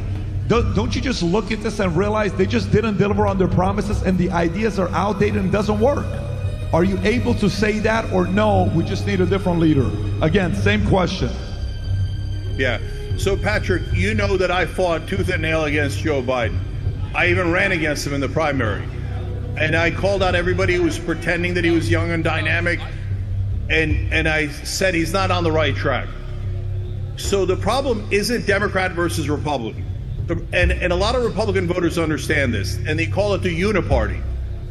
Corporate Republicans and corporate Democrats are on the same team. And I appreciate right-wing voters who realize that Mitch McConnell's a crook. And I wish Democratic voters would replace and realize that Nancy Pelosi and Joe Biden and all those guys are also crooks. So all of those establishment Republicans and Democrats have let Wall Street and the donor class rob us. And that is why we have these rules that allows private equity to buy all the homes and drive up our prices. We've got to replace them with populists, true populists. That's the key. Vince, you got to stop dropping your mic. You're scaring the crap out of people. Yeah. Cenk, Vinny, is that him? Cenk. Just want to say this. BRB, Cenk, because they just called Pennsylvania for Donald J. Trump.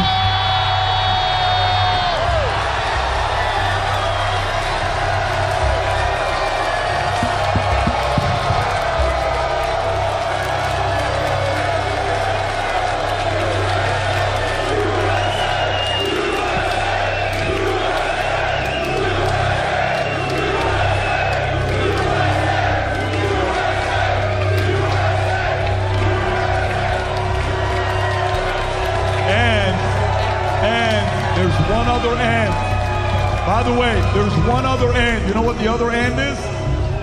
Tom just told me they also call Alaska. Tom is saying that's going to be done with. So at this point, that's it, man. Officially That's over? it. Donald Trump's It's president. over. That's a wrap. It's over. It's over. Wow. One last note, Patrick. Come on. Trump.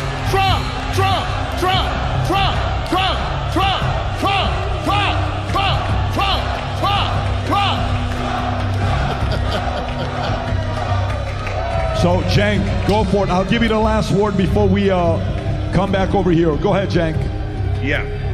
So, guys, I love that USA chant. Keep that loyalty to America, not to politicians. So I have no loyalty to any Democratic politician, and you shouldn't have one to Republican politicians. So hold Trump accountable. Please be honest. And if he does right, then I'll say it. But if he does wrong, please, for God's sake, value America more than any politician, including Donald Trump. Thank you, guys. Please turn him off. Thank you for joining us. I appreciate you, buddy. Thank you, Cenk. Thank you, Cenk. Thank you. Do you know All what right, Cenk so, forgets? by the way, listen, let me tell you. Can I tell you guys something real quick? Let me tell you one thing real quick. Watch what happened here. Just think about the list of people that were willing to come and talk here tonight. Unbelievable. Not everybody agrees. I mean, this was not a fight, but we're able to have these conversations in a place like this. This is what America's looking for. Are we able to get people to talk? And then you get to decide. I disagree, I agree, great. That's what's working right now, and I'm happy to see that take place. Tom, And also, Tom, by the are way, you guys, do you have any other update except for Pennsylvania? Go ahead, tell us what you got here. Hello? By 5 million. Look at this, Candace. Yep. Oh my God. The future looks Go ahead, Tom. We have a winner. Hello. Mike's. Mics not on. Mics are not on, guys. Testing. Tom, grab my mic. Here. Do you mind if No, we are there, and it is a mathematical impossibility at this hour for the few votes that are left in Pennsylvania, if they were won entirely, to put it back over. So this election is not done. Wisconsin is probably going tonight. It's very, very close to mathematical impossibility. Arizona, they're going to need a week to count in Maricopa County. Everything else has come in. Michigan, probably, I could flip a coin on Michigan right now, but he could win Michigan. And Nevada is probably going to be blue on the strength of all those unions. Yes. And so where we are, I think we are at 291 as the ultimate count. But right now at 270, we're done.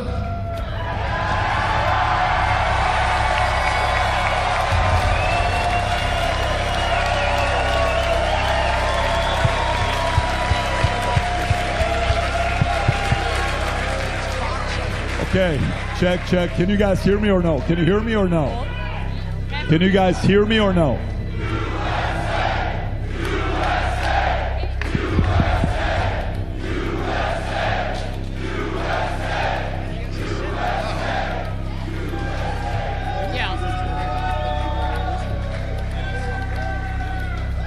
Check. Okay, Emily, what are you thinking? You know, something Cenk said, I don't know why it just hit me now. It really bothers me because he says he loves America because it's the land of opportunity and justice. But do you know what the Democrats piss me off with the most? It's their way or you're stripped of your opinion and your voice. For example, Biden said, if you don't vote for me, you're not black. So now he's denying you of your opinion, or you're not smart, or you're garbage. What Cenk is forgetting, I can't say when Donald Trump wins, he's won this already, but we voted for him. Do we not count either? I just don't understand. Democracy chose Donald Trump. So if you're the party of unity and love and peace like you claim you are, then let's unite our differences. But no, it's their way or the highway. And to me, it just calls out their own hypocrisy. And then I want to call out Vinny. He texted me something very smart.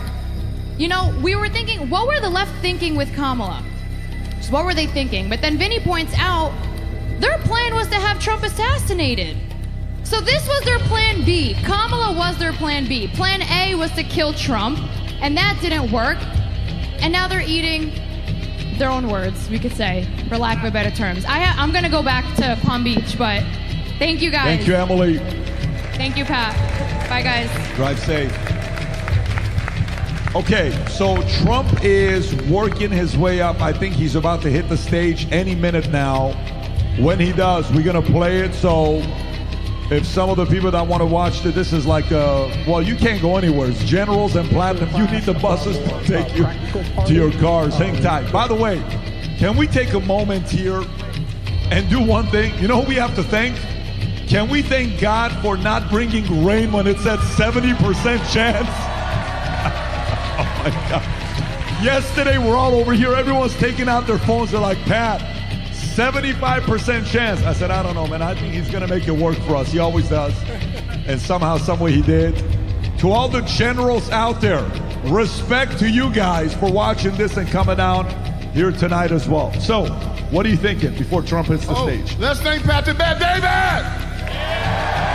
Putting this all down. Thank you. Bring it all back home, brother. Anytime. Thank you. Dominic, you were on fire there with Cenk. I think you got to go on his show and you guys got to have a nice little moment together. Some tells me, you know, we're about to see this.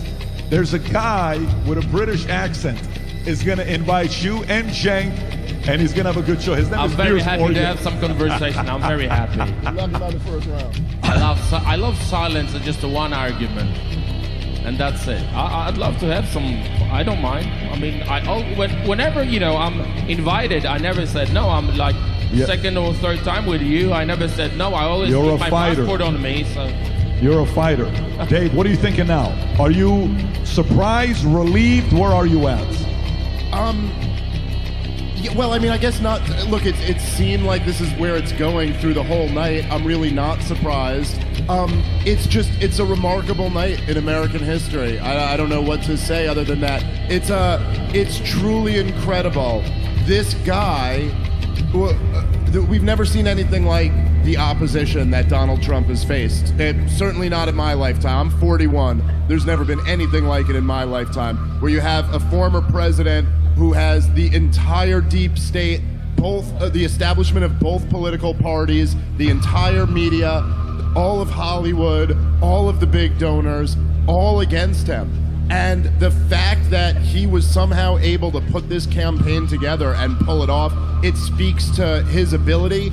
It speaks to target how number truly one just terrible issue at before this they the try to get Democrats Trump. have become. Your leadership I mean, helped it's just Trump like build this it's government full of real American patriots that want security, freedom, prosperity, love of God, country, and family. So, General, for myself, the entire InfoWars family, and the American people, and the veterans, and people around the world that want to stop World War III, we thank you for your service, General, and we thank you when they came after you and did that and blamed Trump and all the rest of it. You saw through it, and you were strong enough to not buy it, and you have been through hell, and because of you and a few other key people, we have a real fighting chance. So, sir, we salute you and we thank you. God bless you, Alex, and to you and your entire team. There's a great audience of people out there. What Alex just said is so true about how we've got to continue to just, we got to stay strong, never quit, right? You're only done when you quit. We fight, and what that means is get involved in the lifeblood of this country. I've used this phrase, local action equals a national impact. We saw local action at its finest in the last 24 hours and probably in the last 30 days with early elections. People got involved locally, did exactly what citizens are supposed to do in this beautiful republic of ours. So God bless you, Alex. God bless your team. And I can't wait to give you a big hug. Big congratulations hug for all that you've done. Thank you, sir. I'm going to say one more thing about the story. We weren't sure Trump was going to run then. He told Roger he was done until they started persecuting him, and he saw how bad it was. And I said, General, we've got to get you to run. We got to get prepared. You looked at me. You said, Alex, I'm going to go out and energize the grassroots to stop the next steal. Trump's a fighter. He'll come back in. You said, I'm going to build him the runway. Brother, you nailed it. That's why you were the head of Defense Intelligence. God bless you, and we love you, General. God bless. Take care, guys. Thank you. Take care. Great job. Wow. This is freaking, we're like talking to, founding fathers here 2.0. This is it. I am so honored. Oh my God, this is just so epic. I don't even know what to say at this point. I don't either. And I'm just glad to be a part of this. And honestly, the thing that you have built in your team and your production and all of the work that you're doing is massively important. So, thank you on behalf of, the American people, honestly, Alex. This is incredible work that you and everyone here is. Well, I couldn't do it without the crew and the listeners. But your listeners are amazing, too. They're so supportive. It's unlike anything I've ever seen. You know what's epic about this? After all their attacks, it's been going on for decades, but 7 years of intense CIA, FBI attacks come out in the news, admit it. This place is shut down next Wednesday. We've been in this building 15 years. And this great crew. Now we've reconstituted. We got a small studio. We don't even have all the money we need, but I know it'll come. But I'm asking the listeners for support. Just get some supplements, get some T-shirts. It's so simple. Do you like victory? Do you like fighting tyranny? Go to drjonestactics.com. Everybody needs high-quality quercetin. Everybody needs high-quality. With the bottle went, it's on the ground. CoQ10, highest quality, lowest price. You're going to find out there for quality. That's so good for your immune system, your whole body. Everybody needs this stuff. And like my friend said tonight, abortion. The woman starts her campaign in an abortion clinic. It was an insanity that I think it was more the Democrats losing than Donald Trump winning. They went insane. The American people said now it's time for a recheck. And they have it. They got their butts kicked tonight. And it's a good butt kicking. By the way, somebody very interesting just congratulated Trump. This is the last guy that you would have thought would have done it. Mark Cuban just said, congratulations, Donald Trump. You won fair and square. Damn. Vinny. By the way, I'm not clapping at that bullshit. Yeah. I'm not clapping. Mark Cuban has been talking shit about Donald Trump and how he's loving Kamala. To hell with that flip-flopping bullshit. And now he thinks that these congratulations will save him. Yeah. No. No. It's time to pay, baby. And that time to pay. Dominic, and that's the point, guys. No more of this other side coming around. What's it, Dave? Liz Cheney, all these people trying to come in. No. He has to put his foot down and say, guys, this ship has sailed. To hell with you guys, you're staying behind because we're moving forward. Plain and simple. You have to remember, they called you garbage. And Nazis. They called you uneducated. Yeah. And basically, you are nothing. You are nothing. Black people, what do you think? they owned you. Listen, They don't have to make it. You have a duty to vote. Yes. You have a duty. They own you. Yeah, vote for them. Yeah. That is the problem. We can't forget about it. This 4 years was a disaster for the world. Yes. I can see that from Europe. I can tell. The first decision Biden made was lift up the sanctions on Russia. Candace, what do you think? What do you think about Mark Cuban coming out congratulating Trump and Musk? Yeah, so I'm going to compartmentalize here. You know, he went so woke at the end there, he started looking like Rosie O'Donnell. Truly, that's what happened with Mark Cuban. But I have to say, for him to do a 180 that quickly and to acknowledge that he won fair and square, it does send a signal to the other wokies, right? That this is what you have to accept. They won fair and square. And we don't want to hear tomorrow anybody, well, they're going to cry. I actually do want to watch MSNBC tonight like Dave does. And I do want to watch them cry a little bit. But I do think it's classy. I think it's classy that he came out and he acknowledged that we won fair and square. Doesn't undo anything. He doesn't deserve a seat at the table. But he lost, you know, and I think that's probably why he owns if he still owns the basketball team, because he understands that when you lose, you lose. You don't, you know, you go home and try to run a better candidate, maybe someone who can string together a sentence next time, you know? By the way, I think he's a good candidate for the left. I just think he is. I think Mark Cuban is a good candidate for the left. He's a good? I think he's a formidable candidate for the left. Yeah, I mean, look, I've met him. He's very kind in person. He really is. I don't know what really went on that made him drift so far left there at the end. I was actually surprised, because as somebody who is a business owner, you would think that he would be more For sure, sympathetic. yeah. So... But at least he's acknowledging it. Well, I want to know what Joy Reid is saying. Oh, she's losing her mind. I want to know what Rachel Maddow is saying. Oh, she's losing her mind right now. But Jay, let me ask you guys a question, Candace. So let's say Trump, it looks like Trump's going to win. But then, because we didn't show it, PBD, but I think people saw, Jamie Raskin has said on camera a couple months ago, he goes, even if he wins, we're going to do Article 14, Chapter 3 inside of it, which basically says if any president or ex-president has helped or incited an insurrection. This is the video of him bragging. My question is to you guys, if they do, and we'll play this video, if they do try to play this bullshit to try to get him out for an insurrection that didn't happen, what are the American people going to do? What are we going to do? Because guess what? We didn't do shit when they tried to kill him the first time. We didn't do shit when they tried to kill him the second time. Is this going to be the straw to break the camel's back? Because they're going to try. Candace, Jamie Raskin is one of the deepest state swamp creatures that there is. That guy's going to try it for sure, because they just lost.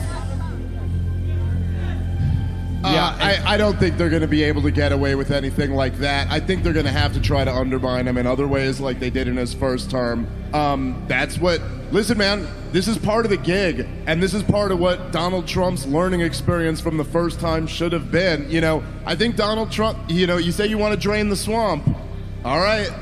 You know what you're talking about, right? You're talking about rolling back the most entrenched power interest in the history of the world. So that's not an easy task, and they're going to come at him. If he really is there to drain the swamp, they're going to come at him with everything they've got. You know, Tucker Carlson said, if you want to do this job, you got to be ready to die for it.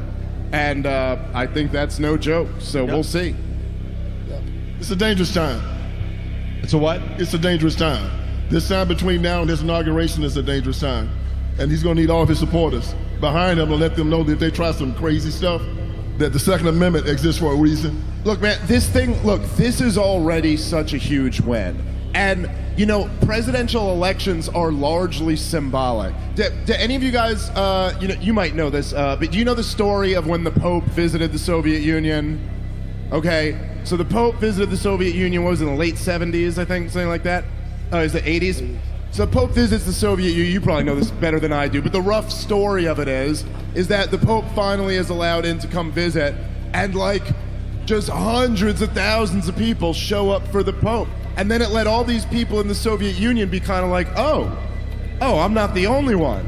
Oh, there's a lot more of me. It was presidential elections are largely symbolic, but that doesn't mean they're not meaningful. That means a lot. And this symbol right here that you're looking at right there, of every power center in the United States of America telling you you're not allowed to support this guy. And then the American people saying, no, screw you, that's our guy. That is just incredibly powerful, man. Like, no matter what else happens, it's powerful that we don't believe them.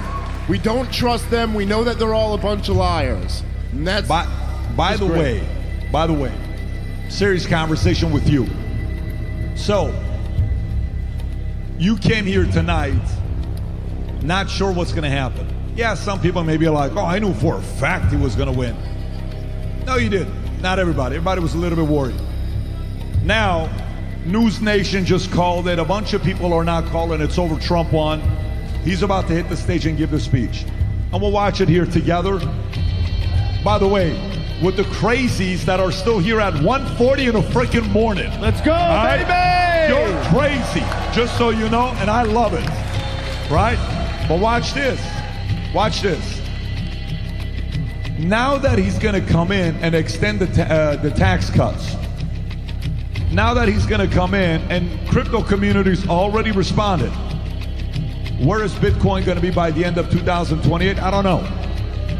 Where our taxes are going to be, what's going to happen with the economy, the market, the next. How is Dow and S&P going to respond in the morning? Is S&P going to be like this first thing in the morning? Is Dow going to be like this? But more importantly, I will tell you this. For those of you that have families, kids, and dreams, do not waste the next 4 years. I'm just telling you. Guys, I don't know if you're realizing what statement we're making individually to the world. We, our team, I'm not even kidding with you. Where's Greg at? Is Greg here? Greg's busted his ass. He used to run the WWE events for years, and he used to be the guy that did the biggest event ever for Facebook with 40,000 people. He's run this entire event with his entire team. Jonathan, Bree, Mano, their whole crew. We presented a security team to you guys today where you walked in, there's dogs, all this stuff that's going, what are these cops doing? What's shit? Why are there 2 snipers up there? We're making a statement to the world, folks. We brought in talent. Why would he invite him and her, but also her? Are they not supposed to hate each other? I'm confused, Pat. Why did you invite those 3 people at the same time? Because I like a good conversation. We're making a statement to the world, FYI. We don't know what we're doing with this. The first hour, how many audio issues do we have? Did you not remember what happened at the beginning? This place was 200 degrees. We were all about to melt. You could have cooked, omelet over here if you wanted to. We adjusted. You were patient. I respect you. We got better. Mike's got better. AV did a great job. We're here. What I'm showing you is we as our crew, all of us, we have a plan. What are you going to do next 4 years? FYI, look at this. We started tonight at 6. I tell everybody like this, it's going to be 2 o'clock in the morning. It's 1:42. By the way, like this, it's 2028. What's going to happen to your family? Like this, it's 2028. So don't join this crowd of going party and kicking back and all this stuff. You put a plan together. You decide what you're doing next. You decide what you and your wife, when you guys are together tomorrow night or this week, having dinner saying, babe, what's going to happen to our family next 4 years? What are we going to be doing? How is this going to impact us? Yes, that guy wanted to become a president, but what's going to happen to our last name? That's by far the most important decision everybody that's still watching this tonight and everybody here tonight needs to be making.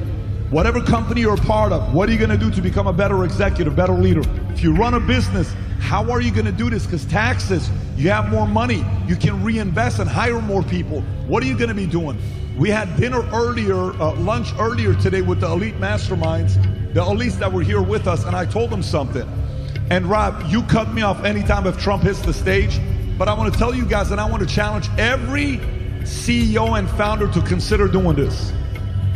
Hear me out. Raise your hand if you're a CEO or a founder of a company. We have a big business owner audience. I want to challenge you to consider doing this. Once this is final and it's done, have an emergency meeting with your team. This is what I did in 2016. Tigran, you were in the room. Mario was in the room. Tom, you were in the room. My wife was in the room. Everybody was in the room. I pulled everybody inside.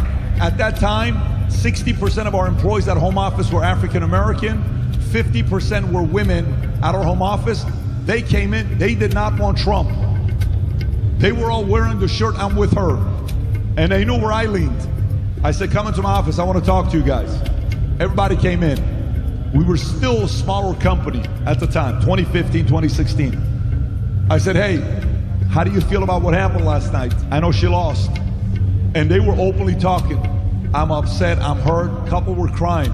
I said, let me tell you what just happened. Let me explain how this works. He's gonna lower my taxes. And the corporate taxes are gonna go down. It's gonna allow me to reinvest more into the company. This is good for everybody. So guess what I'm doing today right now for everybody? They're like, what are you doing? I said, I've decided I wanna give $100 for every month you've ever been with the company. They looked at us, they're like, are you serious? I said, but there's one caveat. They said, what's that? I said, you have to put on Facebook that Trump gave you this bonus. They're like, no. I'm just kidding. HR wouldn't let me get away with that. What's the point? You have an opportunity to go around your employees and show them what a tax cut really does and who it benefits. The people that are working with you, let them feel it, let them see it. This is how you change somebody's mind in 4 years where they realize tax cut benefits everybody, not if you just take the tax cuts. I know it's not a popular decision for millionaires and billionaires, but if you have a chance to do it, surprise your employees and give them something and let them know why. It's called economics. I have more money to invest into you. If you don't want to give that kind of money, put a party together, take them somewhere, show them a good time. We're doing this because we got these benefits. So, my message to everybody, you, your wife, your husband, your kids, your family should be in a very good place in the next 4 years, but you could still screw it up if you don't put a plan together for you and your family. John F. Kennedy lowered the taxes. You know what he said in his speech when he lowered the taxes? You know what he said when he lowered the taxes? This is your chance to make some money and create wealth for your family. Don't get it twisted. The next 4 years, your family should get richer, and that's okay. If you got $20,000 in the bank, in 4 years, you should have 100. If you got $13,000 in the bank, in the next 4 years, you should have a plan to have 200,000. If you got 500,000, have 5 million.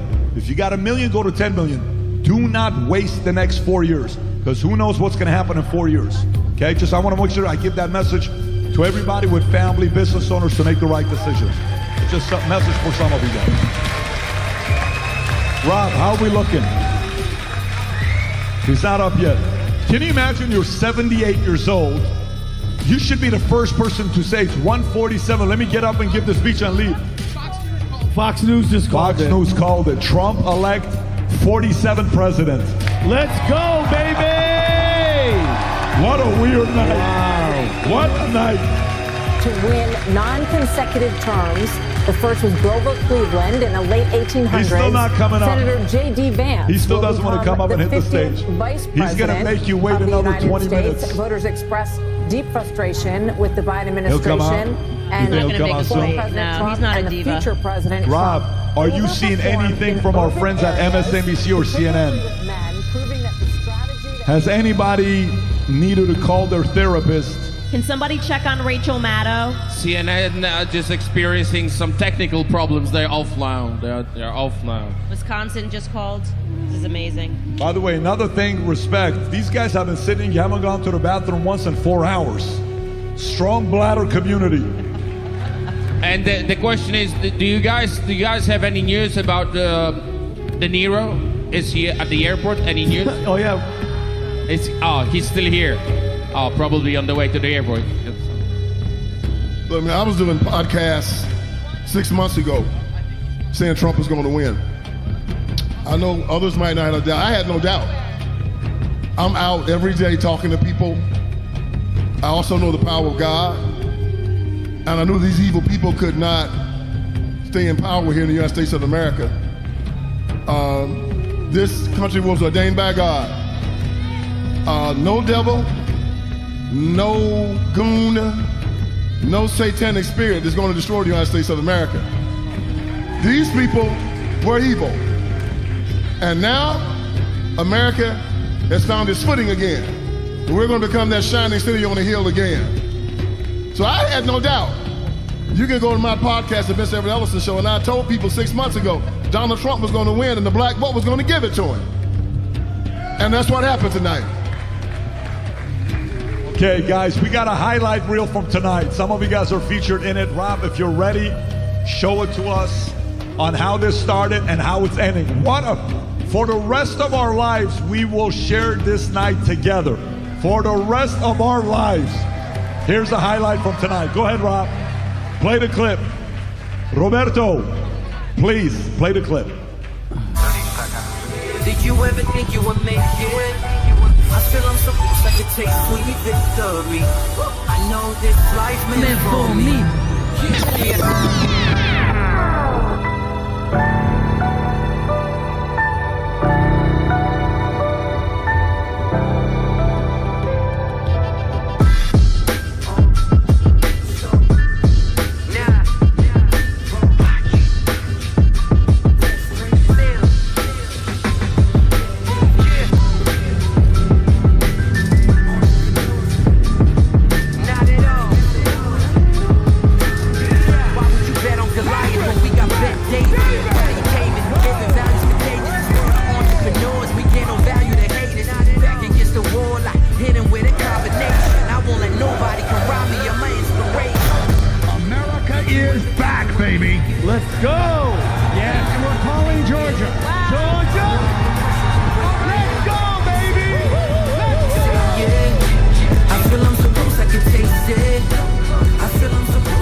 Future looks bright, baby!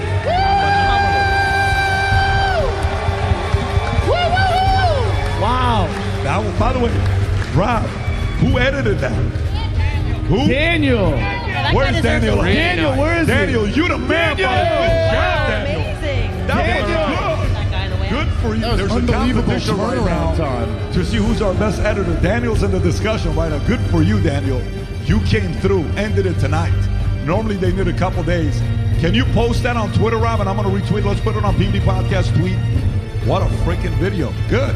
Special night. By the way, how many guys would like to see us do this again 4 years from now? FYI. The only difference is we're going to have probably 20, 30,000 people, and we may want to do it in a different place, but there's a lot of surprises coming for the future. Rob, do we have any updates, Rob? I said 20 minutes. That's 6 minutes into it. This man's going to drag it as much as he wants because he's enjoying it right now. He's probably listened to his YMCA song. He's probably talking to Musk. Listen to his Sinead O'Connor. It's one of his favorite songs. I don't know what he's doing, but he'll hit the stage here any minute now. Adam, you've been quiet. As a guy that's been quiet, I don't like when they put baby in the corner. For a guy like Adam, why don't you come up here, switch your seat with Vinny real quick. Adam, come up. 4 years ago, you voted for President Biden. Check. You were a major advocate of President Biden. Check. He's running away, guys. He got nervous. Fine. Adam. How are you feeling right now, Adam Sosnick? America. What are you thinking? I think, how y'all feeling out there, by the way? I think this was just obvious. They can't hear you, Adam, here. So, Mic check. We're good? Honestly, I just think this was completely obvious. I think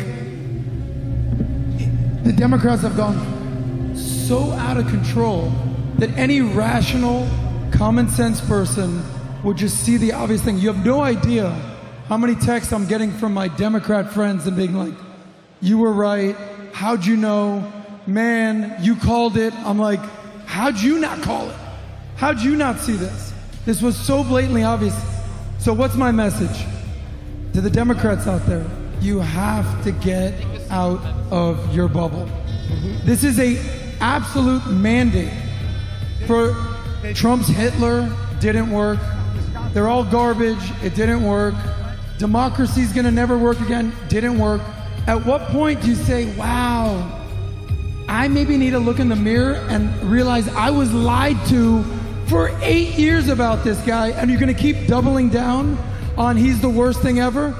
You can criticize Trump, but you can't criticize the millions of Americans who love this country and recognize that Trump is the messenger for their message of making America great again and again. So respect to him. They just called And this is Wisconsin. coming from someone, if you told me in 2016 that I would vote for Trump, I'd be like, you're on drugs? But that's how far gone the Democrats are. They just called Wisconsin for Trump, I believe. Yeah. What was that? They just called Wisconsin for Trump. Trump just won Wisconsin. And PBD. That's a wrap. That's a landslide. I wanted to say one thing to Cenk. You know what I've never seen? Cenk's the only person I can think of. You know, they say that when you're, young, if you're not a liberal, you have no heart. You know, this whole thing. Everyone has to go through this progression as you make money and have a family and have things and have more responsibilities. You go through this. Cenk is the only person that comes to mind. He said this on the first podcast we did, Pat. He was a conservative when he was young, and he's gone. I think Cenk was literally about to cry at some point when Dominic dropped the mic on him. Did you feel that from him? Do you understand that? Candace, did you recognize that? I don't know how you go from being a conservative to a liberal. Do you know anybody that's ever done that? I don't know. I think it's important to reiterate what Dave said about Donald Trump. We're a republic that is loyal to the Constitution, not to a man. This is not ruled by man. This is ruled by law. And it's a very important distinction. Donald Trump was elected fair and square, but it doesn't mean it's a cult of personality. And don't fall into that trap. Keep questioning even your own side. If you sit in your own echo chamber and you surround yourself only with people that see the world the way you see it, it's a great way to go from thinking you have all the answers to knowing you have all the answers. And that's another way of saying you're dumb. So don't fall for that either. So always expose yourself to people that disagree with you so that you can test the foundation on which you stand. Very important. And look, I know I said this earlier, but y'all please remember this. Tomorrow, they're going to spin this to say that Kamala Harris lost because of racism and because of misogyny. Don't give a damn what they say. Don't care about it. You need to know that the rest of America knows that that is a lie. They're going to try to make you think that America thinks that. America knows better than that. They know why this woman lost. She was not a good candidate. She lied about everything. Her party was an evil institution. They were crazy. You can go into any ghetto in America, and they've seen what they've done to the black community. They control every failing school, every whorehouse, every crack house. John Kennedy stood in front of the Berlin Wall and said, if you want to see how great communism is, let them come to Berlin. Well, if you want to see how good the Democratic Party is, let them come to Philadelphia. Come to D.C., L.A., New York, San Francisco, everywhere they rule. Death, destruction, and mayhem. And the American people got tired of it. So when they try to say it was racism or that she was a woman, tell them, I don't care what you think. We're just glad she didn't win. I mean, it's just incredible. Everything, just thinking about the fact that this was a referendum on Obama. Like Obama came out and spoke to people and people said no. But I want to say this, quite seriously. 4 years ago, in 2020, I had no kids. It's an incredible thing to think about. I had 0 children, and now I have 3 children. And I'm so serious when I say that I was so concerned about Kamala winning that my husband and I were having serious discussions about what will happen, what can we do, what is our option. And I know that we're not the only family that truly thought about where will we go if America turns into a communist country. That's a very scary realization that we got this close, that would even be a concern and a conversation, that you're looking at a map of the world and thinking are we gonna be one of the ones that can get out? It's very scary, and that's where we were at. And for the first time, that feels like in a long time, so many families across America are going to be able to sleep soundly tonight, knowing that they don't have to have that fear for the next 4 years. It's incredible. It really is an incredible evening. And, you know, I think one of the things that's going to be interesting to see is how they pivot, because the game is over. The game is over. They threw everything at the wall. They tried to create a candidate out of thin air. This used to work for them. A Beyonce endorsement used to work for them, and it's no longer working.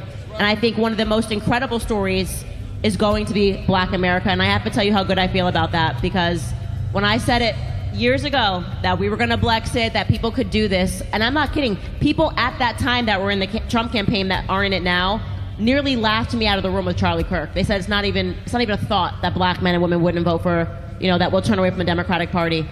And for the first time, we are seeing tonight that black Americans are done with the plantation narrative. So it's an astounding night all around. Be excited, be happy. I'm thrilled. I'm over the moon about all of this. There's a famous phrase called "future looks bright." I think that's what Candace is saying. The future looks bright after what just happened tonight, literally, on what took place. But you know, there's a few ways of looking at this, right? From the business standpoint, you got to be ready. Things are going to change. From the business model standpoint, I'm just telling you guys, CNN just got a very, very lucky situation that happened for them.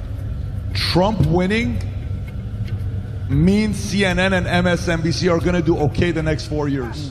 That's true. Trump winning means SNL, it's back to only making fun of Trump every day. Yeah. CNN winning, Trump winning, Alec Baldwin's coming back as a Trump again twice a week. Trump winning is a lot of businesses, celebrity reactions, all that stuff. But also the other part of it to think about, who was it today? Are they still here or they left? Not Sebastian from Australia who flew. We have guys that flew here from out of the country to just come to tonight's podcast. Where is the gentleman who was worried about what was going to happen tonight? Our pessimistic friend. Yeah. Where is he at? How you feeling right now, huh? You were freaking out earlier, right? But we were having a conversation with the crew earlier. What do you think is going to happen? What about this? What about that? What about this? What about that? Guys, there are a lot of people that are burned out thinking politics. How many guys just want to be like, dude, I'm not going to turn on shit for politics for a couple weeks. I need a break. Watch the hands up, people. Well, no, what I'm saying to you is content creators, it's going to be a rough season for some people the next 6-12 months if they can't adjust. Because I think a big part of America the next 6 to 12 months wants to be entertained. They want less chaos, less stress, less politics. They kind of want to be a little bit more of, hey, what am I going to do next with my family and my life? I know it's not what some people want to hear that are out there listening to this, but I think there's a faction of people, Dave, that kind of are a little bit burned out with Trump versus Kamala, Biden versus Trump, all this other stuff. Who knows? Maybe I'm wrong. What do you think? Well, so the point that you made about CNN's and MSNBC's ratings, right? It is certainly true that during Trump's first term, he was very good for their business. I am not convinced that it's going to work the same way again. And I think that one of the so much of what drove those ratings was the Russiagate nonsense. And they were saying that they had the biggest story in the biggest scandal in the history of the United States of America. I mean, no exaggeration. They were saying that that a foreign power overturned our elections and that the current sitting president of the United States of America was in on it. Like, he was involved in a conspiracy with the Russians to overturn the election. I mean, that's a big story if true.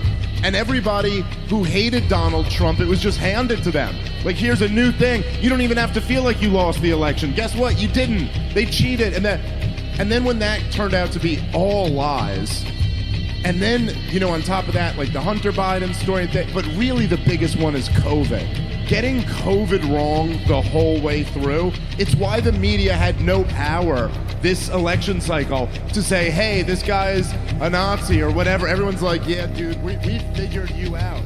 And I really don't think they're going to be able to recreate that. I don't know. I think it's going to be very hard for the anti-Trump people to recreate the same hysteria. Support yourself. I can't believe I have to sell you on this. I know everybody's like, oh, everything's entertainment. There's all these clips. There's all these shows. This is the info war.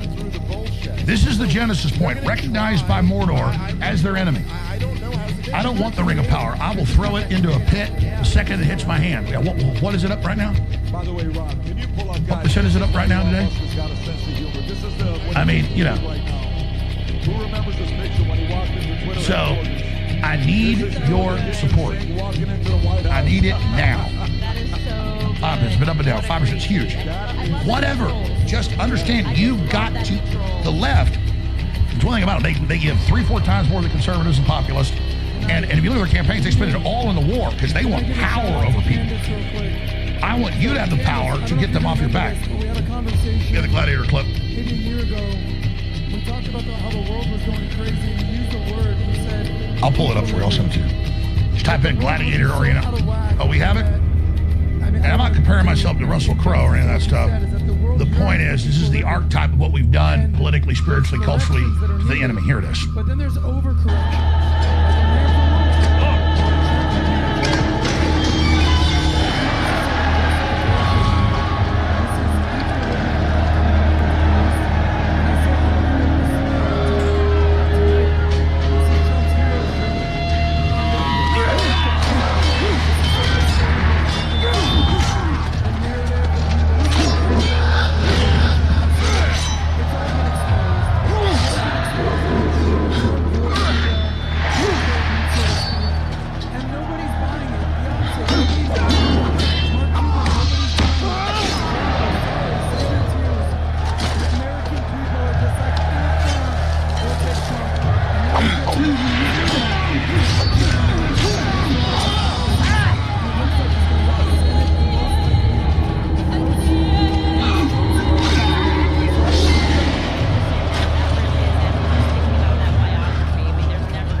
Your flesh in the game, it only gets better.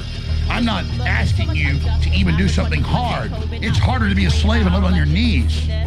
I'm not asking you to even die on your feet, thrive on your feet, but join us. Really, join us. Holy hell, you know what we could do if 2% of the audience bought stuff? Anything. But I get it. Everyone's habituated to, oh, that's a show. That's some person. That's I lose something if I don't commit. All I've done by sacrifice is win. All I've done is become stronger. In its rightful place.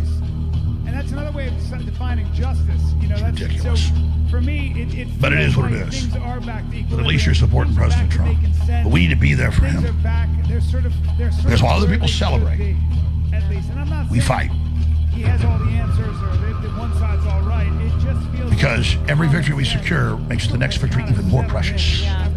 Until we have the total victory. That's only the return of our Lord and Savior, Jesus Christ of Nazareth. Sent here by the Creator of the universe to take on our sins. I don't think she ever thought she was going to win. I think that's a very short call.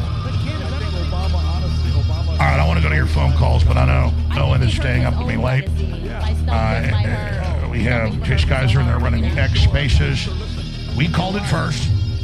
Just like on the 13th of July, I said the Secret Service stood down and it's an assassination attempt. You learned the feds were handling the shooter, and all of course came out. Because when I know I will call it, we can't call anything. Oh, really? But Fox News could 4 years ago. Arizona. No, we need to start calling the shots. I love how the establishment attacks General Flynn as if he's actually bad. He's not with us. No, he's been key to the victory. They attack our best. People say, oh, they're really New World Order. These little bots and so-called people. We don't know who the real. But of course, we're real. You see the effect. You see the fruit. You see it right in front of you. You know it's real. It has a track record. It has a family tree. And that's where we are. Right now on the edge of destiny. We're not there yet, but it's within our grasp. Yeah, put up the Electoral College right now. Trump, 265. He'll be invincible politically if he takes action once in, if he gets 5 more.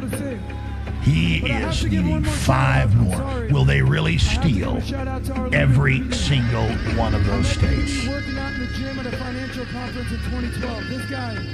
And of course, we know the fraud was massive in Virginia. That was the Arizona this year of 2020. Owen Schroyer, the latest numbers from the House and Senate. How many agents you got right now? Well, again, right now, I don't see anything changing. Trump is going to win Michigan, Wisconsin, Nevada, and Arizona. I don't see anything that's going to indicate a change there. And in that scenario, it looks like Trump will also carry across the finish line a Senate seat in Michigan, Wisconsin, and Nevada. So, I mean, let me just crunch these numbers one more time. I thought we would have had a good podcast, but we had a very good crew here tonight. Yeah, I think Republicans are going to finish with 56 seats in the Senate. Now, what's interesting, again, the House is going to be a little tighter. We'll wait and get some of these results on the West Coast. You know, here's something that I really want to see where the conversation goes here, because I think what we're going to see is, when it's all said and done, how big of a steal 2020 really was. Because I'm looking at the numbers that we have right now, and I mean, I don't know if either candidate can even get to 75 million. And so both candidates in 2020 got to 75 million. I think Biden ended up with like 81 million. I mean, folks, we're talking like 10 million illegal votes in the 2020 election. So I do think this election had record turnout, and yet we're actually going to see, I think, less votes overall. Now, I'm still waiting for the final numbers to come in here, but should that be the case, if neither candidate, which right now I'm not sure either one will, if Trump, the winner, doesn't reach 75 million, I mean, you want to talk about exposing the 2020 steal, there's a conversation, because the numbers in 2020 were so outrageously inflated, and when we really dig into the state numbers too, in this, what I believe was a record turnout for Pennsylvania and Georgia, the numbers are down, Alex. And so we're going to be able to look at 2020, 2024, and even 2016, and 2020 is going to be the big anomaly. And all those people that wanted to deny the shenanigans and deny that there was a steal, this elephant is going to be sitting in the room with a big steaming pile of dung behind it. And this is a conversation that's going to have to be had, because we've got to fix our election systems. And I think that whatever plans they may have had for the end of the night to try to swing it, they've obviously given up. It's hopeless. It's over. But it exposes what happened in 2020, that there was so much election fraud, fake votes, whatever else they did, because those numbers were impossible. And it proves it now with what most people... No, I agree. Owen, host for 5 minutes. I'm checking on some news. I'll come right back to you. Keep going. All right, so again, when all these numbers come in at the end of the night, and I mean, there's definitely still a couple million votes out there, and I'm just looking at everything right now, but when all these votes come in at the end of the night, I don't think we have the same numbers, not even close, from 2020. And you can go look at the headlines, because I was covering them all week, but pretty much every major news publication was saying record turnout, record turnout, record turnout, record turnout, which I agree was the case, except now the numbers don't add up. There was no record turnout in this election. Even the states that really went above and beyond, like Pennsylvania, even those states are not looking like they're going to reach 2020 numbers. So, I mean, the voter fraud, the fake votes, everything they did for Biden in 2020, I also think gets exposed in a major way when we close the books on this election. That's what it's looking like to me right now. We'll wait and see what the final tally is. It's 2:15. And we're looking at a situation where I think Trump might even win the popular vote. They just put water. So this was a huge victory. How long do you think he's going to speak? I mean, I don't know. I don't even know how to really quantify it yet until we see these final numbers. But Trump is going to go over 300 electoral votes. He's going to pull 5 extra Senate seats over the finish line. How long do you think it's going to be? I mean, that is a dominant victory. 300 plus electoral college votes, the popular vote, and a massive flip of the Senate. That is just an absolute dominating victory. And we'll continue to monitor these House races. I'd say it's pretty, I mean, Republicans are definitely going to have the majority. It's not going to be as defining, I don't think, as the Senate race.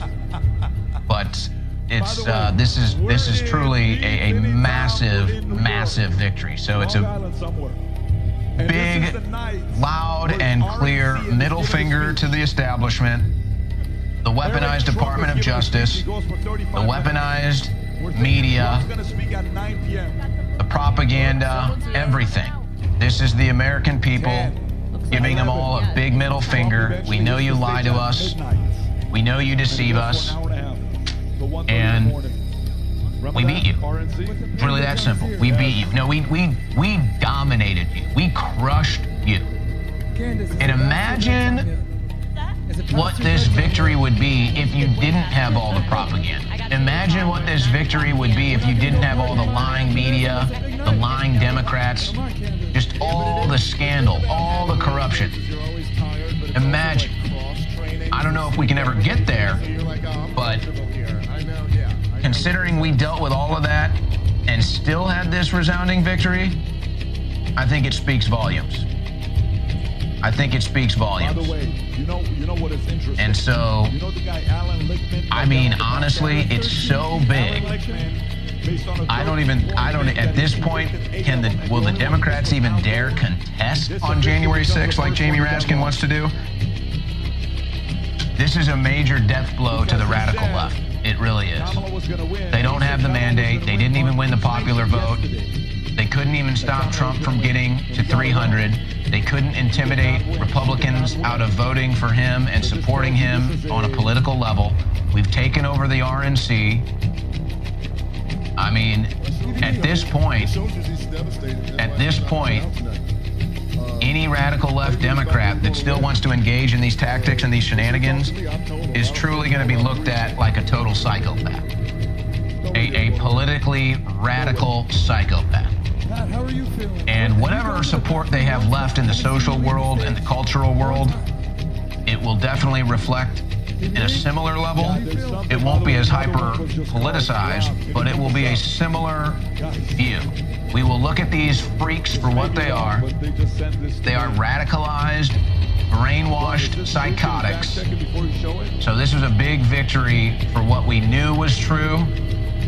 And I want to see the culture shift and the political shift after this. This is truly a victory that shifts it all.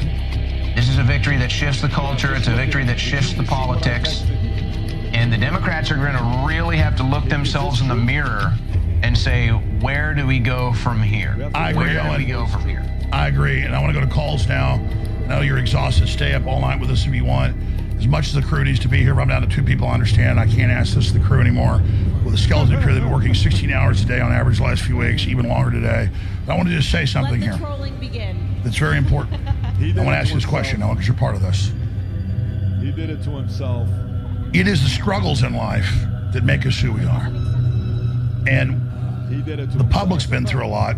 The veterans have been through a lot. The medical workers, the poison shots, our children, that giant psychological warfare operation that we went through. This has been a fight. And every American is a veteran of psychological warfare operations and a bio attack from the virus and then from the shot that was 1,000 times worse. And it's not that we're victims. You need to recognize that you're a survivor and that you're in a war and that the globalists think of us as guinea pigs and animals, and they use a term that you see in their deep literature that no one ever talks about. And I searched again this morning and noticed it was very hard to find, but it's controlled accelerated evolution. And they're using us as guinea pigs, testing all this pure poison on us. But just like you spray cockroaches with poison and it kills 99% of them, but that 1% that survives have babies, and in 3 generations they're all immune.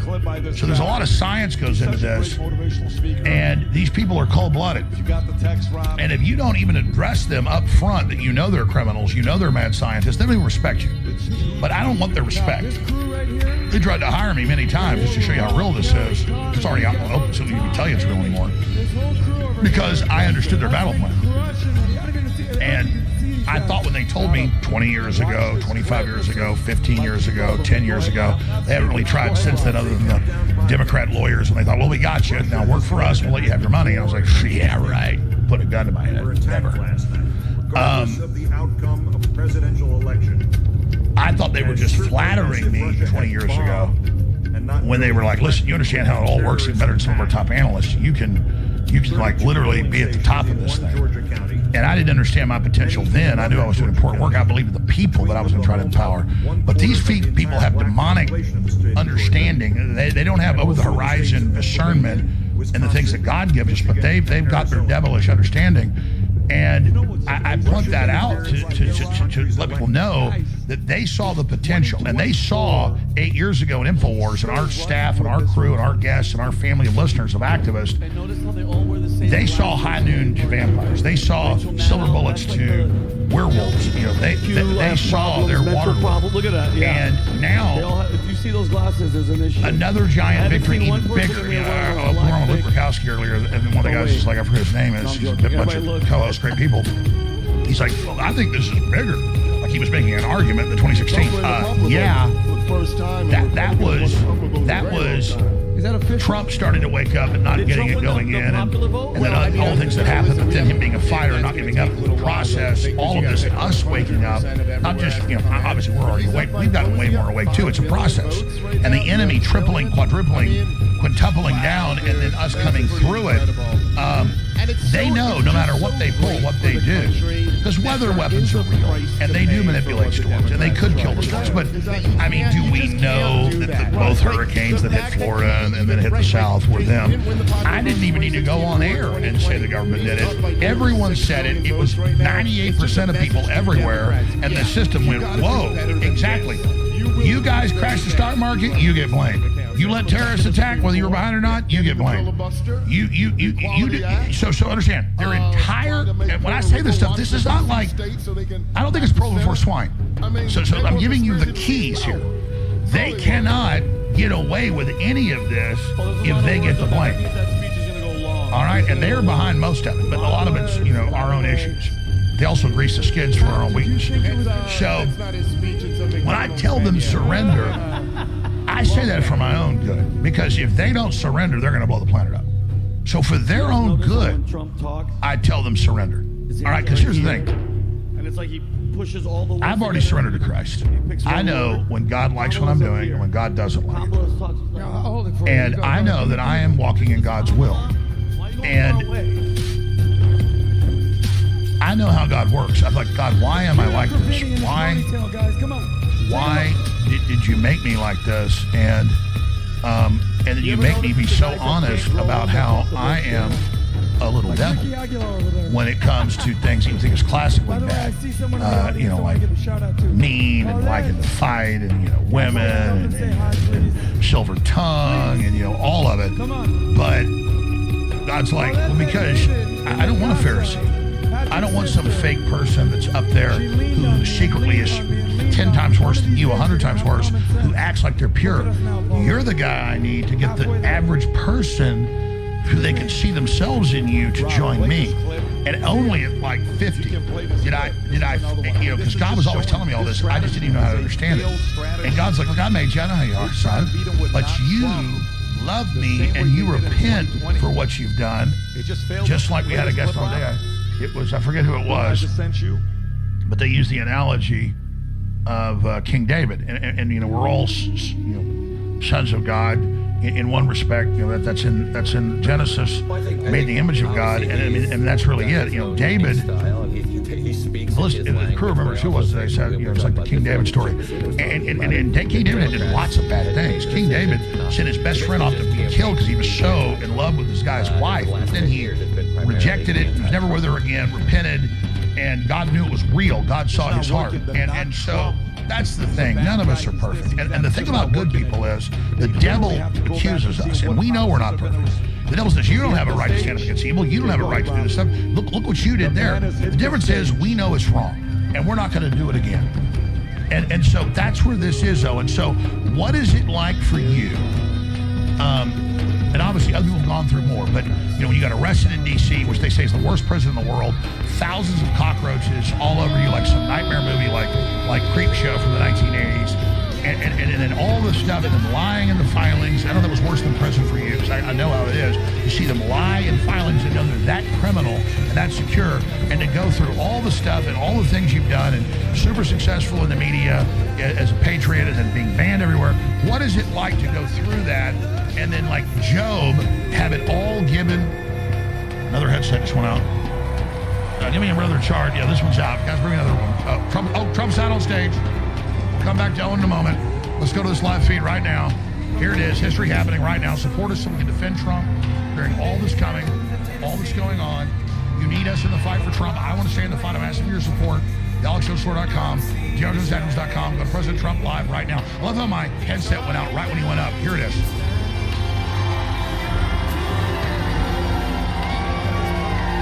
From the beach in Minnesota to the hills of Tennessee, across the plains to unseen.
Thank you very much. Wow.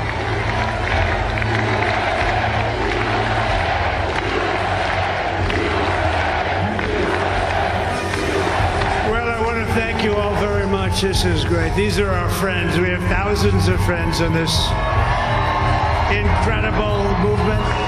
This was a movement like nobody's ever seen before. And frankly, this was, I believe, the greatest political movement of all time. There's never been anything like this in this country, and maybe beyond. And now it's going to reach a new level of importance because we're going to help our country heal. We're going to help our country heal. We have a country that needs help, and it needs help very badly. We're going to fix our borders. We're going to fix everything about our country. And We made history for a reason tonight, and the reason is going to be just that. We overcame obstacles that nobody thought possible, and it is now clear that we've achieved the most incredible political thing. Look what happened. Is this crazy?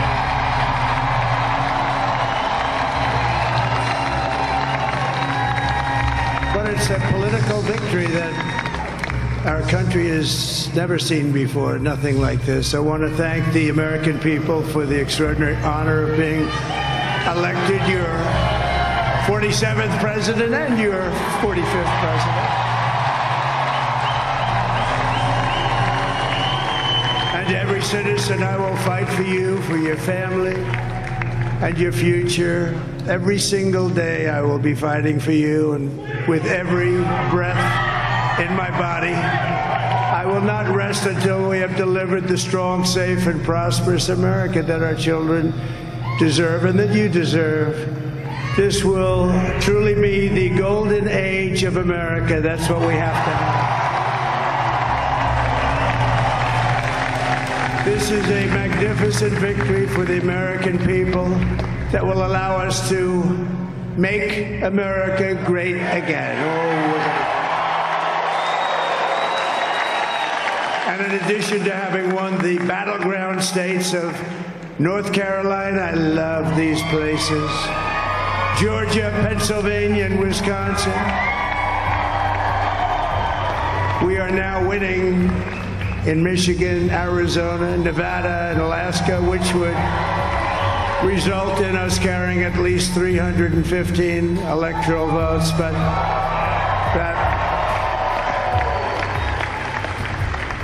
But it's much easier doing what the networks did or whoever called it, because there was no other path. There was no other path to victory. We also have won the popular vote. That was great. Very proud of it.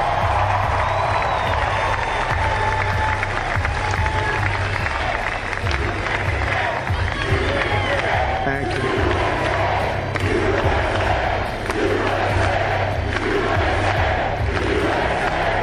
Thank you very much. Thank you.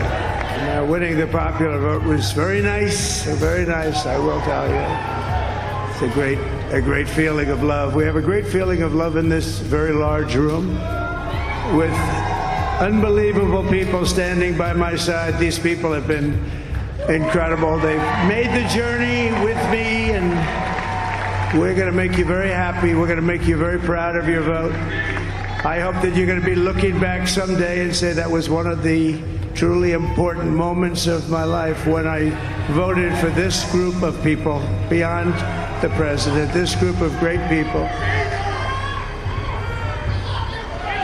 America has given us an unprecedented and powerful mandate. We have taken back control of the Senate. Wow, that's great. And the Senate races in Montana, Nevada, Texas, Ohio, Michigan, Wisconsin, the great Commonwealth of Pennsylvania, were all won by the MAGA movement. They helped so much. And in those cases, every one of them, we worked with the senators. They were tough races, and I mean, the number of victories in the Senate was absolutely incredible. And we did tele-rallies. We did tele-rallies with each one of them. And sometimes we did 2 or 3 and it was amazing to look at all of those victories. Nobody expected that. Nobody. So I just wanted to thank you very much for that. And you have some great senators and some great new senators. And it also looks like we'll be keeping control of the House of Representatives.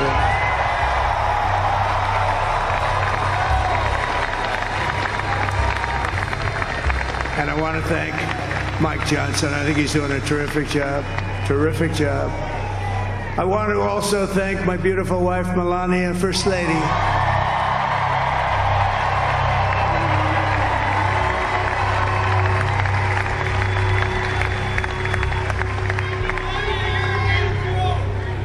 who has the #1 best-selling book in the country. Can you believe that?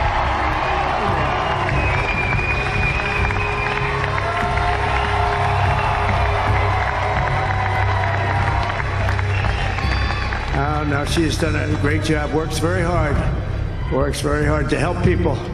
So I just want to thank her. But I want to thank my whole family, my amazing children, and they are amazing children. Now, we all think our children are amazing. Everybody here thinks their children are amazing, but that's a good thing when you think they are. But Don, Eric, Ivanka, Tiffany, Barron, Laura, Jared, Kimberly, Michael, thank you all. What a help. What a great.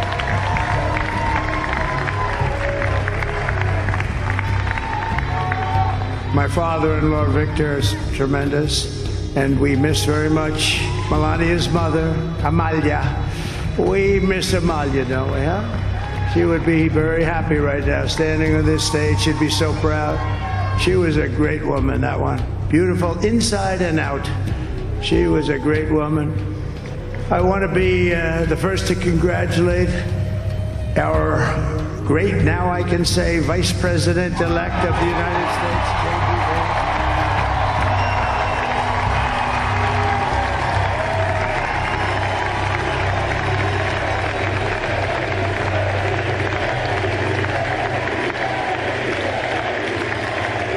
And his absolutely remarkable and beautiful wife, Usha Bez. And he's a feisty guy, isn't he? You know, I've said, go into the enemy camp, and you know the enemy camp is certain networks, and a lot of people don't like this. Sir, do I have to do that? He just goes, okay. Which one? CNN, MSDNC? He'll say, all right, thank you very much. He actually looks fun. He's still like the only guy I've ever seen. He really looks forward to it, and then he just goes in and absolutely obliterates them. Say a couple of words here.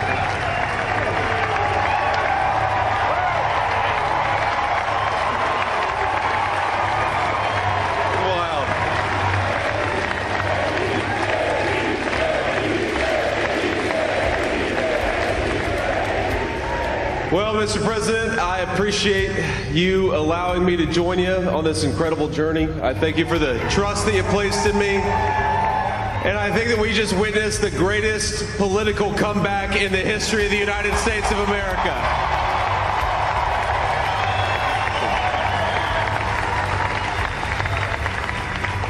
And under President Trump's leadership, we're never going to stop fighting for you, for your dreams, for the future of your children. And after the greatest political comeback in American history, we're going to lead the greatest economic comeback in American history under Donald Trump's leadership.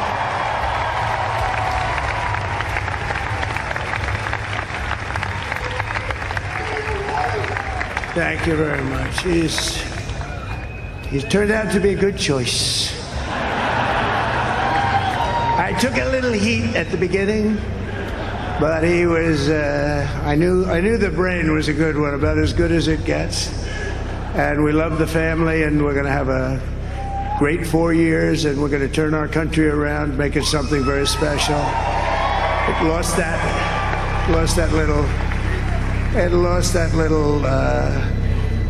little thing called special. We have to make it so. We're going to make this so great. It's the greatest country, and potentially the greatest country in the world by far. And right now, we're going to just work very hard to get all of that back. We're going to make it the best it's ever been. We can do that. If we had to wait longer, I don't know. It was going bad, and it was going bad fast. We're going to have to seal up those borders, and we're going to have to let people come into our country. We want people to come back in, but we have to let them come back in, but they have to come in legally. They have to come in legally. Let me also express my tremendous appreciation for Susie and Chris, the job you did. Susie, come here. Come here, Susie. Chris, come here, Chris. Susie likes to stay sort of in the back, let me tell you. The ice maiden, we call her the ice maiden. here, Chris. Susie likes to stay in the background. She's not in the background. This wasn't expected, but I just want to thank, obviously, President Trump for this journey. It was a great one, and he's a hell of a candidate. He's going to be a hell of a great 47th president. And this team that we had, the best team, and, of course, even my boss, Susie Wiles, the best. Thank you. Thank you, and thank you, Susie. Look at this. I've never seen her be shot before. Susie. They're great. Everybody up here is great. Everybody up here is very special. But the Trump, who did you say? Oh, let me tell you, we have a new star. A star is born, Elon. Now he is. Now he's an amazing guy. We were sitting together tonight. You know, he spent 2 weeks in Philadelphia and different parts of Pennsylvania campaigning. You know, he sent the rocket up 2 weeks ago, and I saw that rocket, and I saw it coming down. I saw it. It was, when it left, it was beautiful, shiny white. When it came down, it didn't look so pretty. It was going 10,000 miles an hour, and it was burning like hell. I said, what happened to your paint job? He said, we've never made a paint that could withstand that kind of heat. And, but I saw it come down and turn around. And it was, you know, it's like 22 stories tall, by the way. It looks a little smaller than that, but it's big. And it came down, and you saw that fire burning. And I'm saying, only Elon can do this. It must be an Elon. And I tell the story. I told it last night. I had a man on the phone. I had the screen muted, no sound. I was talking to a very important man, happens to be here. And that very important guy, one of the most important people in, I would say, the country, actually. But, you know, I was president, and now it looks like I was going to be maybe president again, so I figured I could ask him to hold. So I asked him to hold.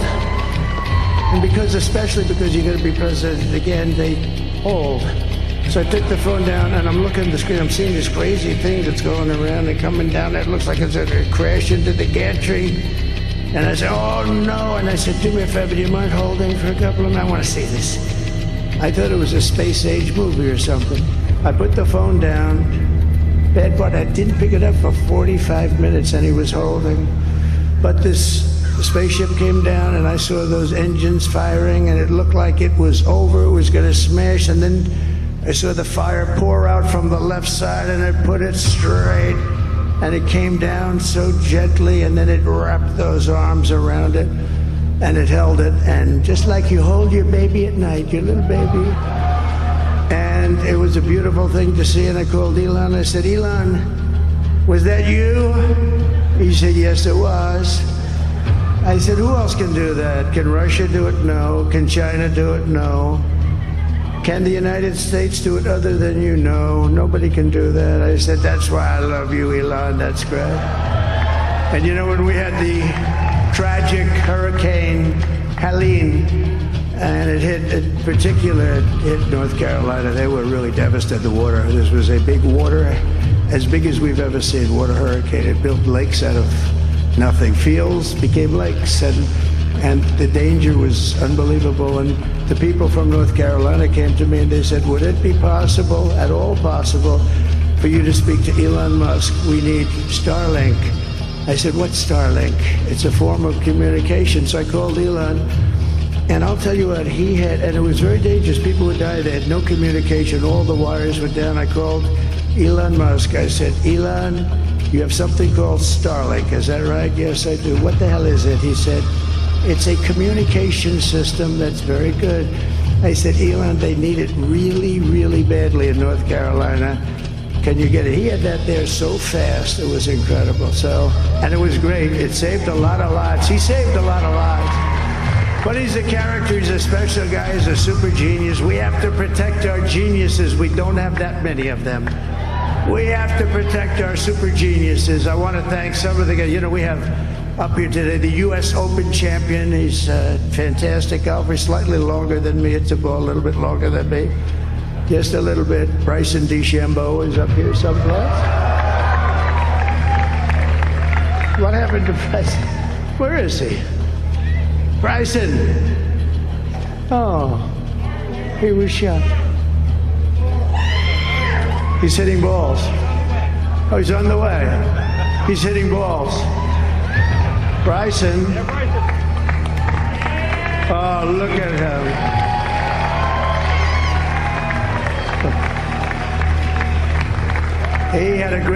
He's got a great career going.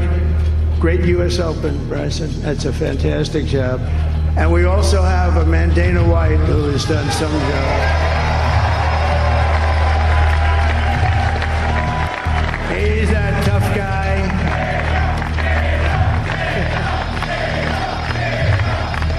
So Dana started UFC and came to me, do you mind if I use your... Nobody wanted to give him Marines because they said it's a rough sport, a little rough.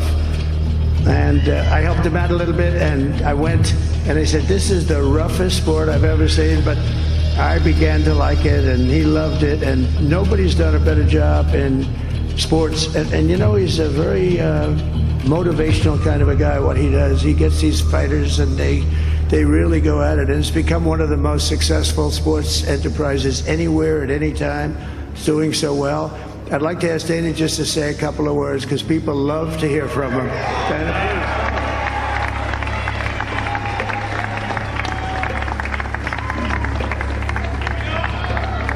please. Nobody deserves this more than him, and nobody deserves this more than his family does.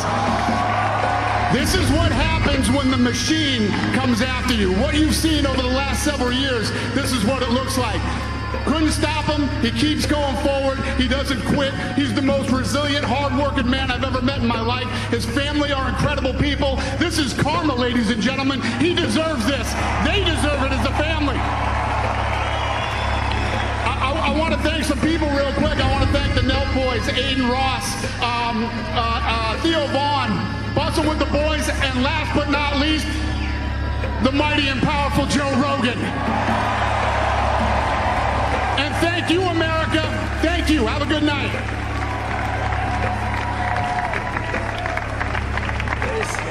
that is a piece of work.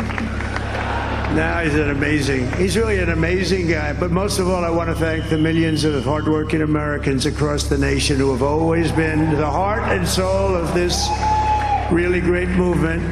We've been through so much together, and today you showed up in record numbers to deliver a victory like really, probably like no other. This was something special, and we're gonna pay you back. We're gonna do the best job. We're gonna turn it around. It's got to be turned around. It's got to be turned around fast, and we're gonna turn it around. We're gonna do it in every way, with so many ways, but we're gonna do it in every way. This will forever be remembered as the day the American people regained control of their country.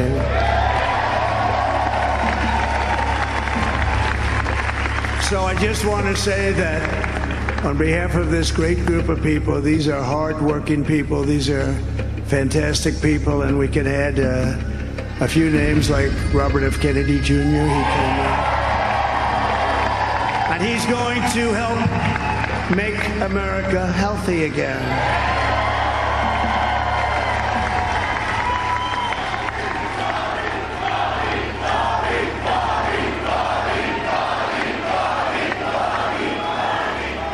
And now he's a great guy, and he really means it. He wants to do some things, and we're going to let him go to it. I just said, but Bobby, leave the oil to me.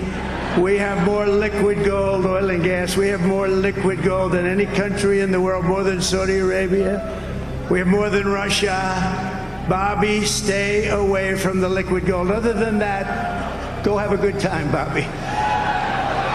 We're going to be paying down debt. We're going to be reducing taxes. We can do things that nobody else can do. Nobody else is going to be able to do it. China doesn't have what we have. Nobody has what we have. But we have the greatest people also. Maybe that's the most important thing. This campaign has been so historic in so many ways. We've built the biggest, the broadest, the most unified coalition.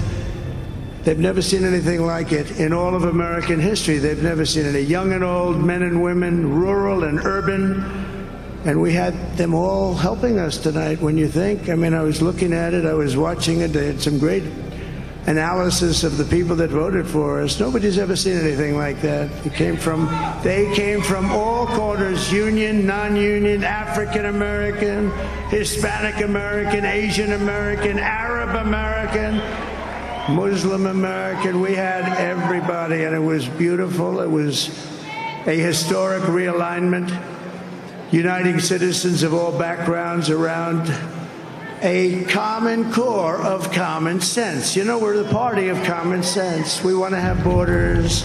We want to have security. We want to have things be good, safe. We want great education. We want a strong and powerful military, and ideally we don't have to use it. You know, we had no wars. 4 years we had no wars, except we defeated ISIS. We defeated ISIS in record time. But we had no wars. They said, he will start a war. I'm not going to start a war. I'm going to stop wars. But this is also a massive victory for democracy and for freedom. Together, we're going to unlock America's glorious destiny, and we're going to achieve the most incredible future for our people. Yesterday, as I stood at my last stop on the campaign trail, I'll never be doing a rally again. Can you believe it? I think we've done 900 rallies approximately from them. Can you imagine? 901 something, a lot of rallies. And it was sad. Everybody was sad. Many people, I said, this is our last rally. But now we're going on to something that's far more important, because the rallies were used for us to be put in this position where we can really help our country. That's what we're going to do. We're going to make our country better than it ever has been. And I said that many people have told me that God spared my life for a reason.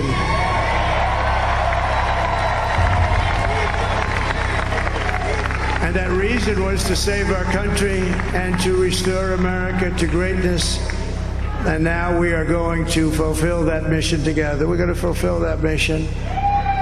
The task before us will not be easy, but I will bring every ounce of energy, spirit, and fight that I have in my soul to the job that you've entrusted to me. This is a great job. There's no job like this. This is the most important job in the world. Just as I did in my first term, we had a great first term, a great first term. I will govern by a simple motto: promises made, promises kept. We're going to keep our promises.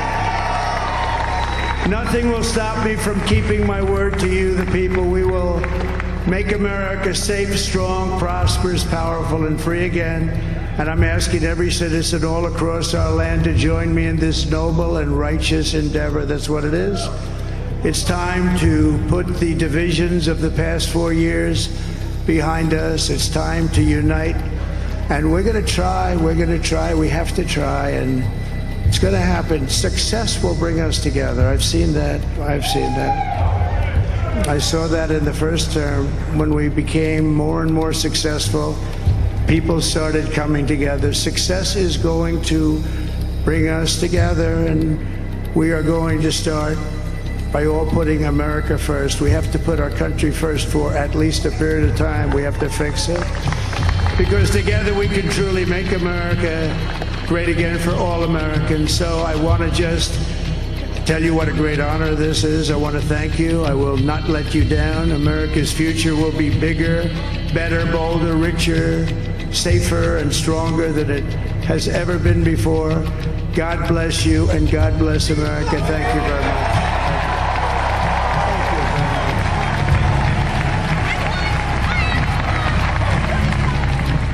All right. Hey, by the way, I counted. He started at 2:26, finished at 2:52. It's 26 minutes, under 30 minutes.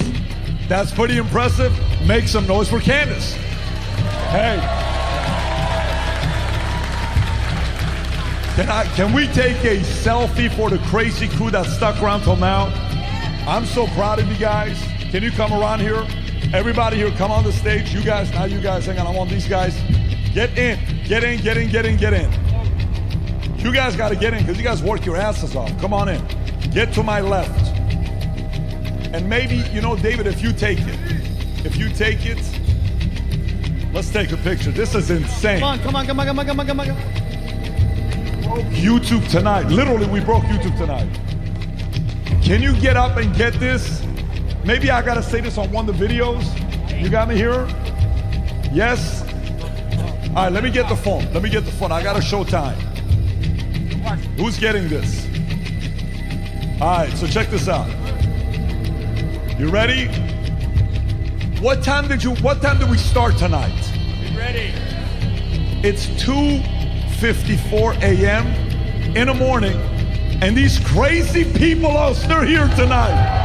Holy freaking moly. What a night. Man, what a night.